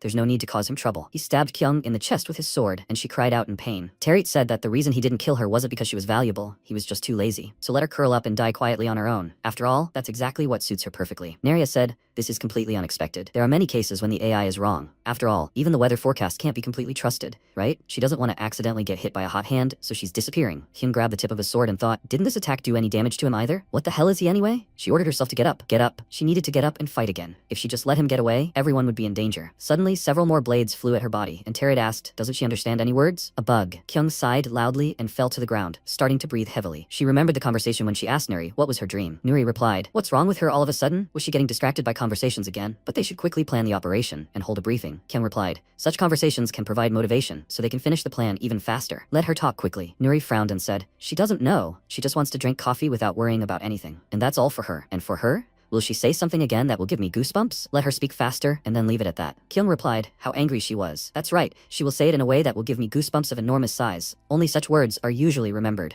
And at least out of shame, she will do everything to make such a dream come true, right? Nuri asked, well, what dream is that? Kyung thought, it is. Currently, Tarot stood in front of her and asked if she was still alive. Suddenly, she threw him into the air and began to attack. She struck with such force that she was able to throw her opponent aside. Tarot said in surprise, as if he was a different person. Not only can he not catch her, he even has difficulty reacting to her movements. How could a dying girl change so much? He attacked her again and asked, or not. After all, she looked more like a moving corpse. It's phenomenal. She was able to show such an amazing transformation only when she was on the verge of death. Excellent. He will give her a worthy rebuff again. Kyung rushed towards him again and thought, her dream. Then, as he knows, she has many shortcomings. She can't plan an operation properly alone and make decisions that would satisfy everyone. And yet there are fighters who ignore her shortcomings and continue to follow her. She is for the sake of her fighters. At that moment, Nuri spilled tea on herself and screamed. Jin looked at her in fear and asked, is everything okay, Commander-in-Chief? Maybe she had a bad dream? There are napkins down there. Nuri replied, okay, she doesn't need to. Let her go quickly. The fact that there is still no news from them means that something has definitely happened. They need to go there quickly. She remembered Lee Kyung's words. Is she ready to stand up for them? She replied, she will definitely protect them. Nuri asked some time ago, does this mean that she will have to stay alive all the time? She thinks it will be as easy as it sounds. Is it really possible to be absolutely sure that she won't die in their time? Kyung poked her in the shoulder and asked why she was worried about her. Was she afraid that she might die? Nuri replied, she doesn't need to be here. Kyung said, she can't be absolutely sure. So when she finds herself in danger, she should definitely come to her aid. Nuri asked, what can she do? She doesn't even have the abilities. Kyung replied,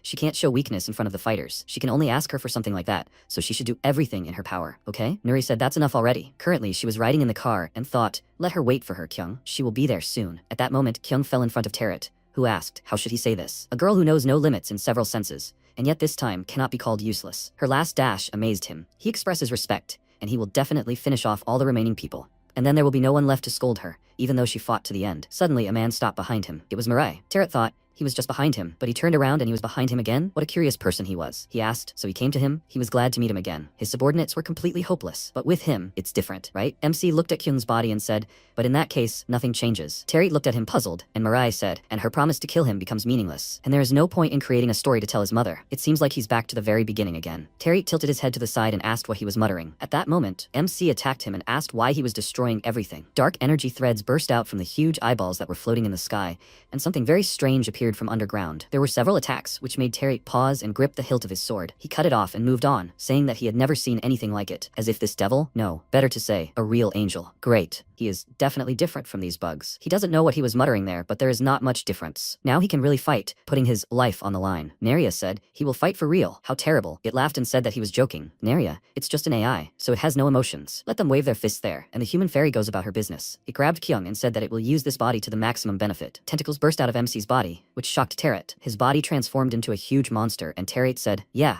He doesn't even know which of them is the zombie here. Mariah began to approach him when suddenly Terret pushed off the ground and attacked. MC grabbed his body and threw it aside. Terret spoke. At first he thought he only had the ability to regenerate, but it looked more like a complete rebirth. Surprisingly, the question here isn't even about somehow defeating him. He thought for a moment. He was like a tangled knot. He doesn't even understand where he should start untangling it. At that moment, Mariah swung his huge hand and hit Terret, starting to scream loudly. The opponent attacked him and said, "What a noise." He didn't think he was the only one suffering while remaining alive, did he? After a while, drops fell from the sky, and long tentacles burst from MC's body. Terret said, "Dharma Chakra Mudra." He waved his arms and said, "Hexagram." He chopped off MC's limb and started running, saying, "If the knot cannot be untied, it is enough to cut it." He used Split and pierced the monster's body. He said he was going to cut it into pieces, but did he immediately restore his real body? He knew he would like him. He sees great possibilities. MC looked at him with displeasure, and Terret asked, "Why is he so angry?" After all, he found this battle quite interesting. MC swung and tried to hit him, but Terret quickly dodged. Mariah had never seen something disappear right before his eyes, and that's because until now, no one had been faster than him. Terret stood behind him and spoke, and he was slower than he thought. MC turned around and threw bones in his direction. Terret blocked them all and said, "It's useless." Mariah swung his fist, but Terret blocked his attack again. He said, "What a disappointment." And he's not as good at using his abilities as he thought. MC got angry and tried to strike again, but his opponent threw him back and said,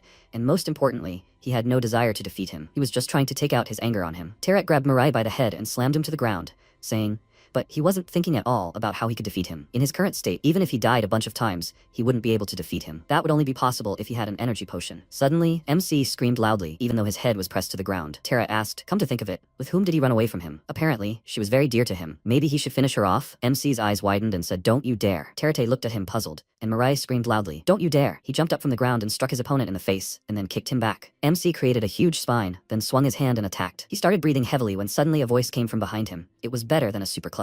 MC widened his eyes in surprise, and Terret attacked him and said, but he still doesn't know where to put himself out of pity. After all, he won't die from something like this. After all, he showed him his abilities, and he fights like this again, and yet, well, it will do. After all, he learned that he can become stronger if he presses his sore spot and evokes emotions. Well, it seems he doesn't understand words. No matter how much he talks, he'll have to let him feel it with his whole body. There are several ways to significantly enhance your physical characteristics, but the most important of them is the desire to kill the opponent. Depending on the emotions you experience, you can sometimes go beyond your capabilities. Their physical difference is not great. Terret kicked MC, causing him to somersault in the air. Terret said, and perhaps he is even more powerful than him. And the emotions he will experience now, let him remember well. He threw him from a height and said, the feeling of defeat, loss, powerlessness, or horror, whatever it was, everything he lost because of his weakness will become his guide, leading him forward. He created a huge funnel that appeared over the city. People asked, is something flying towards them? What is it? Juho looked out the window and asked, what is it? MC widened his eyes in fear, after which a huge funnel fell on him. Terret said, they will meet again soon. He hopes, then they will look at each other with different eyes. Mariah held it back, clenching his jaws. He screamed loudly, crying out, hand! Juho saw this and then turned his gaze to Jiseon. That day, Mariah felt something human for the first time. MC said, Mom, it's over. Didn't she miss him? And he really missed her, Mom. What will they do now? Maybe they will chat over food? He really wants to eat the curry she's making. Eat together, and more. Mom replied, there's no need to lie so hard. Mariah asked again, what? Mom replied, parents always prepare to part with their children. Of course, despite this, parting isn't an easy task, but at least now she can make a choice not for herself, but for her Mariah. MC asked again, what was she saying? Mom said, Mariah, let him go quickly. It's not over yet. Currently, Mariah opened his eyes in the hospital room, and Hyung screamed loudly, Mariah, is he okay? She started crying and quickly wiping away her tears. She said it was such a relief. He'd been unconscious for 3 days straight. She was so worried. MC asked again, 3 days? He got up and started running, and Hyung screamed, Mariah, where is he going? He ran into the room and the soldiers asked in surprise, Mariah? He finally woke up. Jiseon was lying on the hospital bed, and the MC was peering closely at her face. After a while, someone asked, did he eat? Jin replied, yep, Mariah ate the black sphere released by Terret. That's why everyone was able to survive safely. Garam asked in surprise, what were they talking about? Let them explain in more detail. Jin replied, if she wanted to know how it all happened. When they arrived, Terret's orb had already fallen to the ground, and it was so huge that it could have covered all of Changwon. She doesn't know what kind of ability it was exactly, but it seemed to her that everything it touched was immediately destroyed. Anyway, Mariah devoured this orb for a while, and although they wanted to help him, but how, it was completely unclear how to help and where to start. But then, Garam opened her mouth in surprise and screamed, he ate it. This thing? Jen replied, yep. Garam asked again, but how? Jen replied to her, it looked like he simply absorbed it, because inside Mirai's body, an endless repetition of destruction and new births was going on. So for several hours, almost an entire day, the repetition went on. And as a result, the ball disappeared and Mirai too. He lost consciousness. Garam asked again, does that mean Mirai is still unconscious? Jian answered, well, they say all his wounds have healed. At that moment, Hyung and Mirai were sitting in Jiseon's hospital room. Hyung said, but it is unknown when she will come to her senses. Mirai, does he know why Auntie took such good care of him? MC looked at her in surprise, and she continued. She said that in Oryukto, he had such a face as if his world was destroyed, and Auntie used to be a teacher, so she said that she knows what parents mean to children. Mirai looked sadly at Jiseon's face. At that moment, the fighter was sitting in the dining room and asking, however, how did they survive? To be honest, he thought they would definitely die.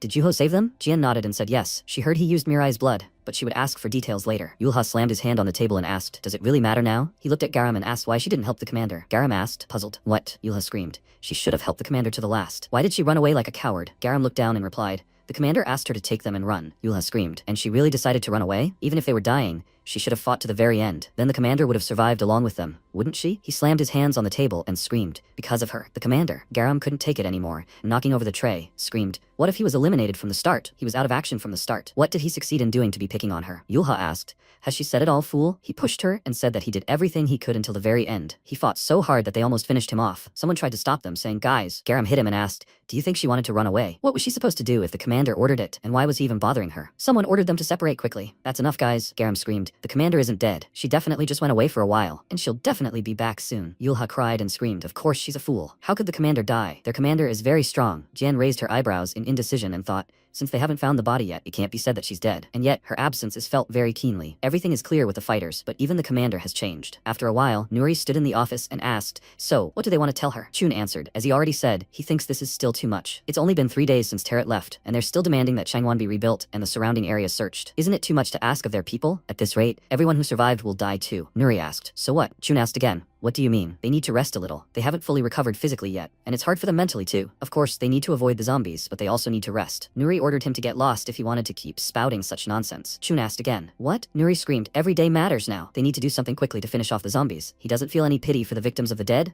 And how can those who survived thanks to them even whine after that? What kind of man is he? Chun frowned and said, okay, they won't come to an agreement. They're people from Changwon. Stop working from now on. Let them do what they want on their own. He turned and left, slamming the door. Gyuho only had time to look after him and ask him to listen. He sighed and said, but that's not why they came. Commander, he understands that she's on edge, but in situations like these, coolness is key. Nuri interrupted him and told him to get out. Get out and come back when Mariah wakes up. They would destroy the zombies using him as a base. Since they had survived, this was the right thing to do. Gyuho nodded and thought, he would like to calm the commander with his ability, but that might seem even more rude to her. He spoke, then he would go. If she needs anything, let her call him. Nuri looked at the cap lying on the window and began to shake. She remembered Li Kyung's words. Was she offending the soldiers again? She didn't understand at all why the things in her head and on her tongue were completely different. What's wrong? Let her talk. She'll listen to everything. Nuri hugged herself and cried. She asked Li Kyung to forgive her. Forgive her? Really? She asked to let her come back. Suddenly there was a knock on the door and she asked, what is it? Who is it? She is busy now, so later. Suddenly Neria's voice was heard. Who said how bitterly she was crying? Poor thing. Nuri jumped aside and screamed loudly in fear. She screamed. What? Neria apologized for accidentally spying on her like this. Of course, for Neria this is also useful information. Nuri screamed. Who sent the creature? And how did Neria manage to get in? Neria said, Li Kyung is alive. Nuri screamed. What? Li Kyung is alive? And where is she now? Neria said that if she listened to her unexpected proposal, she would send Li Kyung here right now. Nuri screamed. And what is the proposal? Neria ordered to give her Mariah. Nuri asked again, what? Neria spoke up. He was a very valuable object for her to study the bugs. They would simply exchange what they each wanted, so no one would be dissatisfied, right? The answer was yes or no. She could answer in 3 seconds. 3, 2, 1. Nuri screamed loudly, and after a while, Mirai entered the room and asked to excuse him. Nuri asked in surprise, Mirai, is he awake yet? Neria said happily. Finally, they could say hello properly. MC thought, green jelly? Neria asked what brought him here. Mirai said he wanted to ask how to defeat Terret. Neria screamed, wonderful. Commander, as she just said, from now on she can use Mariah as she pleases, right? Nuri sighed and squatted down. That's right. Let her do with him as she pleases, but in return, she must keep her promise. After a while, Gyuho was putting together puzzles and asked, Commander, excuse me, but what is this? Although since she ordered it, he carries it out. Nuri asked, Juho, doesn't he know about puzzles? Puzzles, that is. Gyuho interrupted her and said, no, he knew about puzzles, but why did he suddenly feel the need to put this together? Nuri replied that puzzles provide a sense of psychological security. By releasing a sufficient amount of dopamine, they also help make serious choices. Juho asked, is that so? But it seemed to him that this, on the contrary, brought more chaos. Everyone around was angry with each other and said, if you look at it scientifically, let everyone leave, he'll do it himself. Juho, let him try it too. Gyuho thought she just seemed so detached. Why had she suddenly calmed down? And she was leading the meeting so calmly. Of course, he was glad that she seemed to be getting better. Garam interrupted his thoughts and screamed loudly. Who was she talking to? You idiot cocoon? Rishuru replied. Why do they always call him a cocoon? Are they all really tired of living? Jen took out a stun gun and ordered them to listen to her. Both of them, before their hands were blown off. Are they not afraid of her scary button at all? Gyuho lowered his gaze and said he won't. He looked around and thought, by the way, where did Mirai go? He can't just skip the meeting. At that moment, Nuri, as if reading his thoughts, said, Mirai will be leaving them soon. Gyuho asked, puzzled. What? Nuri said, city reconstruction, Dongho's healing, nutrition, and internal structure. They have a lot to discuss, but they will start with the most pressing issues. Someone screamed. What does that mean? Mirai will be leaving them soon? After a while, they were allowed to enter. MC, Hyung, and Neria stood at the threshold. Gyuho looked at them puzzled, and Garam asked, what's that green bug? Nuri replied. These three are heading to the third star, Arlo. Gyuho asked. What? But Mariah had only just woken up. Nuri put down the puzzle piece and said she and Lee Kyung had solved it. Garam screamed. What? The commander is alive? And where is she? Jian screamed. What a relief. It was truly a relief. Nuri looked at Naria, who waved at her. Nuri had screamed a while ago. Should I give her Mirai? Don't let her talk such nonsense. She seems to think that Mirai is nothing more than some kind of tool, but he is one of their fighters, whom Lee Kyung cared about. For Lee Kyung, the lives of the fighters were everything. Even though she is now in a nearly unconscious state, she will never tarnish her principles. She cried and ordered her to get out right now. Let her get out of here. Naria grinned, and Nuri hysterically asked, is she laughing? Naria replied, it was a joke. There's no way that the human fairy Naria would make such a cruel proposal. Why is she reacting so seriously? Nuri asked again. What? Naria said. More details here. Nuri screamed in fear, and a voice came from a small box. Nuri, can she hear her? Nuri burst into tears and asked, Lee Kyung? Currently, she was telling her that Lee Kyung was alive, and after discussing the current situation with her,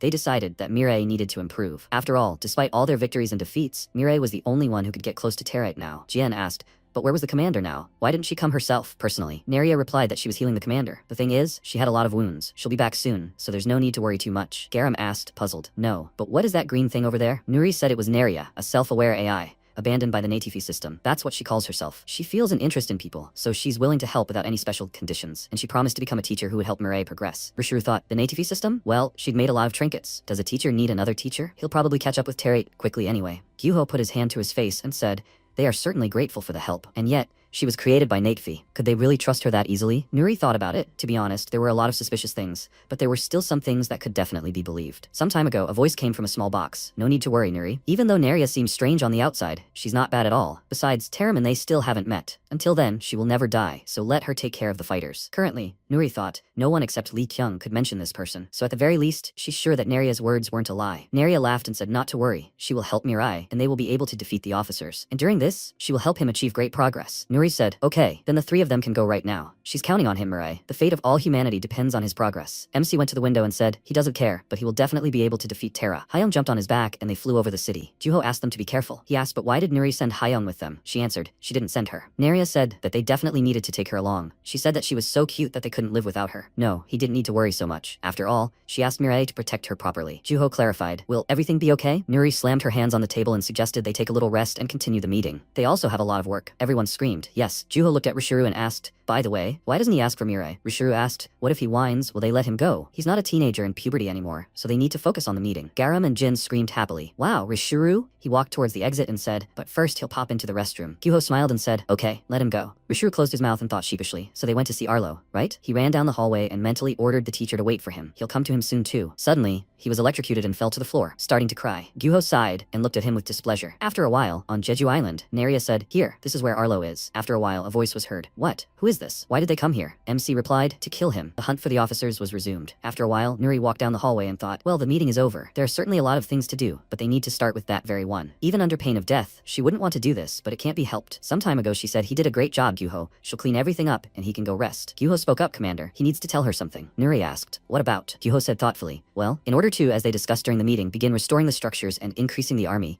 won't he have to go to someone first? Nuri said, and she was wondering what he decided to talk about. She gathered the documents and said she was going to go to him anyway. It's not only that they don't have enough workers, but also that in his current state, he has no right to look Lee Kyung in the eyes. In any case, she'll figure it out herself, so there's no need to worry. She is, after all, the chief of staff, so she knows how to separate personal and work. Gyuho said, yes, good luck to her, Commander. She adjusted her glasses and thought, even though she said so, her pride still resists, and it was her fault that she said those nasty things, so there was no one else to blame. She exhaled and thought she had no idea. She would try and see what happened. After a while, she asked Chun to excuse her. He turned around and asked, what was wrong? She herself told him to get lost. And now she decided to add something else? Nuri grabbed her head and thought, this is terrible. He himself said he wouldn't work, so why is he working so hard? She feels even more ashamed. Nuri bowed and apologized. Well, he needs to remember to rest and other things. Anyway, she asked them to come back with them. Chun interrupted her and said that she needs to work, so she can go. Nuri asked, what? Chun said that he will work as she orders, so she can go. He thinks that she is busy herself, so she should go and take care of her affairs. Nuri's mouth fell open in surprise and thought, what? She plucked up her courage with such difficulty and apologized. She turned around and said, yes, yes. She doesn't know what kind of wind blew him, but let him continue to work conscientiously. She will call him regularly, then let him come. Chun said, but let her listen. Nuri asked, what? He gave her advice, when she cries, let her do it more quietly. Everything can be heard perfectly well behind the door. Nuri asked, what? She started to run away and screamed. Who was crying anyway? What was he talking about? She had never cried at all. She ordered him to work, and she, a person who knows neither blood nor tears. Chun smirked and thought, she is not at all what what she seemed at first. After a while, Naria ordered Mariah to finish him off. MC rushed towards the monster, who was screaming loudly. Naria said the third star or the second. They will finish everyone off and quickly go to Terate. Hyung loudly gulped in fear as she watched what was happening. She thought it was partly her fault that Auntie Jisun was injured. She can't just run away all the time. Judging by the fact that Naria took her along,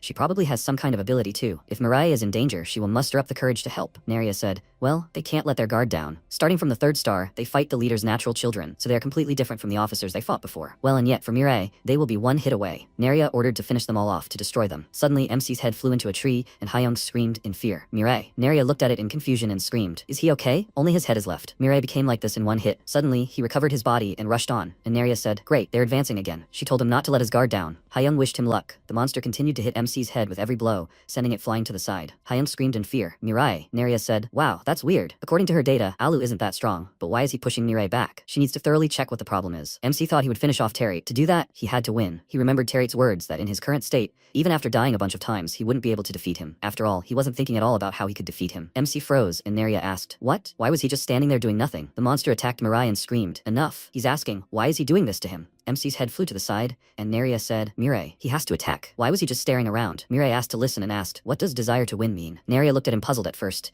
then laughed and said, so that's it? She understood the problem. At that moment, strawberries started flying at the monster's head, and he screamed, what's he doing here? He's about to sober up. He doesn't want to fight at all. The monster grabbed Mirai's head and threw it far away. He ordered him to get lost, to disappear from his sight. Hyun screamed in fear. Mirai is flying. She started hitting the monster with her fists and screaming, he's an idiot. How dare he touch Mirai? He looked down and asked, who the hell is she? He swung his fist and asked her to leave him alone. Hyun looked at him in fear, and Naria folded her arms and said, it seems she was thinking too superficially. Well then, nothing can be done. At that moment, a long leg emerged from Naria's body and struck the monster. Naria smiled and said, then maybe they should start with the most basic things? Hyung screamed in surprise. Was Naria really human? Naria smiled and replied, no, she just transformed for a while like that. Hyung said, wow, Naria really is that strong. She ran into the forest and asked, well, first of all, will they find Mirai? At that moment, the monster stepped into the clearing and stretching his shoulder said, villains, they're finally gone. He clenched his fists and loudly ordered them to never come back. He ordered them not to dare mock him. At that moment, Hyunjin heard a scream and thought, scream? How noisy today? Did something happen? No, now he needs to focus on meditation. There's no need to be distracted by all that nonsense. He raised his hands and said, today, too, he sincerely calls upon the great ancestors of Uswami Falls. He asks them to give him strength. He asked them to share their enormous power with him so that they could calm those who died a painful death. He asks them to share their sacred power with him. Suddenly, a head fell into Hyunjin's hand and he looked at it, puzzled. He thought, my god, have the ancestors finally answered him? So it wasn't just a legend. He now has sacred power too. MC looked at him and asked, who is he? Hyunjin screamed in fear, his eyes wide. He threw Mirai's head back and screamed, what's this? The head flew further and Mirai wondered where it came from. He transformed back and apologized to Hyunjin, who screamed in fear again, the head becoming a full-fledged person. MC asked if he knew where Arlo was. Hyunjin sighed and said he was already scared. What kind of unusual ability does he have? The face is unfamiliar.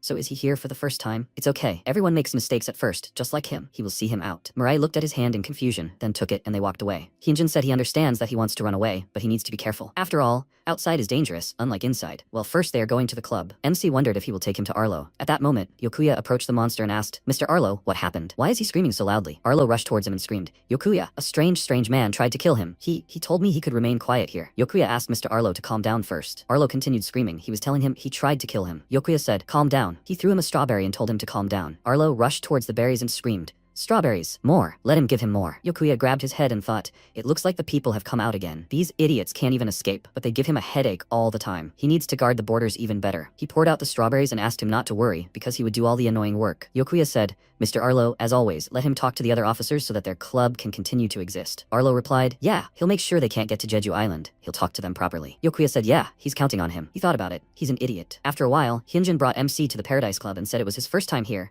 so he needed to go to the -50 floor. Okay, he needed to go down quickly. Mariah went inside and thought, -50 floor. Hyunjin asked to listen. It wouldn't be easy for a young man like him. Still, he needed to gather his strength and go up, and he shouldn't be upset, no matter what anyone said. MC looked at him questioningly, and the elevator doors started closing quickly. He went down to the -50 floor when he suddenly heard conversations. Is that a new guy? Some young man had arrived. The man said he had his eye on him, so don't touch him. MC looked around and thought, is it Arlo? No. When did there become several of them? Should he just kill them all? They don't need to be killed. And who should he start with? He can't start with anyone. Suddenly, Hyung ran up to him and shouted, Mirai, he came here too. And they came in while they were looking for him. Naria said, what a surprise. And they were just about to go after him. Mirai asked, who? Hyung interrupted him and said, it's Naria. She says she can transform like this. And he believed faster than they thought. Since they found Mirai, they have to go to Arlo quickly. There are a lot of living people on Jeju Island island, so they need to save them quickly. Neria said, no way, they can't miss such a wonderful chance. Mirai asked again, a wonderful chance? Neria told him to look around. Doesn't he feel anything? There are so many people here who have what Mirai lacks. There's a human slaughterhouse on Jeju Island. All the people who couldn't become slaves on Oryukto Island or in other areas have gathered here. Usually, those who end up in the human slaughterhouse are immediately turned into human meat. But in this heavenly club, they are given another chance. And this chance is the fights. Whoever wins 10 fights goes up a floor, and if they manage to reach the highest, the 50th floor, they are allowed to leave Jeju-do alive. Of course, if they lose 5 times on the way to the 50th floor, they will immediately become human meat. Neria smiled and said that this was the first time she had ever heard of something like this in the slaughterhouse. People fight happily, but she doesn't know what the zombies gain from this. Hayoung screamed. Neria, she's amazing. How did she even manage to find out about this? Neria spread her arms in different directions and said, she doesn't know. She simply asked, and they told her, staring wide-eyed. Hayoung replied, so that's how it is. Neria approached MC and said, well, the people here are fighting with all their might to win, with that desire he doesn't have. Surely the experience here will be far more valuable than continuing to attack Arlo, who's tearing his head off. MC lowered his head and thought, desire that doesn't exist. Hayoung screamed, but in that case, people here will continue to die, won't they? Neria asked. So what? They came here for Mariah's progress. If he can improve himself while a couple of people die, then he can save even more people later. Won't that be better? She urged him on and said, okay, then they should go fight. Hayoung asked him to wait. They were going together. She ran after them and wondered if small sacrifices could be considered necessary to prevent greater sacrifices. Neria was smart, so those words weren't wrong, but she didn't know what was what yet. A battle was taking place in the arena on the -50 floor, and the zombies were screaming loudly. Shouts of beat, beat rang out. Guys, let them fight even harder. It doesn't matter who wins or loses. Let them finish quickly. May they both die and go to the slaughter.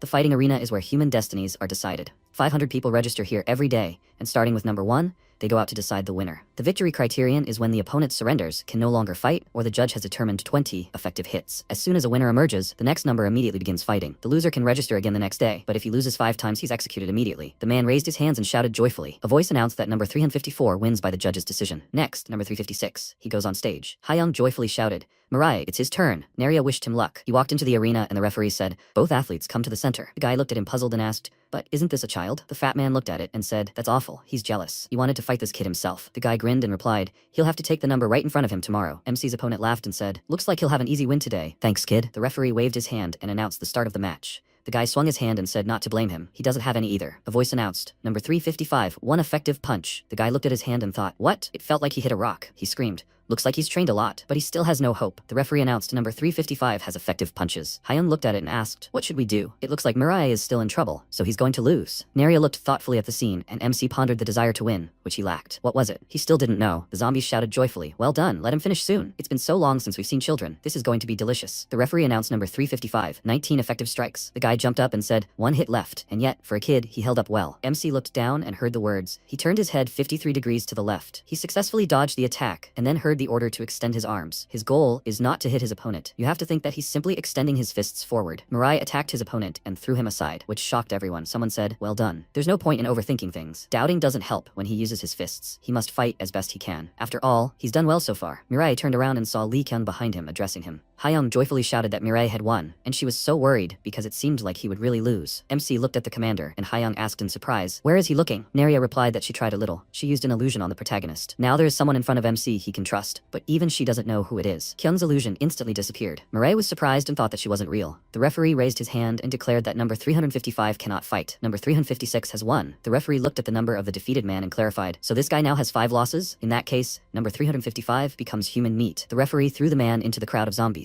They screamed furiously. The zombies bit off chunks of flesh from the body of number 355 and shouted that it was very tasteless. There was nothing to be done. It looked like bad goods. Hayoung covered her mouth with her hands in fear and asked, so this is what it means to become human meat. How horrible. It was very cruel. Neria calmly turned her head to the side and asked, so why is Hayoung so surprised? This was the current state of people. After some time, the protagonist defeated several people with the help of Neria's illusion. The comrades took the elevator down to the first floor above ground. Thanks to the help of the illusion, Mariah quickly reached the first floor above ground. Hayoung joyfully exclaimed that they had reached the first floor so quickly. The protagonist is simply amazing. Besides, it was great luck that they were able to get up here as a team. The Paradise Club has a team system. You can split into teams of 2 to 5 people and go up to the next floor together. However, losses also count for the team, so if the team suffers 5 defeats in total, they should die together. Neria looked at MC and noted that it was good that he hesitated less during the attacks, but she still had a feeling that something was missing. The protagonist's physical stats are so high that even without much desire to win, he simply wins. It seems even more mechanical. Neria thinks she needs to take care of this later. Hayoung shouted enthusiastically. She recently heard that someone was was going to the market. Maybe they would go for a one-time visit too? Naria wondered if they had come here to relax. After some time, in the inner district of Jeju-do, in the Paradise Market, Hayoung exclaimed with great happiness that it really was a paradise market. Naria wondered, why would there be something like this at the slaughterhouse? Are all the zombies here stupid? It's so different from the information about Jeju-do that she had in her data. But all the activities at the slaughterhouse are supposed to be reported to the officers. It looks like someone is spreading false information in the process. Hayoung asked the man for a grilled chicken. The founder of the hot dog company, Jun Do-hyun, smiled and clarified they had 5 win coins. Hayoung asked, what's that? Do-hyun, waving a hot dog in his hand, yelled, so what? They don't have any money, and they were going to cheat him. Hayoung was surprised and replied that she simply didn't know such a thing existed. Hyunjin handed over a coin and said, here are 10 win coins. He asked Do-hyun to give each of his comrades one. He's very glad that the comrades reached the above-ground floors without any problems. Hyunjin hasn't seen such young children in a long time, so he was very worried. But does the MC even remember him? And yet Mariah is certainly good. He immediately thought the protagonist had unusual abilities, but he got to the ground so quickly. It took Hyunjin a few months. He smiled and scratched his cheek with his finger, adding that, besides, he'd already lost 4 times, so he wasn't holding up well. If his comrades want to go out, they should be careful outside. Inside, of course, they can walk freely, but if they even make eye contact with security outside, they could be killed. Hayoung asked, what is Wincoin? Hyunjin was surprised and remarked that this was the first time they'd heard of Wincoins. It's the local currency. As the name suggests, victories during matches can be exchanged for Wincoins. 1 Wincoin is worth 1 win. You can exchange them with intermediaries on the above-ground floors. They also say that whoever collects 10,000 win coins will be able to leave Jeju Island immediately. Hayoung, eating a hot dog, exclaimed, so that's why there's a market here. Naria hugged her comrades and said they'd rested long enough to return to the path of trials. Hayoung smiled tensely and asked if they could rest a little longer. Naria calmly replied no. Hayoung burst into tears and yelled that this was too much. Naria asked with displeasure, what's too much? The human fairy, Naria, simply needed help as soon as possible. Sometime later on the first floor above ground in the fighter's waiting room, Naria, sitting on the floor, explained that starting from the first floor above ground, to protect quality, no more than 1 competition was held per day. She had already registered them, so as soon as an opponent was found, they would go to the arena. Hayoung asked curiously, what kind of quality protection is this? Naria replied sadly that many things differed from her own data, so even she didn't know much right now. She directed streams of mana into the protagonist's hand, and noted that continuing to fight like this was not helping progress. MC's stats would have to be lowered slightly. If it works on the muscle fibers, it should be possible to control them to some extent. The referee announced over the loudspeaker for number 356 to enter the arena. Hayoung noticed that it was Mirai's turn and asked him to hurry. After some time,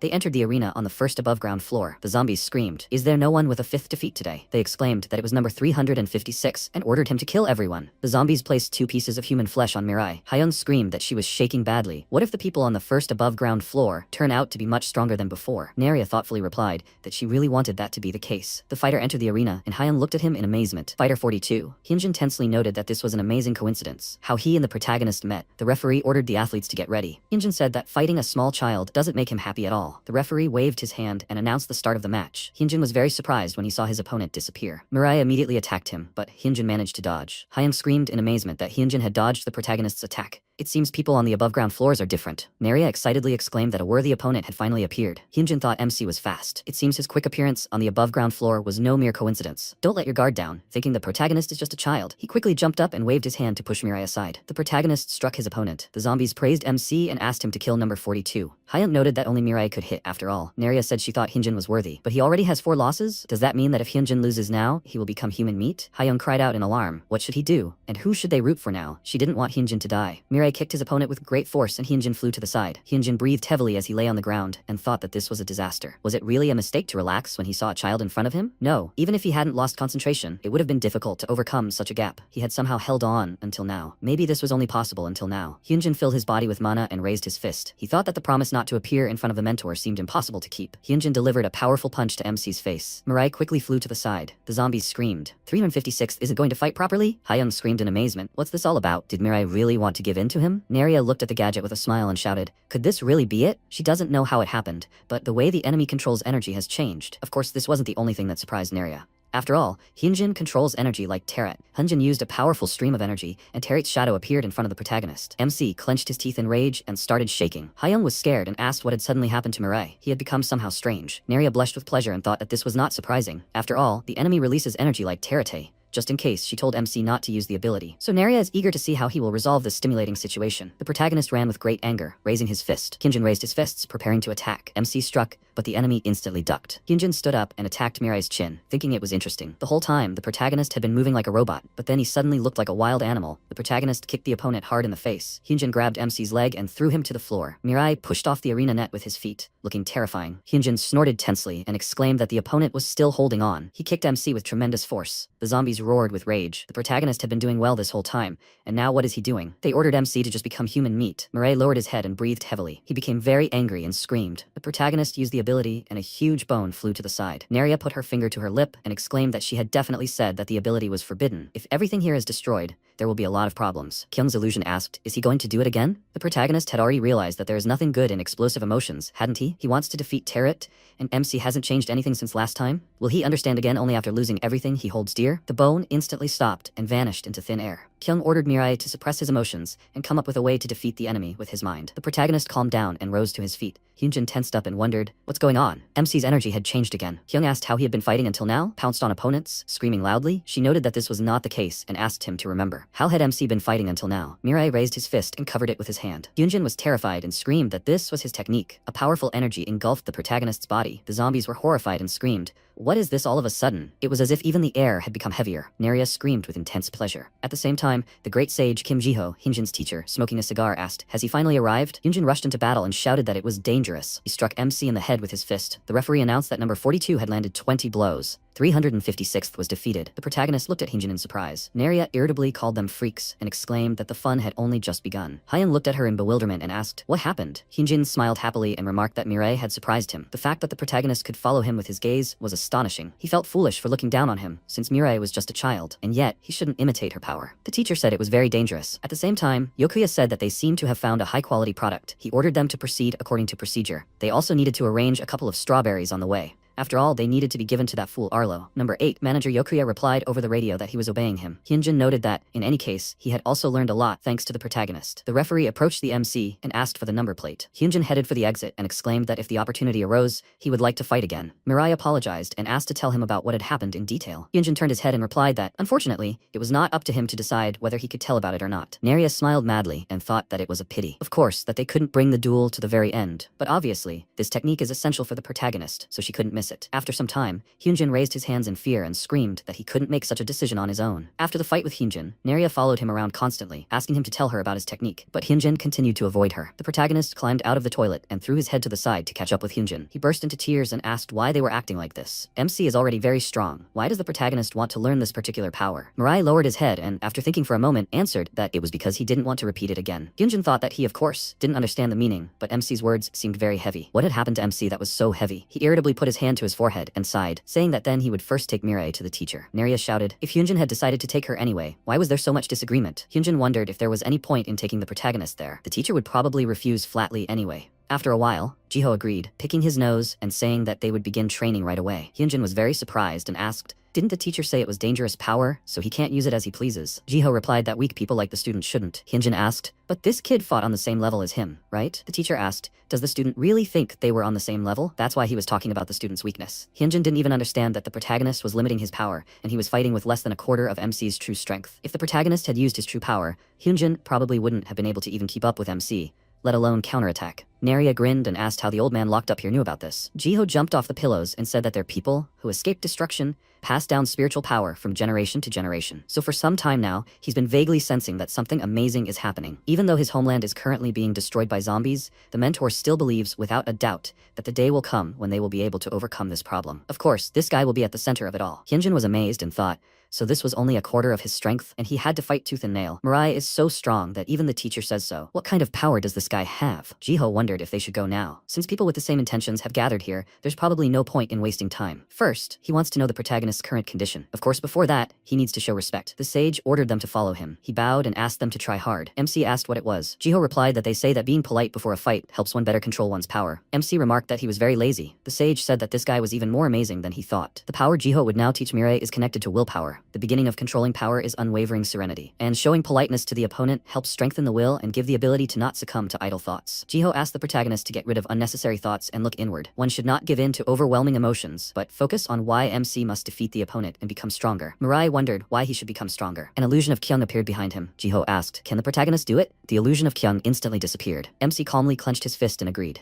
Jiho remarked that this was good and asked the protagonist to direct his destructive will at him. Mariah asked how it was done. The sage raised his fists and clarified what he meant. How? He asked the protagonist to just try acting as if MC wanted to kill him. This will greatly help Mariah's further training. Hyunjin, watching with admiration, asked, destroying will. Is that probably what the protagonist had when he fought him? Mariah excitedly exclaimed that she was really looking forward to it. She really wants to see MC's destroying will again. Jiho asked the protagonist to try it quickly. Mariah frowned tensely. Hayoung screamed. She embarrassedly exclaimed that he was very cute. Hayoung asked him to frown even more. The sage tensed up and noted that it seemed like the protagonist couldn't feel it. Jiho asked MC not to worry and said that he would explain everything to Mirai in detail. The protagonist knows how animals live, right? Their people, the Uswami, have long learned survival from animals in the wild. Although it may seem like they're simply living, it's not really that way. After all, their every move is directly related to survival, and MC will have to learn not just their movements, but their ferocity and intelligence, as well as their coldness. Only by going through 100 doors can one gain understanding, but with Mirai's level, understanding can come after just a few real fights. The sage raised his hands and ordered the protagonist to attack. MC struck, but the sage calmly dodged. Jiho struck Mirai in the forehead with a spoon. The comrades watched their fight with interest. Naria said that at first she couldn't believe it, but this old man really is cool. Even though the protagonist is limited,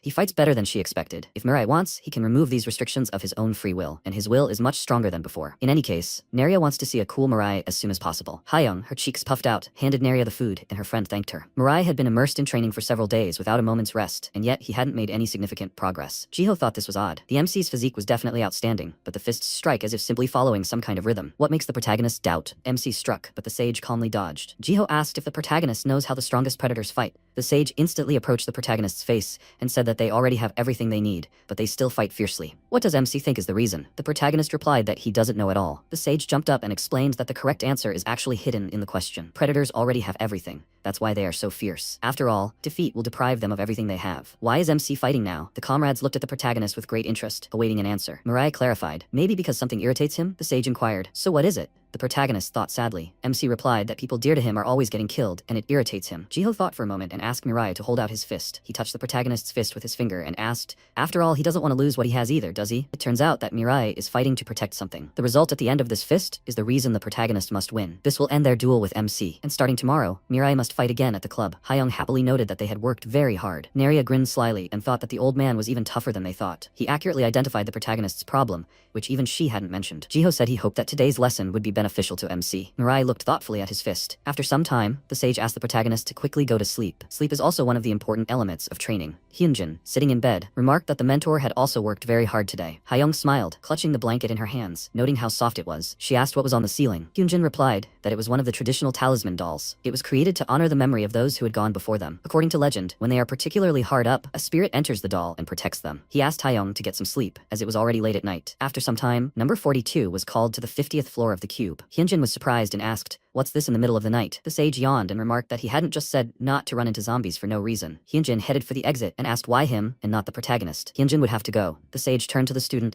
and said that he didn't know what would happen there, but the student should always be careful. Hyunjin agreed and replied that he would remember. Jiho raised his hands in irritation and yelled that the student was very impudent. He had asked to be called teacher in everyday life too. Hyunjin smiled and laughed, noting that since they were at home, he had forgotten that. In any case, he would go. The sage thought it was somehow strange. Why was he suddenly overcome with anxiety today? It would be good if it turned out to be meaningless. Sometime later, in the Paradise Club on the 50th floor, the guard noticed that Hyunjin was there. He smiled ominously and asked him to now go to Mr. Yokuya's office at the end of the corridor. The guard bowed and asked Hyunjin to tread carefully. Hyunjin thought hard. Why was the guard so kind? Or was everyone treated differently on the higher floors? First, he needed to listen to what Yokuya wanted to talk about. This was his first meeting with Yokuya, so he was even nervous. The guard stuck his tongue out of his mouth in a terrifying manner and laughed maliciously. After some time, the door to the office opened slightly. Yokuya arrogantly crossed his arms and remarked that it was good that Hyunjin had come. He thought it would be a waste of time for him to tell him about himself. Hyunjin replied that it would be strange if Yokuya didn't know about him. Why had Yokuya called him? Yokuya calmly threw his head back and, raising his hand, replied that it had been so difficult to find high-quality goods lately. Either the talent had dried up or something else, whereas there used to be so many of them. Hyunjin asked, so why? Suddenly, hands covered his mouth before Hyunjin could finish. Yokuya smiled ominously and clarified. Hyunjin wants to know why he called him? Because high-quality goods taste very good. Hyunjin, with great fear, mentally called out to his father. At the same time, Jiho,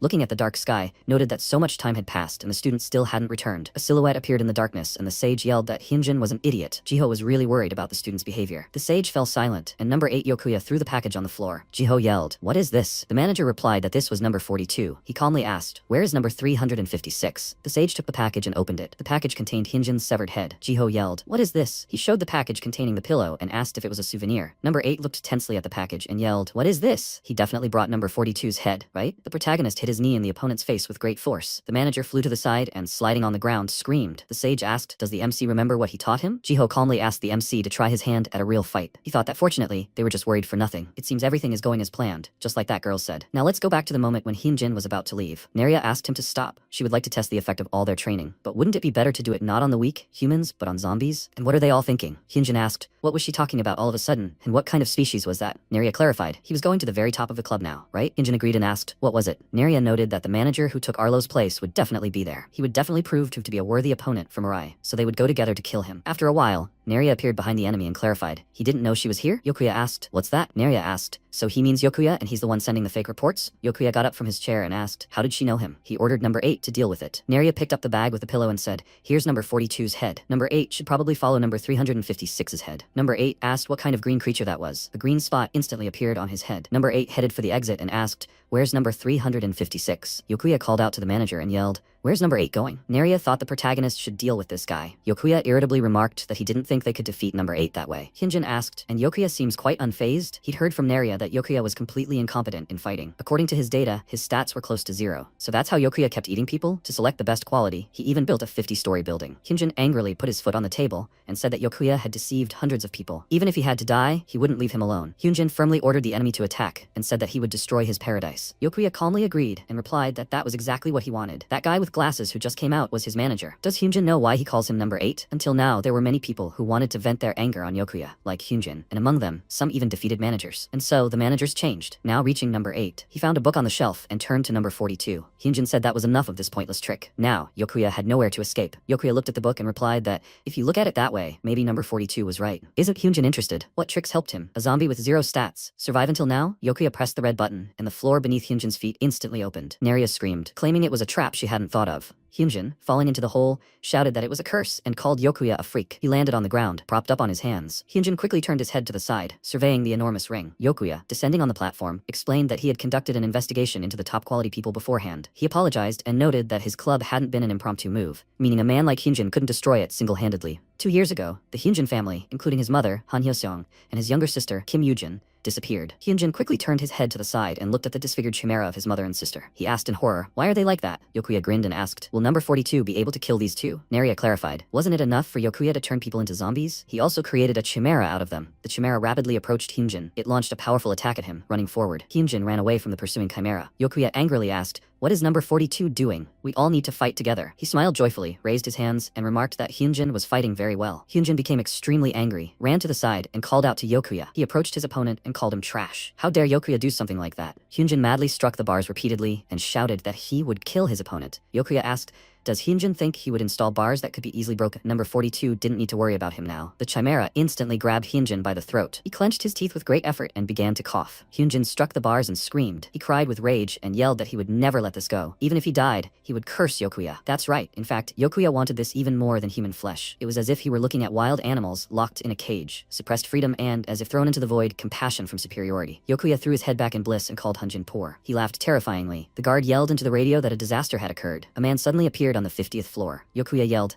what the hell is this? He asked the freaks not to interfere with him. This is such an important moment. Some time ago, the corpse of number 8 fell to the ground. The sage clarified, 10 seconds or 5 seconds. This is much better than expected. He congratulated Mariah's student and noted that the protagonist finally found his own true face. Currently, the protagonist standing on the platform clarified, is this Yokuya? The manager asked, who is this? MC slammed his fist into the palm of his hand and said that he was counting on them. He noticed the chimera and his comrade lying on the ground. Mariah remembered the past. He asked if he should greet bad people too. The sage replied that a greeting shows more that the protagonist respects himself than the other person. And yet, if it's an incorrigible villain, it's better to just kill him outright. MC came out of his memories. He instantly appeared in front of the enemy and swung the bone. Yokuya was surprised to feel the blow. At the same time, Jiho turned his head to the side, noticing something. Hayoung clarified, everyone had left. Why wasn't he sleeping? The sage asked what else an old man like him could do in the middle of the night. He went out to get some fresh air. Jiho wondered why Hayoung wasn't sleeping. She lowered her head and replied that she couldn't sleep. The sage asked if something had happened to her. Hayoung sadly replied that everyone around her was just trying their best, and it seemed like she was the only one sitting quietly in one place. She wonders if she should do something, but it seems like she'll only get in the way. Hayoung feels too weak. The sage turned his head to the side and noted that there's no need to rush. After all, every living thing blooms at a different time. Some flowers bloom profusely with the arrival of spring, while others only blossom at the end of autumn. For now, Hayoung just needs to do what she can in her current situation.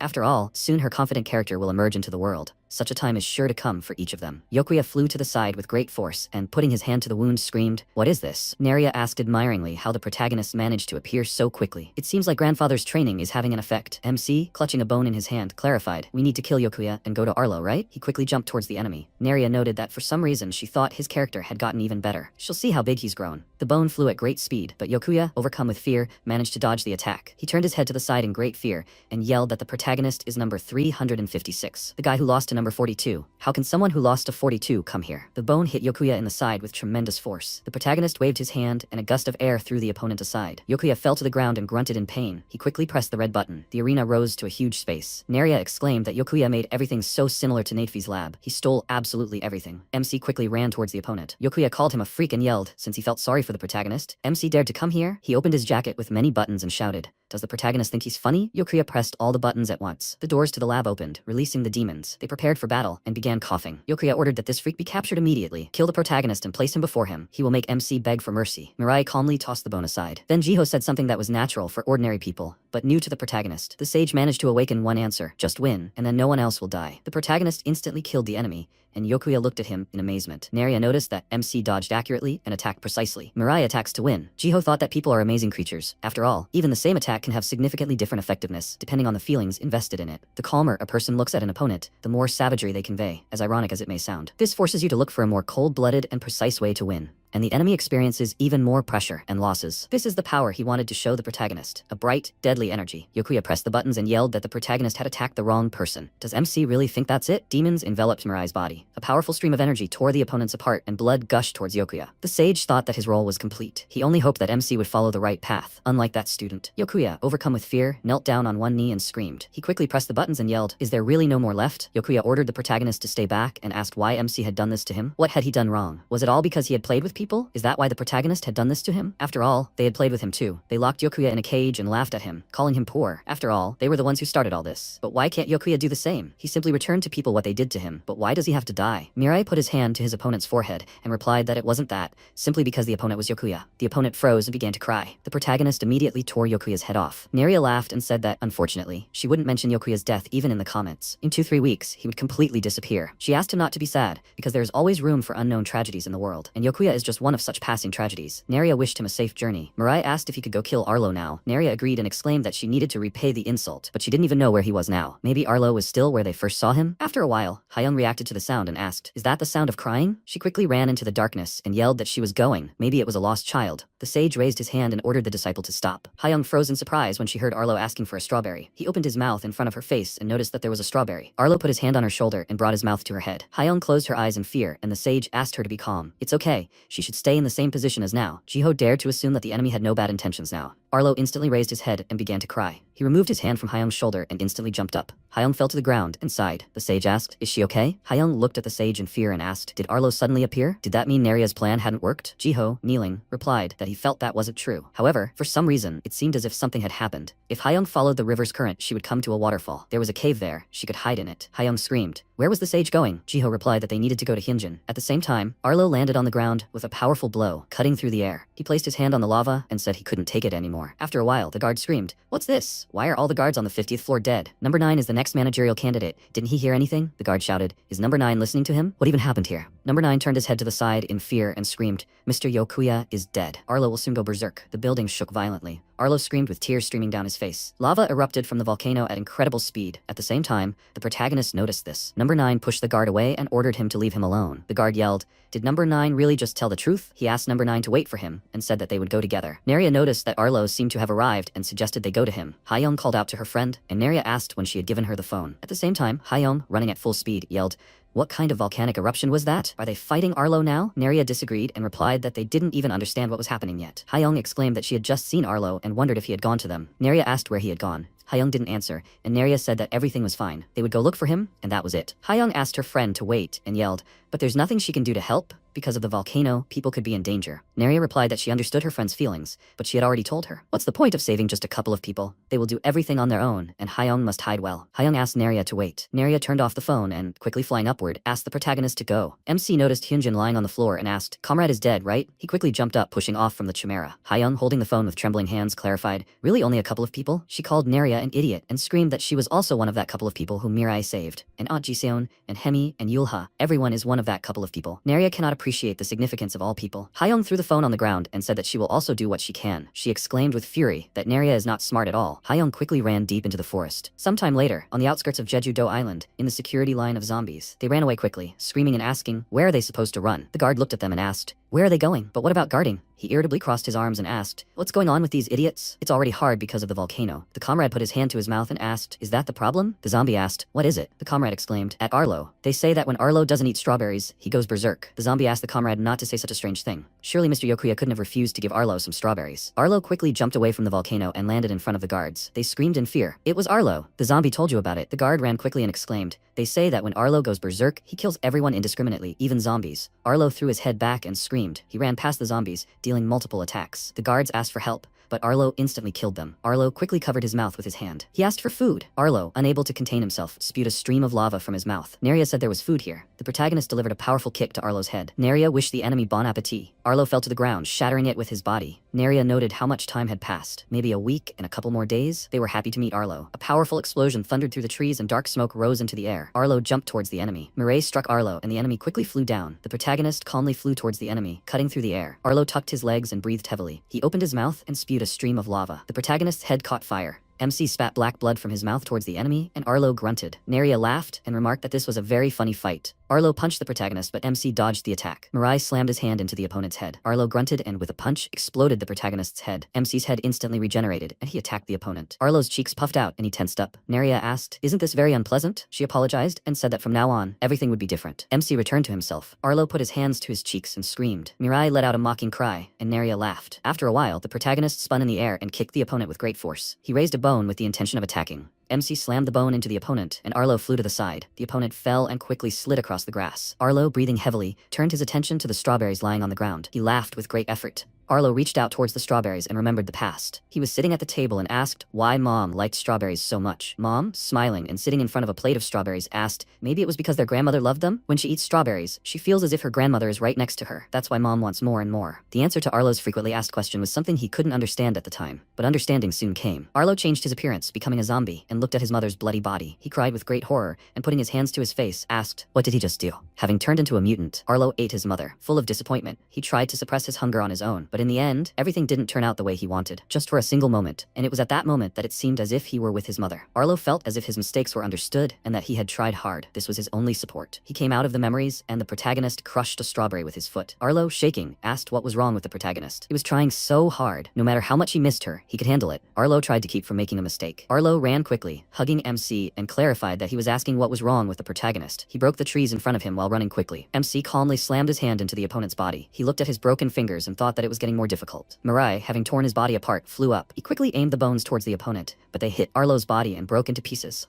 Arlo screamed and jumped up. The protagonist raised his hand and prepared to attack. He spewed a stream of blood from his elbow, and flying past the opponent, cut Arlo's body in half. MC calmly landed on the ground. He turned his head to the side, hearing a grunt. Arlo's body parts began to grow, and he stood up in two. Naria noticed that the enemy had split in two. The opponents quickly launched attacks at the protagonist, and MC's body broke into two. Naria said that this ability, similar to the one Planaria has, will be a problem. It is impossible to know which of them has the heart. In addition, the physical abilities of both individuals are identical. If anything, the density is even increasing. If, however, both of them are not real, they can continue to multiply. If MC wins this fight, he will be able to fight Arlo, who will be 100 times stronger. Mariah, lying on the ground, asked, will he not die then? Naria disagreed and replied that she didn't think he would. If the protagonist doesn't die, then an error like MC will need to be observed, since she has never seen anything like this before. Mariah said that then it is decided. In fact, the protagonist understood Arlo's sadness well. Arlo's manner of speech and facial expression were similar to MC's. That's why Mirai knew exactly how this wait would end. The protagonist raised his hand, asking the enemy to be patient a little longer, and said that Arlo would feel right at home very soon. Naria exclaimed in amazement that Mirai had split in two. Arlo quickly struck the protagonist's copy and it disappeared. Naria sadly said that it was just a blood cell with an imitation of a silhouette. The protagonist's alter ego has practically no physical strength. There is no point in such an imitation. MC sadly closed his eyes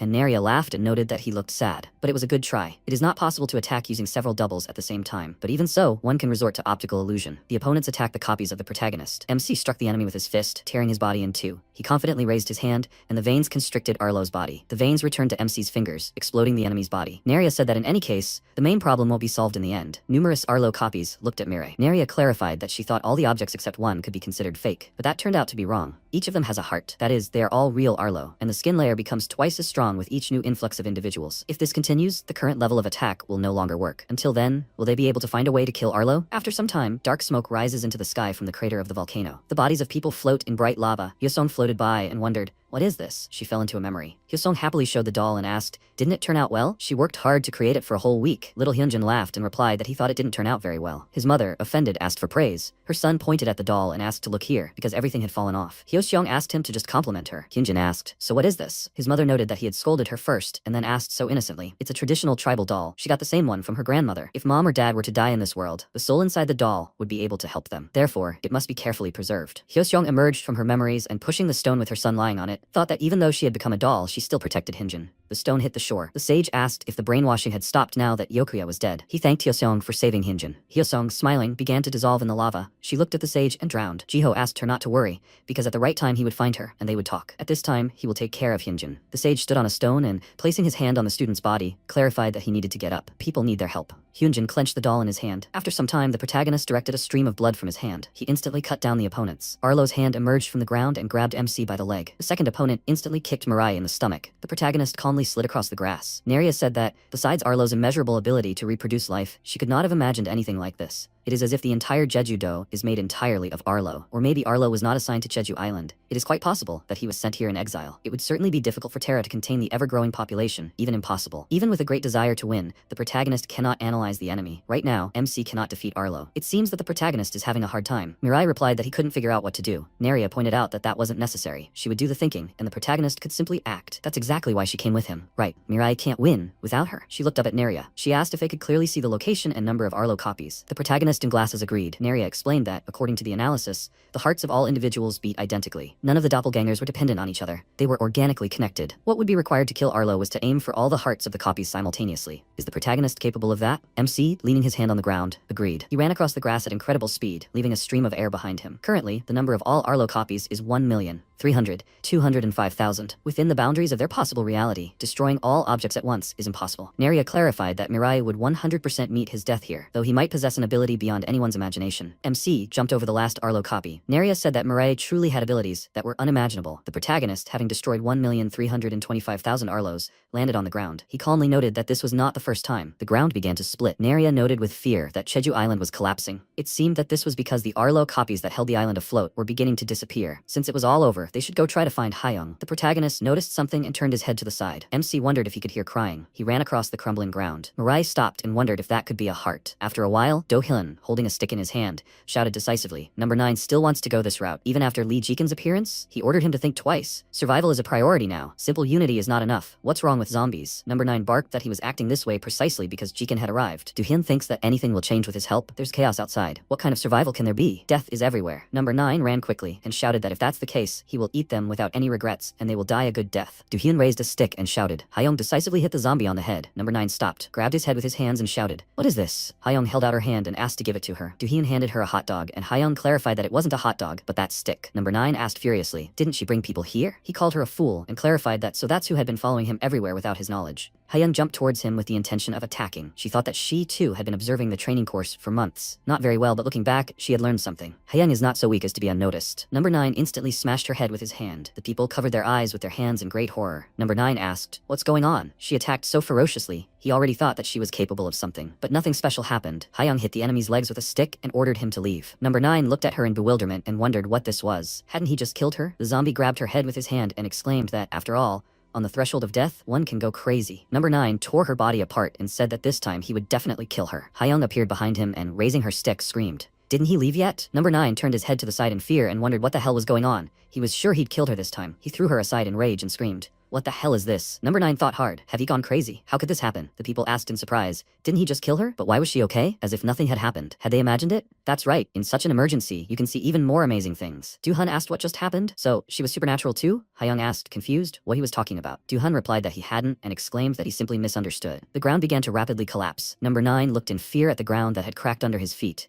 He fell into the lava and asked for help. Number 9 quickly sank into the lava and people screamed that the ground had disappeared. They said it was safe here. They ordered everyone to leave and screamed that it was dangerous here too. People quickly ran past Hayoung and she noticed something. Hyunjin raised his hands to block the people's path and they asked in confusion, "What is this?" He ordered the people to stay inside and said that he would protect them. After a while, a stream of light directed upward. Hayoung looked at him in amazement and asked, "Is that really the teacher?" At the same time, Jiho, hovering in the air, looked at the falling stones engulfed in flames. He raised his hands and using the highest magic of Yusuami, created a shield in front of the stones. The guard, running quickly, pointed to the side and screamed that number 9 had gone this way. He thinks it's safe here. Hyunjin turned his attention to the zombies and, looking at the doll, thought that his mother's sacrifice would not be in vain. He decisively raised his hands and ordered the opponents to stop. They can't get here. After a while, Arlo's voice came from the heart and he said that he would not die. He didn't want to die. Mariah raised his hand and thought that he needed to finish off the enemy quickly. Arlo asked to save him and said that he didn't want to see his mother. The protagonist froze and asked why. He squatted down in front of the heart and asked why the enemy didn't want to meet. Arlo asked who was there. MC sadly asked if meeting his mother wasn't a positive event. Arlo thought for a while and disagreed. He replied that he had treated his mother very badly. She wouldn't be happy to see him, no matter what Arlo said. Mariah interrupted the enemy and didn't agree and plunged the bone into the enemy's heart. He said that his mother would surely greet Arlo generously. Therefore,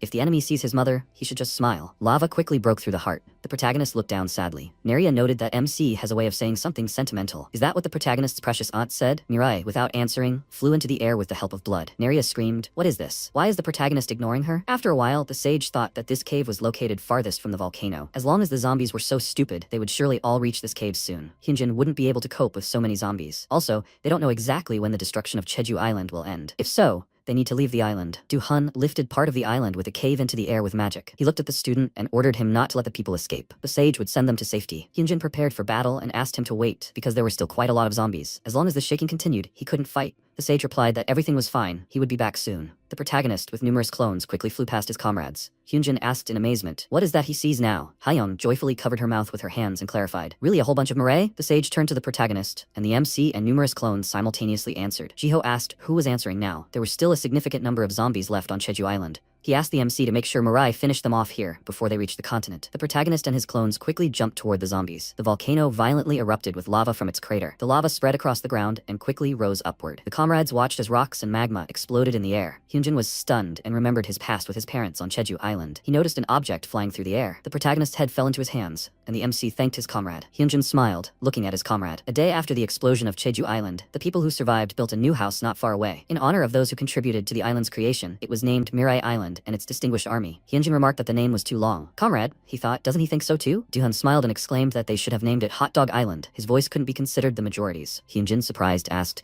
"Who is that?" Du-hyun yelled, "Can't Hyunjin remember him?" He extended his hand and formally introduced himself. Hyunjin asked why Hot Dog was there. Du-hun replied that Hyunjin didn't understand. Hayoung, running quickly, yelled that the teacher was asking him to come. Hyunjin smiled, noticing her, and asked why. After a while, Hayoung asked, "The sage says we should teach Mirai martial arts, but then why does the protagonist fight Hyunjin instead of the teacher?" Jiho laughed and replied that now he's just an ordinary old man. In their tribe, you can only use power once in a lifetime, so now he has no magic. In any case, to test his martial arts, they should turn to Hyunjin, not him. Hayoung was surprised and clarified that the teacher had used all his energy to advance the island. In his place, she wouldn't have known when exactly to use such valuable magic. The teacher is really cool. Jiho said he was just trying to see something more in Mirai. Who knows, maybe the protagonist is capable of making a selfish choice for him. Walking the path that only one person considers right isn't as easy as he thought. Hyunjin, fighting MC, asked if once their martial arts were well honed, their paths would diverge, right? Mariah agreed, and Hyunjin sadly replied that everything was clear. Hyunjin said that he was grateful to the protagonist for many things. MC appeared and helped at the most necessary moment. He too will train here even harder to continue the tribe's creed of protecting people. In that case, they must meet again someday. And then Hyunjin wants to help Mirai. The protagonist thought calmly and agreed. At that moment, when the small fire began to grow and brighten everything around it,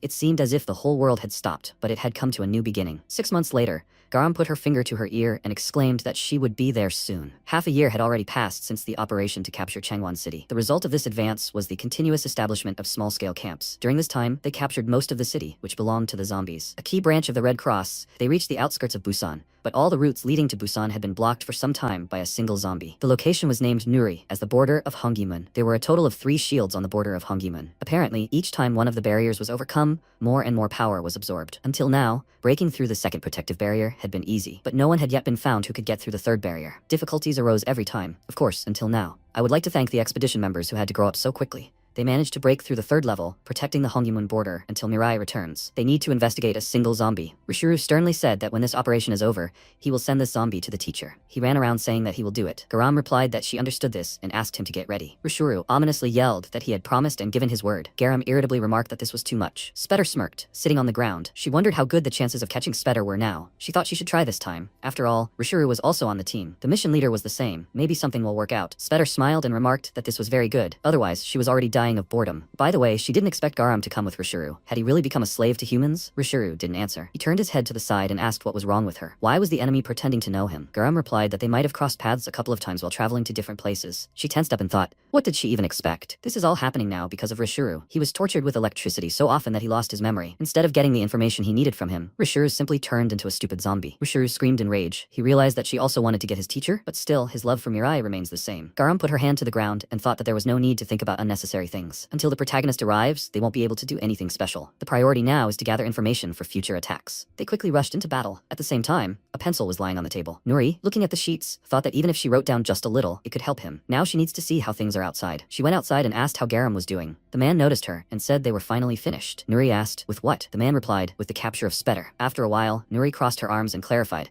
so Spetter died immediately from one blow from Rishuru? He confirmed this and said that, to be precise, she was ground into dust. Yulha asked irritably, why is Rishuru so proud of himself? Hemi agreed and asked to see his face. Rishuru sternly addressed the commander and noted that now she could show him to the teacher. Nuri agreed and said that he had done a good job. The protagonist had stepped away for a while, so Rishuru could rest for now. Rishuru angrily ordered her to show him to the teacher. After all, he tried so hard. Nuri disagreed and exclaimed that she understood, but she'd said MC had left. Mirai wasn't around right now, so who should she show him to? Rishuru got angry and ordered her to show him to the teacher quickly. Nuri asked to get him out of here. His comrades grabbed Rishuru, and she yelled that only the teacher could touch him. Nuri sighed in irritation and said that next time she should come only with Kyuho. She asked if Spetter had any last words. Garam exclaimed that they had. Right before Rishuru's attack, Spetter said that as soon as Terra attacked, a war would immediately begin. It would be humans who would start this war. Nuri clarified, and after Spetter disappeared, this doll fell in her place. Garam agreed and added that, moreover, the Honggimun border still doesn't seem to be disappearing. She doesn't think it's about Spetter's murder. Nuri replied that she thought so too. Who knows? Maybe Spetter just wanted to shift the blame onto someone. They don't know what their intentions were. The first thing they'll do is return to Jongwon and gather with the others, and the faces that are nice to see again have returned. Sometime later in Jongwon, in the #1 branch of the deadly government, Nuri asked in confusion, what kind of pit is that? The assistant replied that the landing had gone a little wrong. Nuri got angry and raised her fists, yelling, do they even know how hard it was for her to rebuild Jongwon? The assistant asked her to tell him what needed to be done. Nuri raised her hands and shouted, why does she have to clean up after everyone all the time? Garam turned her head to the side, noticing something. The protagonist, standing in the crowd, noticed her and lowered his head. Garam smiled and thought that they hadn't seen each other for so long. She was even glad to meet. Hayoung approached Kyuho and asked if Jiseon was okay. Kyuho replied with a smile that there was no need to worry. It hadn't been long since they left, and her health had recovered. Now she had gone to another camp to volunteer. Hayoung happily exclaimed that this was good. Kyuho remarked that if he had known about their arrival, he would have sent Jiseon a letter.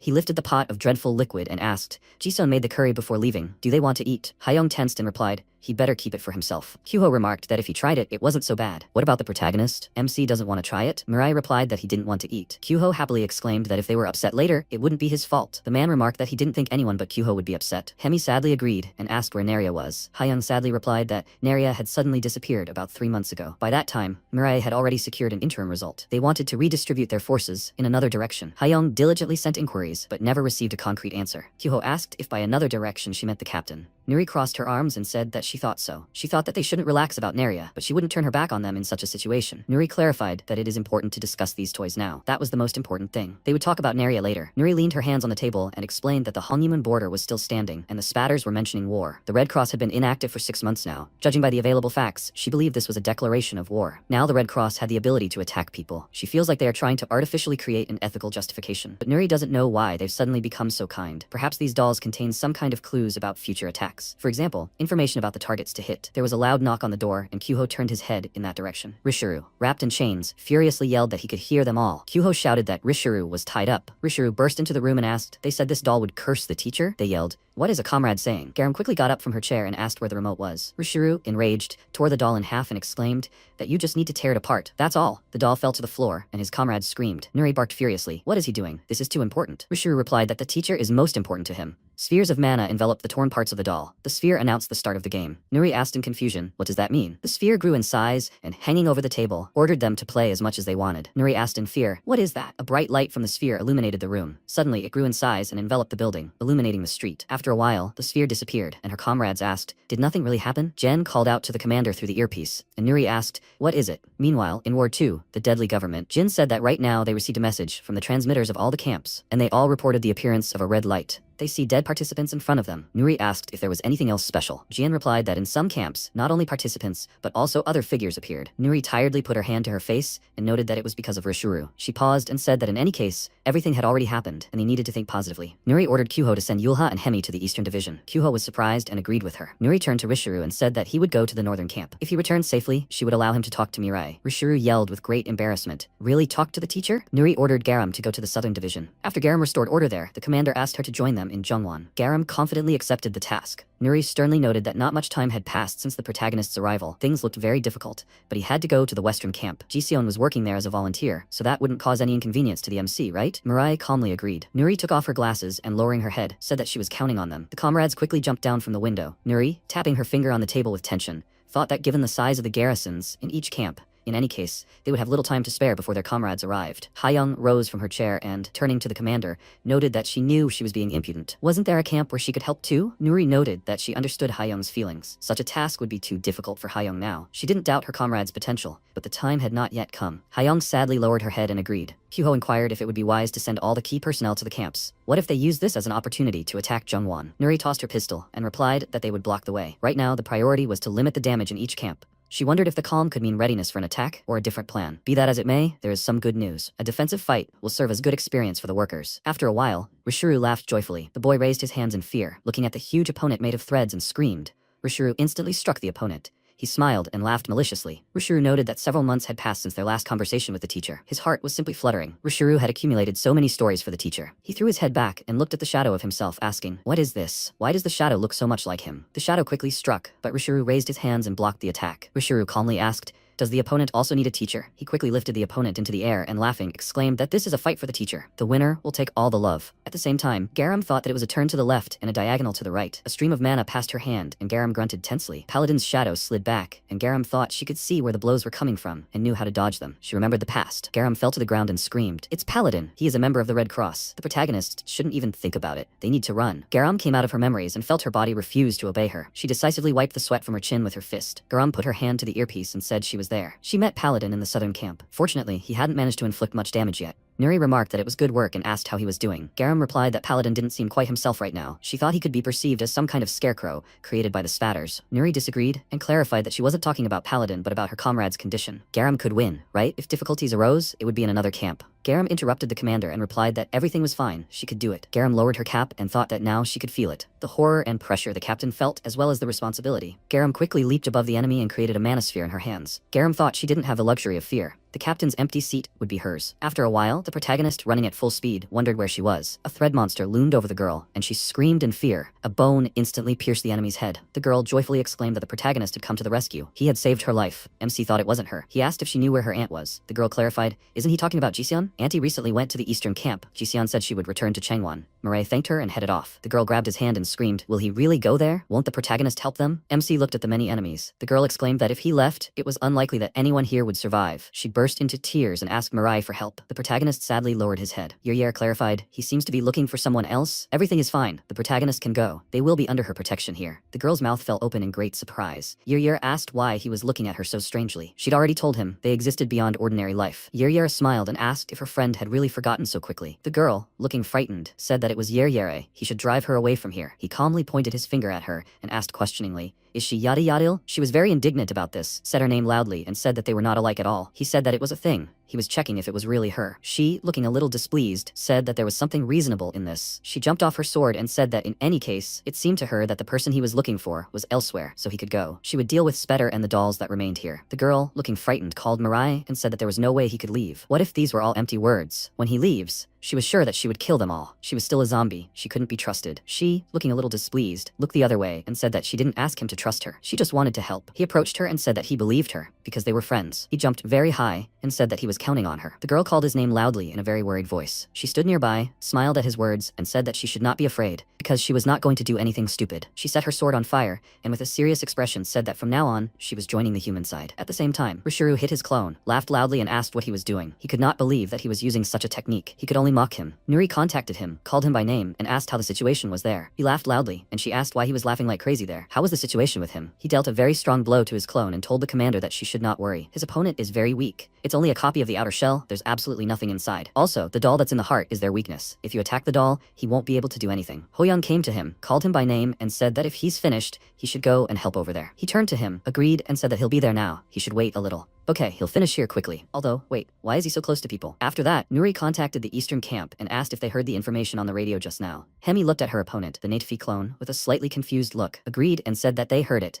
But now the situation is such that they don't have access. How can they target the doll? Yulha asked with a displeased look. Will she continue to waste her power? He said he would take care of it, right? She should stay away from him. She said with a calm expression that all this time he hadn't done anything good. She looked up, noticed the protagonist flying above them and asked, "Is that the teacher?" She started waving at him and called him here. Nuri asked, by teacher she meant him? She agreed and said that she had just seen him. He was in a great hurry somewhere. He continued flying, looked down, noticed Jison and landed on a large tree branch. She walked up to the children and said that they should just go forward. She would cover them from behind, so they should just run. Somehow, but she would definitely help them. Seeing this, he immediately went on, and she felt it and turned around, but didn't see him. At the same time, Hemi and Yulha were fighting against the devices she created from her energy. He called out loudly to her and warned her about the danger from the side, but she didn't have time to react and missed the attack. She was thrown to the side and he asked loudly, "Can't she even dodge this?" The monster continued to attack from a long distance and he asked loudly, "Will she continue to fight like a coward?" She can continue to attack. He has the whole day free. At that moment, MC broke all the devices she created with very fast blows. He stopped behind the monster and she saw him and loudly called him teacher. The monster turned around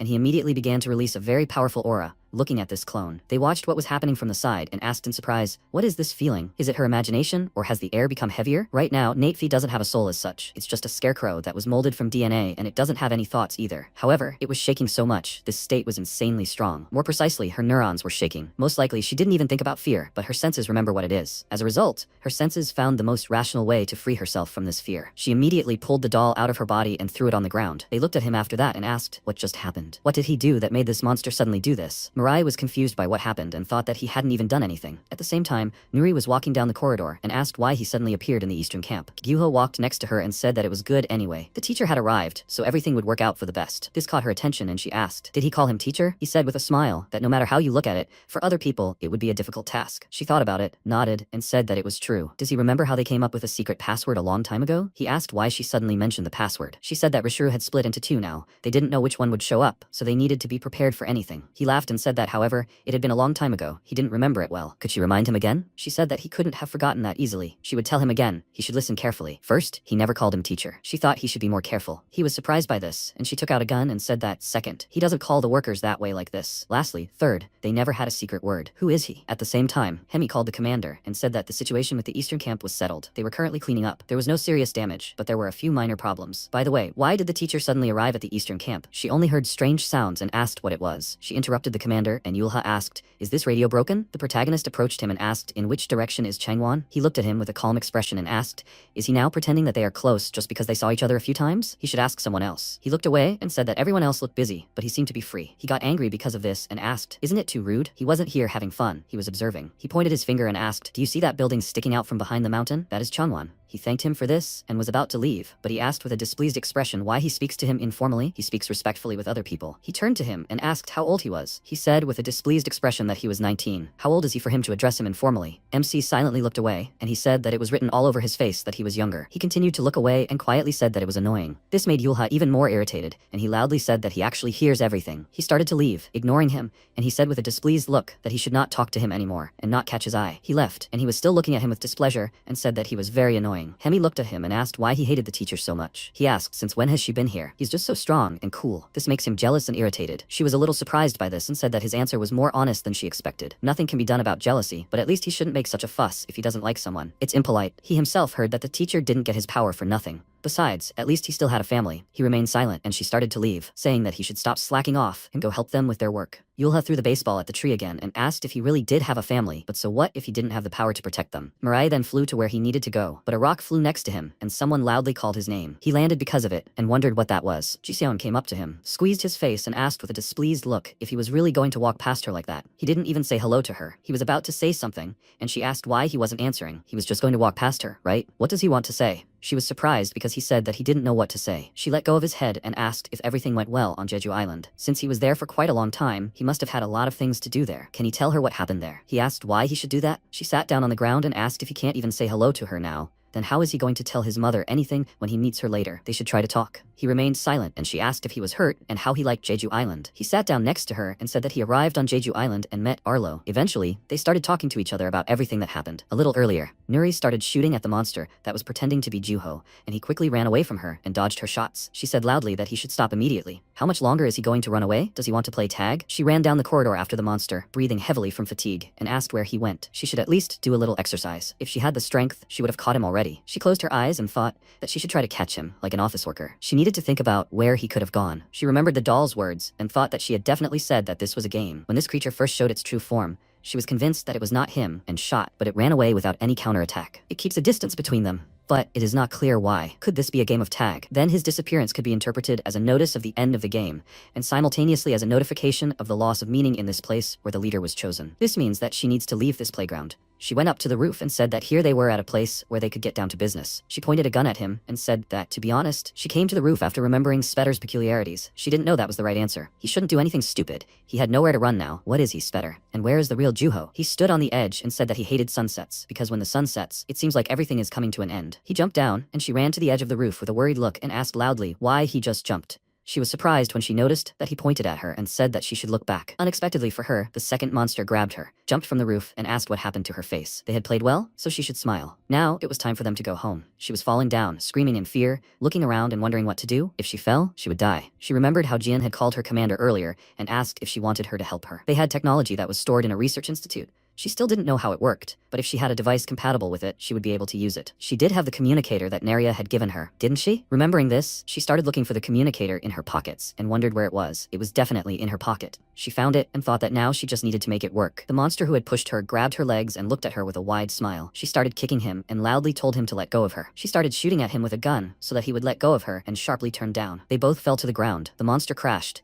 and she managed to activate the device at the last moment, but broke one leg and began screaming in pain. The monster that jumped from the roof first approached her, looked, and then began to walk away from her. She lay on the ground and asked where he was going. At that moment, Hemi contacted her and told her about the situation with the eastern camp. With the last of her strength, she grabbed the radio, breathing heavily from the pain and thinking that someone should come here faster. At the same time, Garam dodged the monster's attacks and thought that during this time she realized one thing. By acquiring knowledge, she can acquire several pieces of knowledge at once. In other words, she can combine Taekwondo and the attack wave, so that even the simplest techniques have a powerful effect. She kicked the monster's head and thought that the destructive power increases several times. Although the monster was thrown back, it quickly recovered, and they both ran towards each other at the same time. She very quickly delivered several strong blows to the monster's head using energy. She put a large amount of energy into her uppercut and threw the monster up. She looked at this with a serious expression and released a powerful beam of energy. She walked towards the monster after it fell to the ground and thought that now everything is not as it was before. She has become stronger. She raised her hand and told Paladin that he is not as problematic as she thought. People were watching this from the window and asked how the situation was. It seems she is winning, as expected from his daughter. It seems they can leave quietly now. 2 more people are not there, right? That is, the people living in this area have not arrived. Paladin appeared near the school, which serves as their refuge. However, the school where Garam is located is clearly safer. After all, those strange red dolls are walking around everywhere outside. He gave such a good briefing. With such talent, he should have become a firefighter. What did he say his name was? He said his name was Ohachuel. He joined Hayoung on Oryukto. He was planning to leave earlier and had no idea that he would stay in the squad of inevitable death for so long. Junwon asked if since he was planning to leave, does that mean he has someone he is looking for? He said that he has a younger brother who went to study in Japan before the zombie disaster. He said that he understood it. He must be really worried. He refused and said that he was quite brave. He promised to treat him when he returns to Korea. He must definitely survive. He had a calm expression on his face and said that they should stop there. If he continues talking about such things, then according to the laws of the genre, something bad will happen. It's good that he didn't become a firefighter.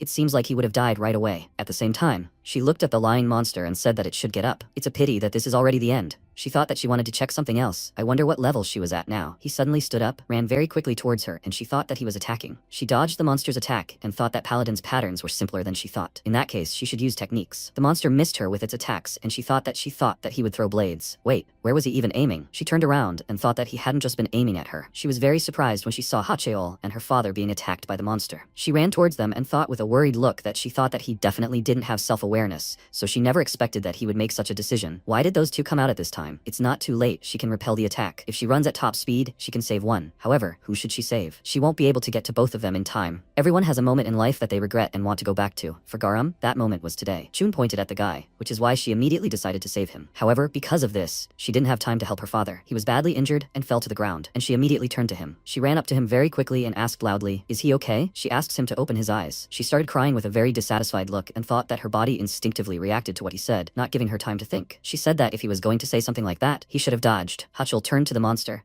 noticed that he was running away, and warned her about it. She looked at him with a very angry expression on her face and ran towards him very quickly. She jumped up and dealt a very strong blow to the body of this monster, and that was all her fault. She directed energy into her hand and wondered why she tried to test herself in battle. If only she had not acted so arrogantly. She released a large amount of energy at the monster and thought that then nothing would have happened. She started crying again after she killed the monster, but suddenly he called her loudly and said that she should come here. He was standing next to her father and said loudly that his wound was not as serious as it seemed. They need to take him to the hospital in Changan as soon as possible. She must help him quickly. He will provide first aid. At the same time, Nuri came to her senses and asked if she really lost consciousness. How long had she been unconscious, and where had that freak gone? She looked around and noticed thin veins leading into the distance. She looked at it and said that, judging by the way it was positioned, it seemed like he wanted her to follow the trail. She crawled to the gun, took it, and said that they would see who would have the last laugh. She began to follow the tracks left with difficulty, and thought that she would follow him to the very depths of hell. She reached a monster similar to Gyuho, who had killed many people in an alley. She looked around and with a dissatisfied look thought that it was too late. She became very angry about this, pointed the gun at him,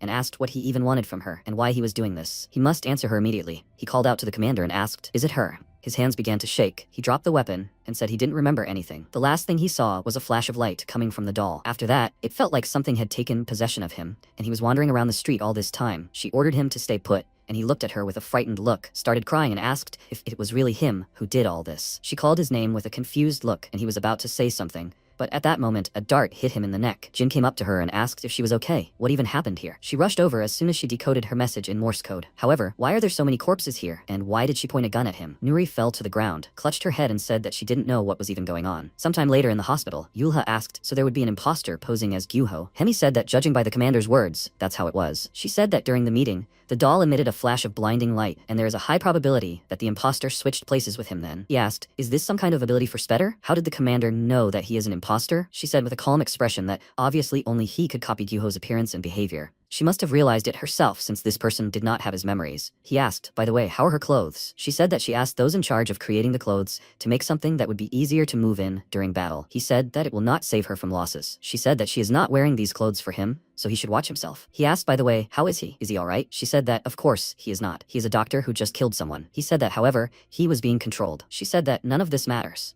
He is the kind of person who constantly blames himself for everything. He should think before he says anything. MC was standing nearby and started to leave, and he asked if she was going to go to the meeting. She refused, and he continued walking down the hallway, thinking about something. Garam was standing in the hallway and asked if something was wrong. If he was looking for the conference room, then he should go in the opposite direction. She was going to say something else, but he refused and said that he heard about what happened. She should hold on. She was surprised by this, smiled, and said that she didn't think she would live to see the day when he would come to comfort her. He shouldn't worry. She's okay. Luckily, the wound isn't deep, so he just needs some time to recover. She was told that there was no need to worry. She is grateful that he came to support her. She's okay, so he can go to the conference room. He moved on, and she thought that maybe she was wrong about him. Maybe he's actually a nicer person than she thought. I wonder why the commander forbade her to show up at the meeting. She only heard briefly about what happened, since she was always with her father, but she needed to meet with her after. After that, the people gathered in the conference room, and Nuri said that now they had to summarize. They managed to eliminate all the leaders and dolls that appeared in the camps, just in case they also burned their corpses. However, for some reason, those invitations that were left from the corpses didn't burn. There's a high probability that those invitations indicate the location where Spetter is now, so there's no choice but to go there and catch her, even if it means danger. Also, thanks to her shamanic abilities or something, she managed not to turn into one of those dolls, right?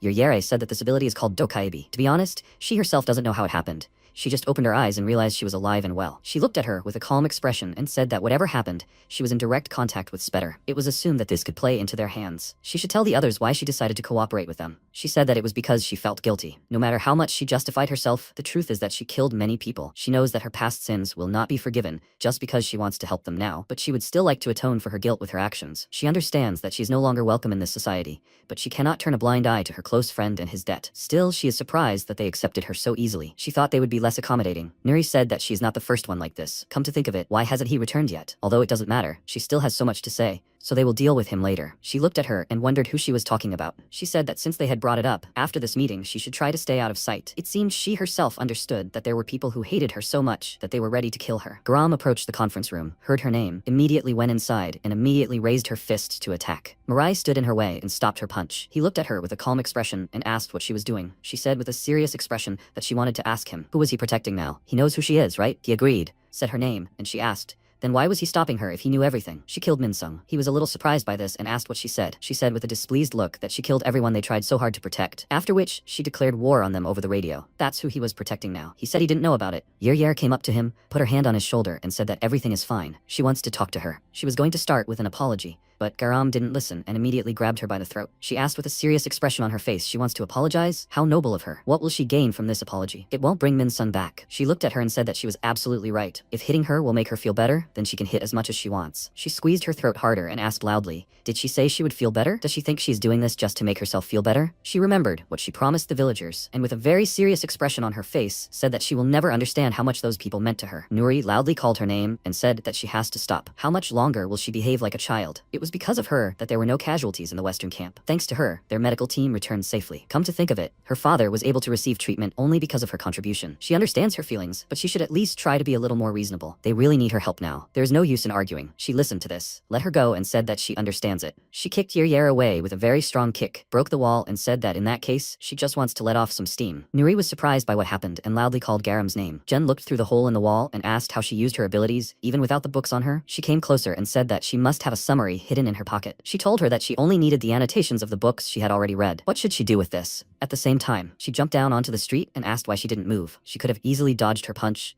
Or did she think she shouldn't have even done that? Yer agreed and said that it really shouldn't have. She got angry about it, ran to her and said that this was more like her. Fake apologies don't suit her. She punched her in the face and said that she was selfish, arrogant, and treated people like cattle. She kicked her in the head and said that she knew that's how she really was. She grabbed her by the collar of her jacket and asked loudly, isn't she right? She continued to punch her and asked loudly, does she still think it's not worth dodging? How much longer will this go on? Is she trying to say that she'd rather be beaten half to death than lose face? She needs to answer already. She knelt down and said that she wasn't worthy of dodging her punches. She could do with her whatever she wanted, if it meant she could atone for her actions even a little. Garam became even more angry about this, directed energy into her hand, and said loudly that this was not what she wanted at all. She had to stand up and fight against her. The protagonist walked up to them and said that it was enough. She had to stop this. She asked loudly why he was still trying to protect her. Who was she to him anyway? Was she really that important to him? He said with a calm expression that it wasn't about that. She didn't look like a person who really believed in what she was saying. She is a very kind person, boosting her self-esteem by being kind to others and developing self-esteem through her behavior. She is selfish, but a kind person. Therefore, she understood that her fury, despite the fact that she did not know Min-sung that well, was not connected with the expression of sadness over her death. On the contrary, it was a way to boost her self-esteem through revenge and release pent-up frustration. She also knew that her actions at that moment were no different from youthful maximalism. She stopped concentrating the energy in her hand and covered her face. Yer knelt before her and said that she asked to be heard. She will do everything possible to help her catch Svetter, even if she dies in the end. Therefore, she asks to be allowed to help. Garam said that she heard about the invitations and also wanted to take part in this mission. She did not want to be another victim. Nuri came to them and agreed to it. She started to leave, but looked at her, called her name and said that she better do everything in her power. She sat calmly in the same place and said that this is exactly how it would be. Thus, Garam became the leader of the team that was tasked with finding the one who sent those invitations. This team immediately went to search for Spetter's base of operations. Meanwhile, in the strange building, Terat asked what this meant. Why did she send them these meaningless invitations? He didn't send her to idle around like this. She turned to him and asked, when he arrived, what kind of hobby is he? Spying on people. He was walking towards her and said that she shouldn't even think that he would take it lightly. He put up with all her nonsense in the past, so she should go and kill them now if she valued her life. She said that she had already kept her promise. She made up an excuse to attack them, saying they were suddenly ambushed by humans. From now on, she would do whatever she wanted. More importantly though, did he really send her to keep an eye on them or something? He should stop already. This was starting to tire her. His appearance changed, and the zombie asked if it had really been that obvious. He thought he was doing a pretty good job of imitating him. It was nice to finally meet her. He had heard that she liked to laze around, but she turned out to be more touchy than he thought. He walked closer to her and said that she should let him introduce himself properly. His name is Heroine. Why doesn't she stop lounging around and go kill those those humans. This was starting to tire him. She raised her hands and asked if she should tell him the secret. He needed to have pity on wild tiger cubs. They are not as strong as their mother, and often die tragically by challenging the wrong opponent, simply because they believe they are as strong as full-grown tigers. He needs to stop sticking his nose in where it doesn't belong and get out of here. If he wants to earn Terati's favor, he needs to go and wag his tail at him. He laughed a little before delivering a very hard punch that shattered the floor. He tried to look friendly and said that there was no point in being arrogant just because she was the boss. High-ranking zombies should know that all executives, with the exception of Terati, exists simply to maintain zombie society. He started to leave and said that she should enjoy her crumbling throne while she still can. He would deal with these people himself. Spetter looked at him with a smirk and said that he was so pathetic. Did he come here just to throw a tantrum? Was he really that upset about the fact that he didn't get the mask? He stopped and said that she should be grateful for this mask. It's the only reason she's still alive. Toothless tigers need to enjoy the remaining years of their lives. They'll take care of everything. After some time, Garam blew on the leaflet. Earlier, Nuri said that she found out that the invitation reacts if you blow on it. This should help their investigation. For example, if you blow directly on the invitation, it will fly in a different direction. She was surprised by what she saw and said that it really does fly in the other direction. Maybe that's the direction they should go. Currently, the invitation fell to the ground and she asked, didn't she blow hard enough? It fell to the floor immediately. Yuryer looked at her with a worried look, apologized and asked if she could give her a chance to apologize again. Last time, she didn't manage to fully apologize. Garam turned to her and asked, seriously, is she trying to apologize again? She has already apologized more than 5,000 times since they left Changan. She's had enough. Everything is fine. She was happy to hear this and asked if this meant that she had forgiven her. She calmed down a little and said that it was not exactly like that. She just should stop. She called the MC and asked if he by any chance knew how to control the wind. He refused, and she happily said that she should ask her. She can. She directed a stream of air with her finger at the invitation and said that in the end, wind and flame are closely related. They can leave it to her. She will show the way. However, the invitation fell to the ground, and Garam said that it turned out not much better than when she just blew on it. Yuryer said that, to be honest, she is not very good at controlling the wind. She asked with a slightly dissatisfied look, then why did she act so confident a minute ago? She, with a confused look, said that she does not have a mask and sword now, so she's many times weaker than usual. She apologizes. This caught her attention, and she asked if the mask made her stronger. She said that Terat gave her the mask, so it has the ability to increase her strength. However, he can track it, so everything is not so good. She is truly sorry. She calmly said that she understands everything. Does this mean that she is unable to help them with anything now? They all started blowing on the invitations together and said that they should try to continue. She is sure that if they keep blowing, they will come to something. 3 hours later, they continued blowing on the invitations, and she said with a tired look that her cheeks are about to fall off. She can't even blow anymore. The invitations started flying in different directions, and she said that she thinks they need to split up. They shouldn't stray too far from each other, so they should scout for a while and then regroup to discuss what they discovered. She will report on the radio when the sun sets, so they should return to the forest as soon as she contacts them. So the three of them split up and each went their own way. Yuryer blew on the invitation and thought that she needed to atone for her sins. No matter what, she needed to find Spetter first. Garam was also going for her invitation and thought that, after all, it seemed too easy. Mariah was also going for the invitation and thought that it was somehow quiet here, even too quiet. When he was alone, it was much quieter around. This had not happened for so long that he had forgotten this feeling. After some time, they met and she said that he was finally there. She contacted him quite a long time ago. Why did it take him so long to get there, and did he find anything interesting? They found nothing. He sat down next to her, which surprised her, and she was about to ask something, but he got ahead of her and asked if something was wrong. She asked why he sat so close. Did he see a ghost or something? He refused, and she asked, then what was the matter? He asked with a calm expression on his face. What was she even talking about? Yuryer asked. Perhaps it was none of her business. But what were they planning to do tomorrow? She was a little nervous and thought that, frankly, she didn't know. She didn't think they would find anything if they continued to walk in different directions without result, like today. She stood up and said that they would talk about it tomorrow.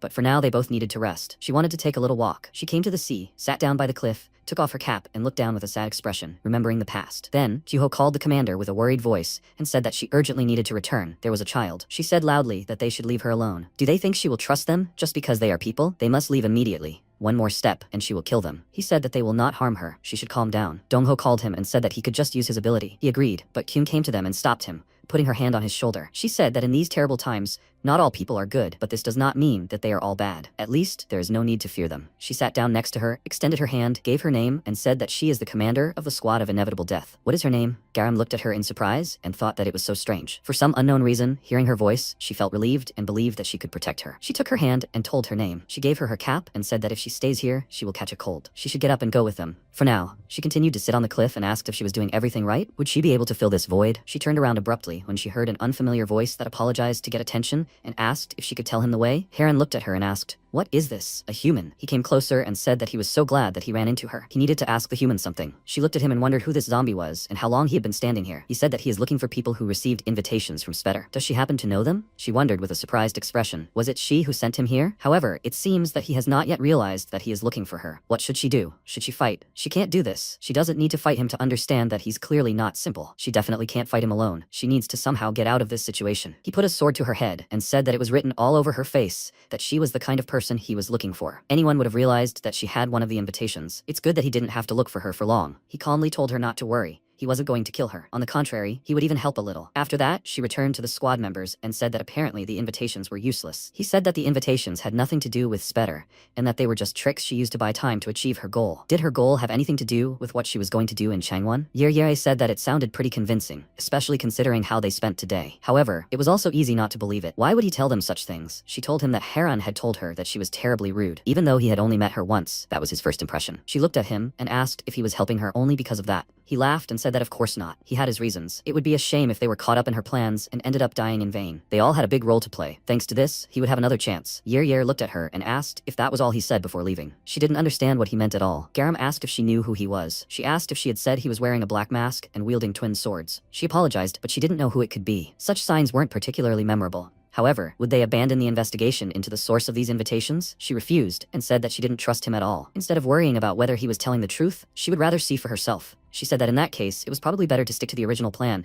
than worry about information from a dubious source. They would resume their investigation tomorrow at sunrise. The next day, they went their separate ways again. Heron stood nearby, sighed, and asked, "What kind of gathering of idiots is this?" He had told them everything outright, but as it turned out, he had only wasted his time. Or was he? Spetter must already know that he had talked to that girl. But then, why hadn't she done anything yet? He started to walk into the forest and said that who cares? Who knows what's going on in her head? At the same time, Hyung came to the hospital door, knocked, and asked if he was there. Receiving no answer, she said that she would leave food at the door. She asks him to eat it and get better quickly. Many patients are waiting for his return. After that, she came to the prison, and the employee said that she was very grateful for everything she does. She asked if she could go in now. She agreed and said that, however, she should be careful just in case. She came to the zombie, handed him a can of tuna, and was very scared when he started screaming loudly. She said loudly in a very scared voice that she brought what he asked for. "That's enough, right?" He calmed down, took it, and happily said that he missed it very much. She was happy with his reaction and asked if this is what he asked for, right? She was already thinking that she had confused it with something else. He thanked her for it and started eating, and she said that he shouldn't rush or his stomach would hurt. Still, it's curious that he doesn't need to eat human flesh, despite the fact that he became a zombie. He asked if that's really cool, right? In fact, he feels much healthier now. She asked how he feels here. It must be pretty tough here. He refused and said that everything was fine. It is natural for people to be afraid of zombies. After all, he was also human once, so he understands why they treat him like that. Compared to Rishiru, he is in a pretty stable position, so everything is fine. How is Garam doing? She was about to answer this question,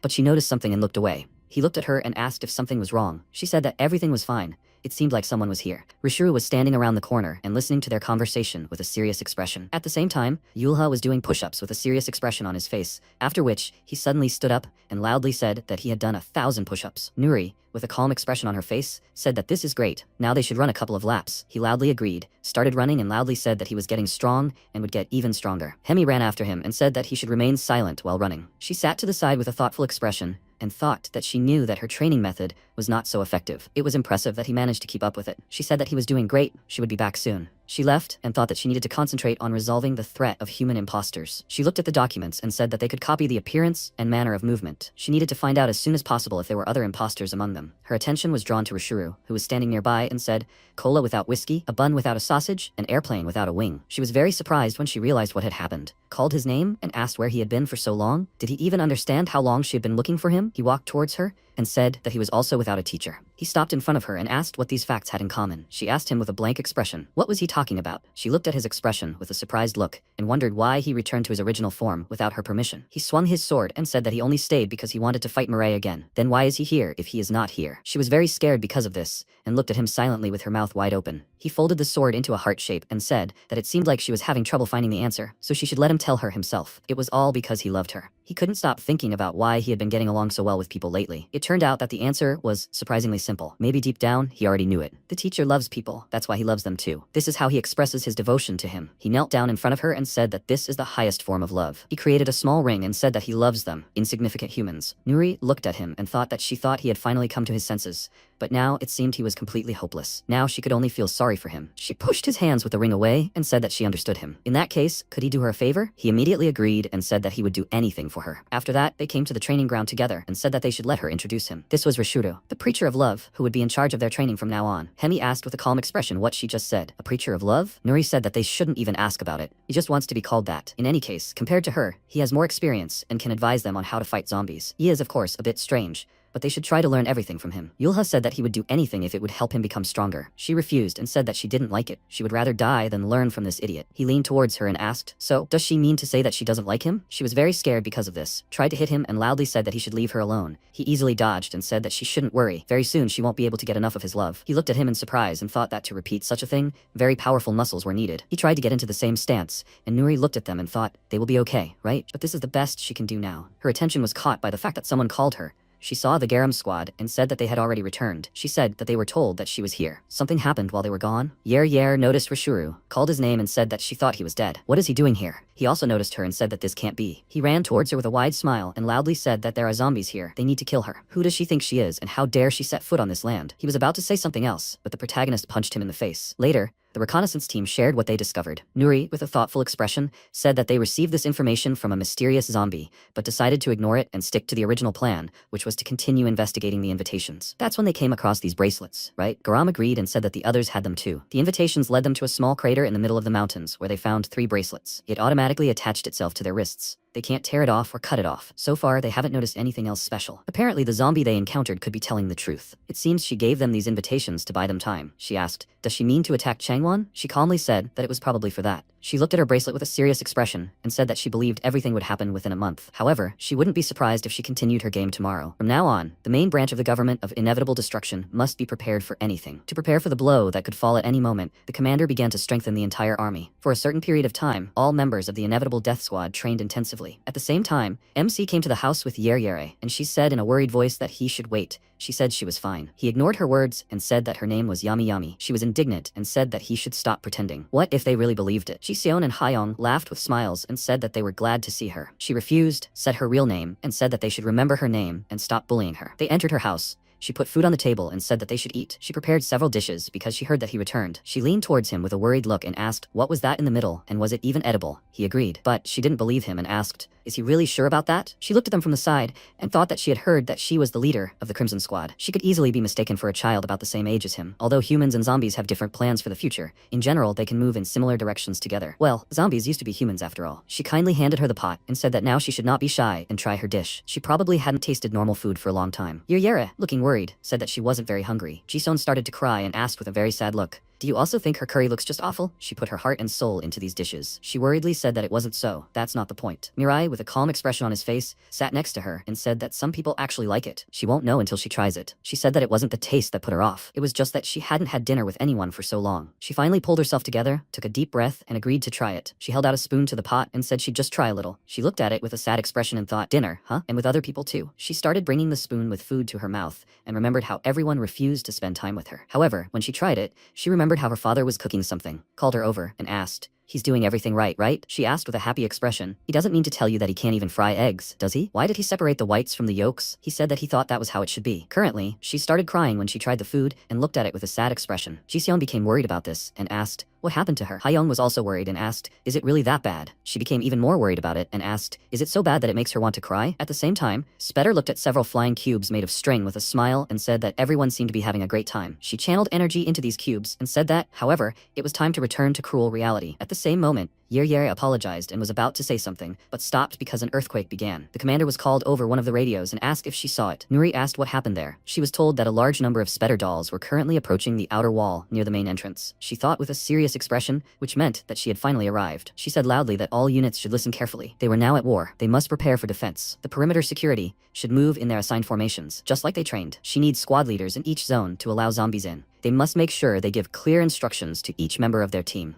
What's the situation on the front lines? The guy with the binoculars watched what was happening and said with a confused look that they were just standing there. She looked surprised by this, and he said that they were all lined up in a row and just laughing. Spetter walked along the energy cubes and said that she didn't know who warned them or how, but they had prepared quite thoroughly, so it pained her to say that they got it all wrong. She was achieving something completely different. Suddenly, some people's faces, underneath which were dolls, began to burst. She said that keeping out intruders was certainly important, but they should also pay more attention to their loved ones. An employee called the commander over the radio and said that they kept finding dolls dressed as people all over Changwon. At that moment, many other employees also started calling her and reporting similar problems. Nuri, with a serious expression, wrote down the number and said that a total of 82 dolls had been discovered. They had to stick to the plan. The employees began killing the dolls that were were inside. These dolls could only copy their appearance and behavior. They were incapable of independent thought. With this information, it was not difficult to recognize the dolls hiding among them, especially since she had memorized where each member of the death squad was assigned. If she loved games so much, then she would have to play along. At the same time, the bald man hid a doll with a police shield, then took out a walkie-talkie, called the commander,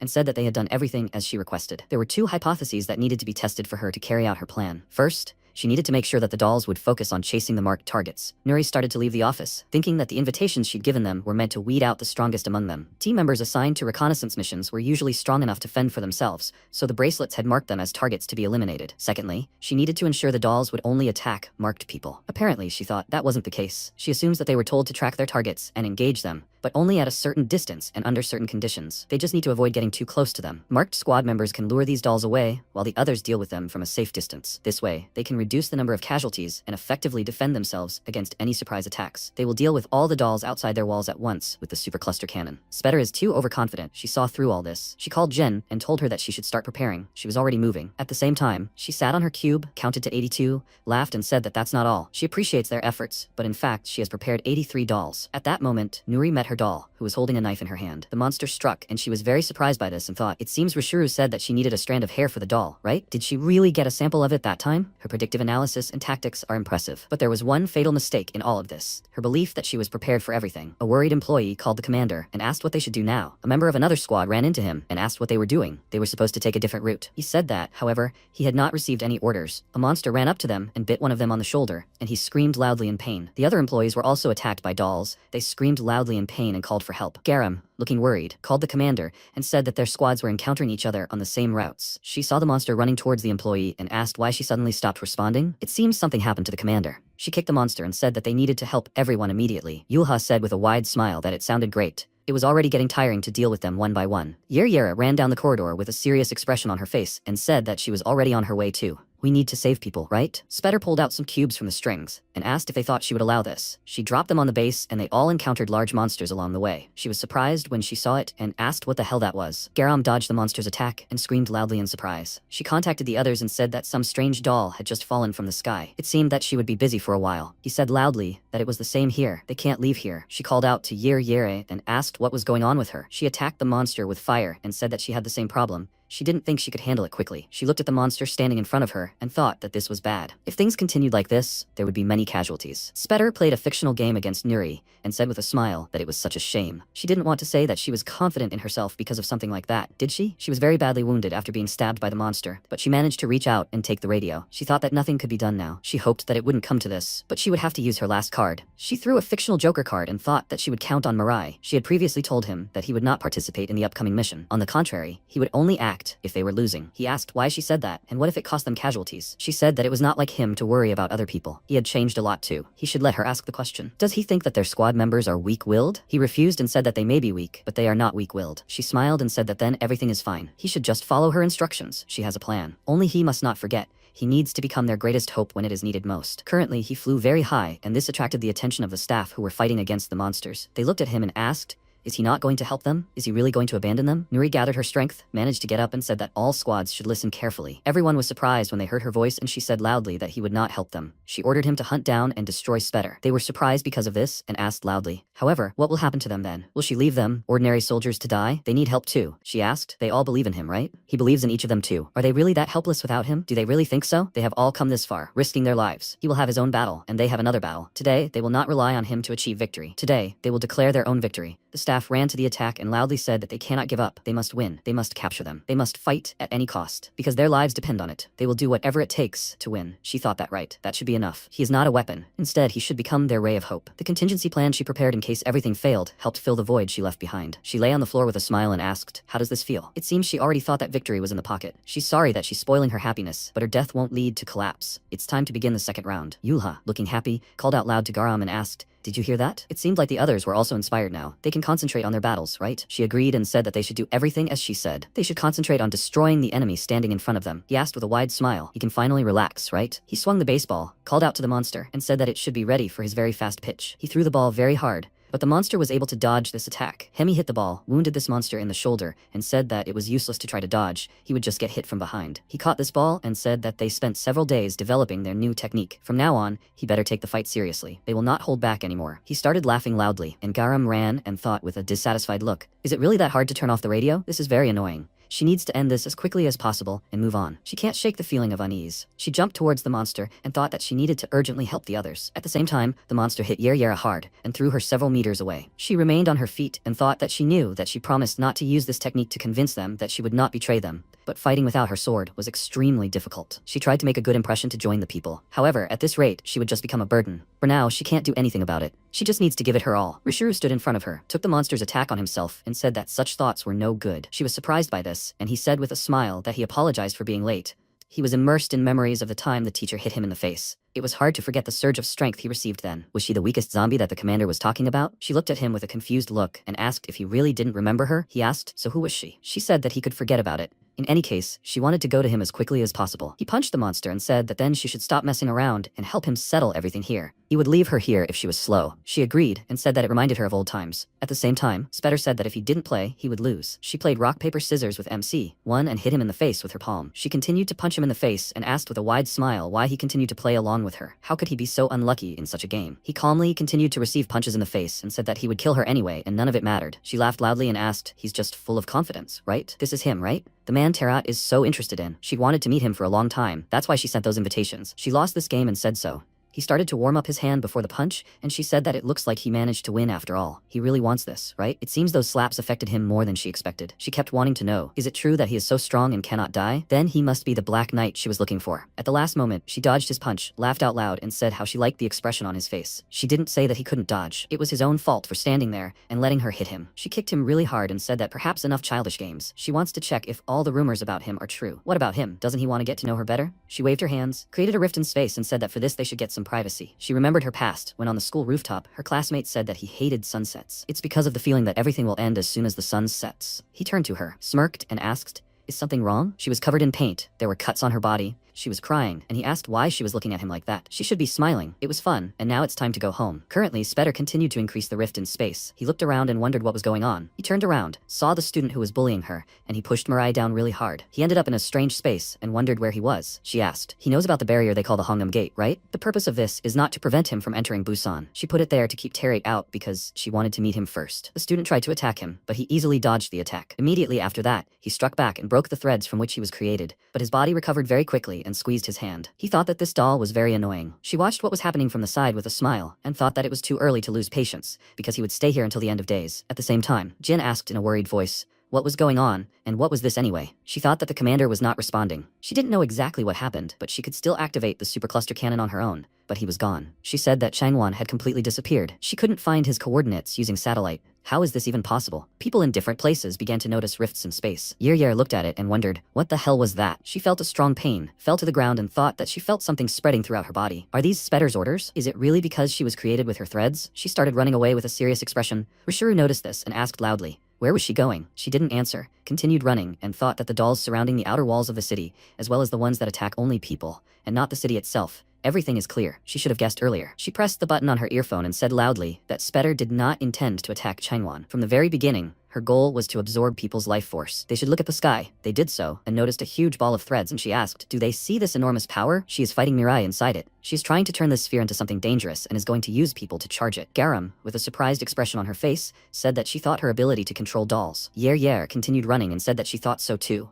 But there was a possibility that she had two abilities. She understood this from the orders she had given her, so she didn't know the details. She dug her hand into the ground, pulled out a device, and said that she had found a generator. She thought with a serious expression that it seemed she had installed about 100 of these things all over Changwan. It seemed that she was still preparing, but as soon as she activated the generators, they would immediately start sucking out people's life force. She destroyed it with her fire and thought that it needed to be destroyed before the activation began. She probably used the dolls that had infiltrated the city to install generators everywhere. It's quite clever, but by bringing her into play, her plan was doomed to failure. Nothing will go according to her plan. At that moment, Spetter sensed what had happened, looked away, and said with a smile that she had completely forgotten about her. At the same time, the medical workers loudly asked, is anyone free? He could use every free hand right now. The commander is in critical condition. Everyone needs to come here. They need help. Does anyone know where she got this injury from? The bald man said with a worried worried look that he didn't know she was already in this condition when he found her. Hyung, clearly worried, asked, "Will she be okay?" The doctor said that given how deep her wound was, there was little he could do now. She said there was at least something they could do. They couldn't just leave her to die. He said there was one way. Juho had recently managed to develop a new treatment method to save Jiseon. They could use this method to save not only the commander, but the other patients as well. The problem was that no one except him knew how this treatment was carried out. He asked for his help,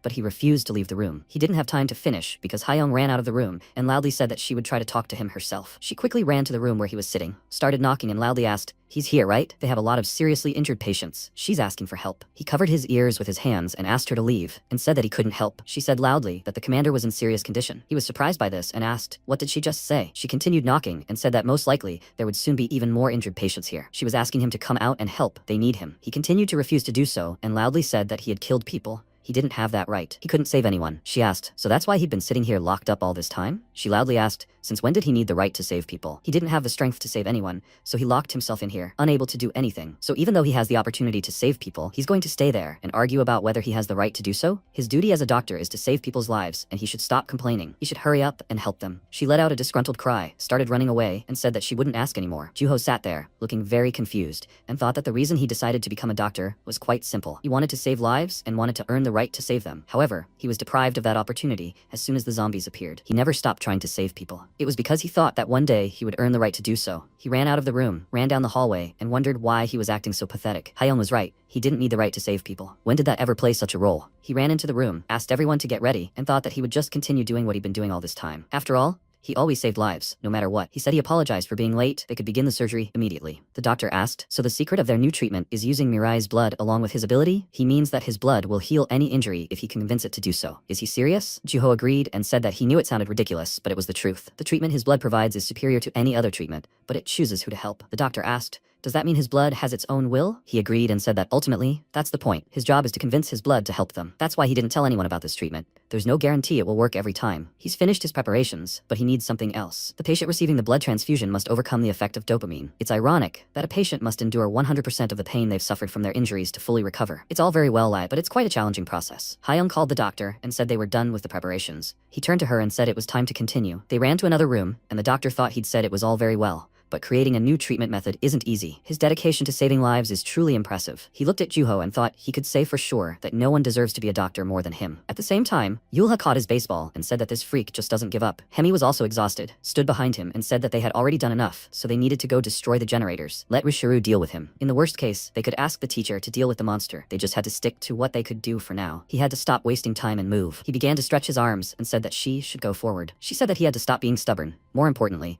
how was he going to fight with his arm in such a state? The monster screamed loudly and ran towards them, and she said that he understood, so they had to run from here. He looked at it with a serious expression and said that if he ran away now, he would never get stronger. She said loudly that now really wasn't the time for him to be stubborn. He surprised her by asking if she remembered the day of the funeral. He started tossing the ball and said that after Mom and Dad were killed, he remembered only one thought in his mind. The next time he had to wear that bandage would be at her funeral. He thought he would finally feel relieved at the thought of not having to listen to her complaints anymore. But the thought of attending her funeral was actually quite depressing. He asked to be allowed to tell her one good thing about life in this damned apocalypse. The strong can choose how they want to live. He would become stronger and do whatever he wanted with his life. He apologized for disappointing her, but she would never have a funeral. He would boss her around forever. He started to throw the ball with incredible force, causing his skin to tear, but he gritted his teeth and endured the pain. He threw the ball really hard, aiming for the monster's head, but it noticed and jumped to the side. Yulha was very surprised by this and wondered how he dodged that attack. It was his best throw. He was surprised because Hemi said there was one more good thing. She teleported behind that monster, swung her weapon and said that there was no life in the apocalypse. She hit the ball really hard, hit the monster's head, and killed it. She looked at him tiredly and said that he should quit smoking because school children shouldn't do that. He said with a smile that she always acts like a coward, but she can prove herself when it matters.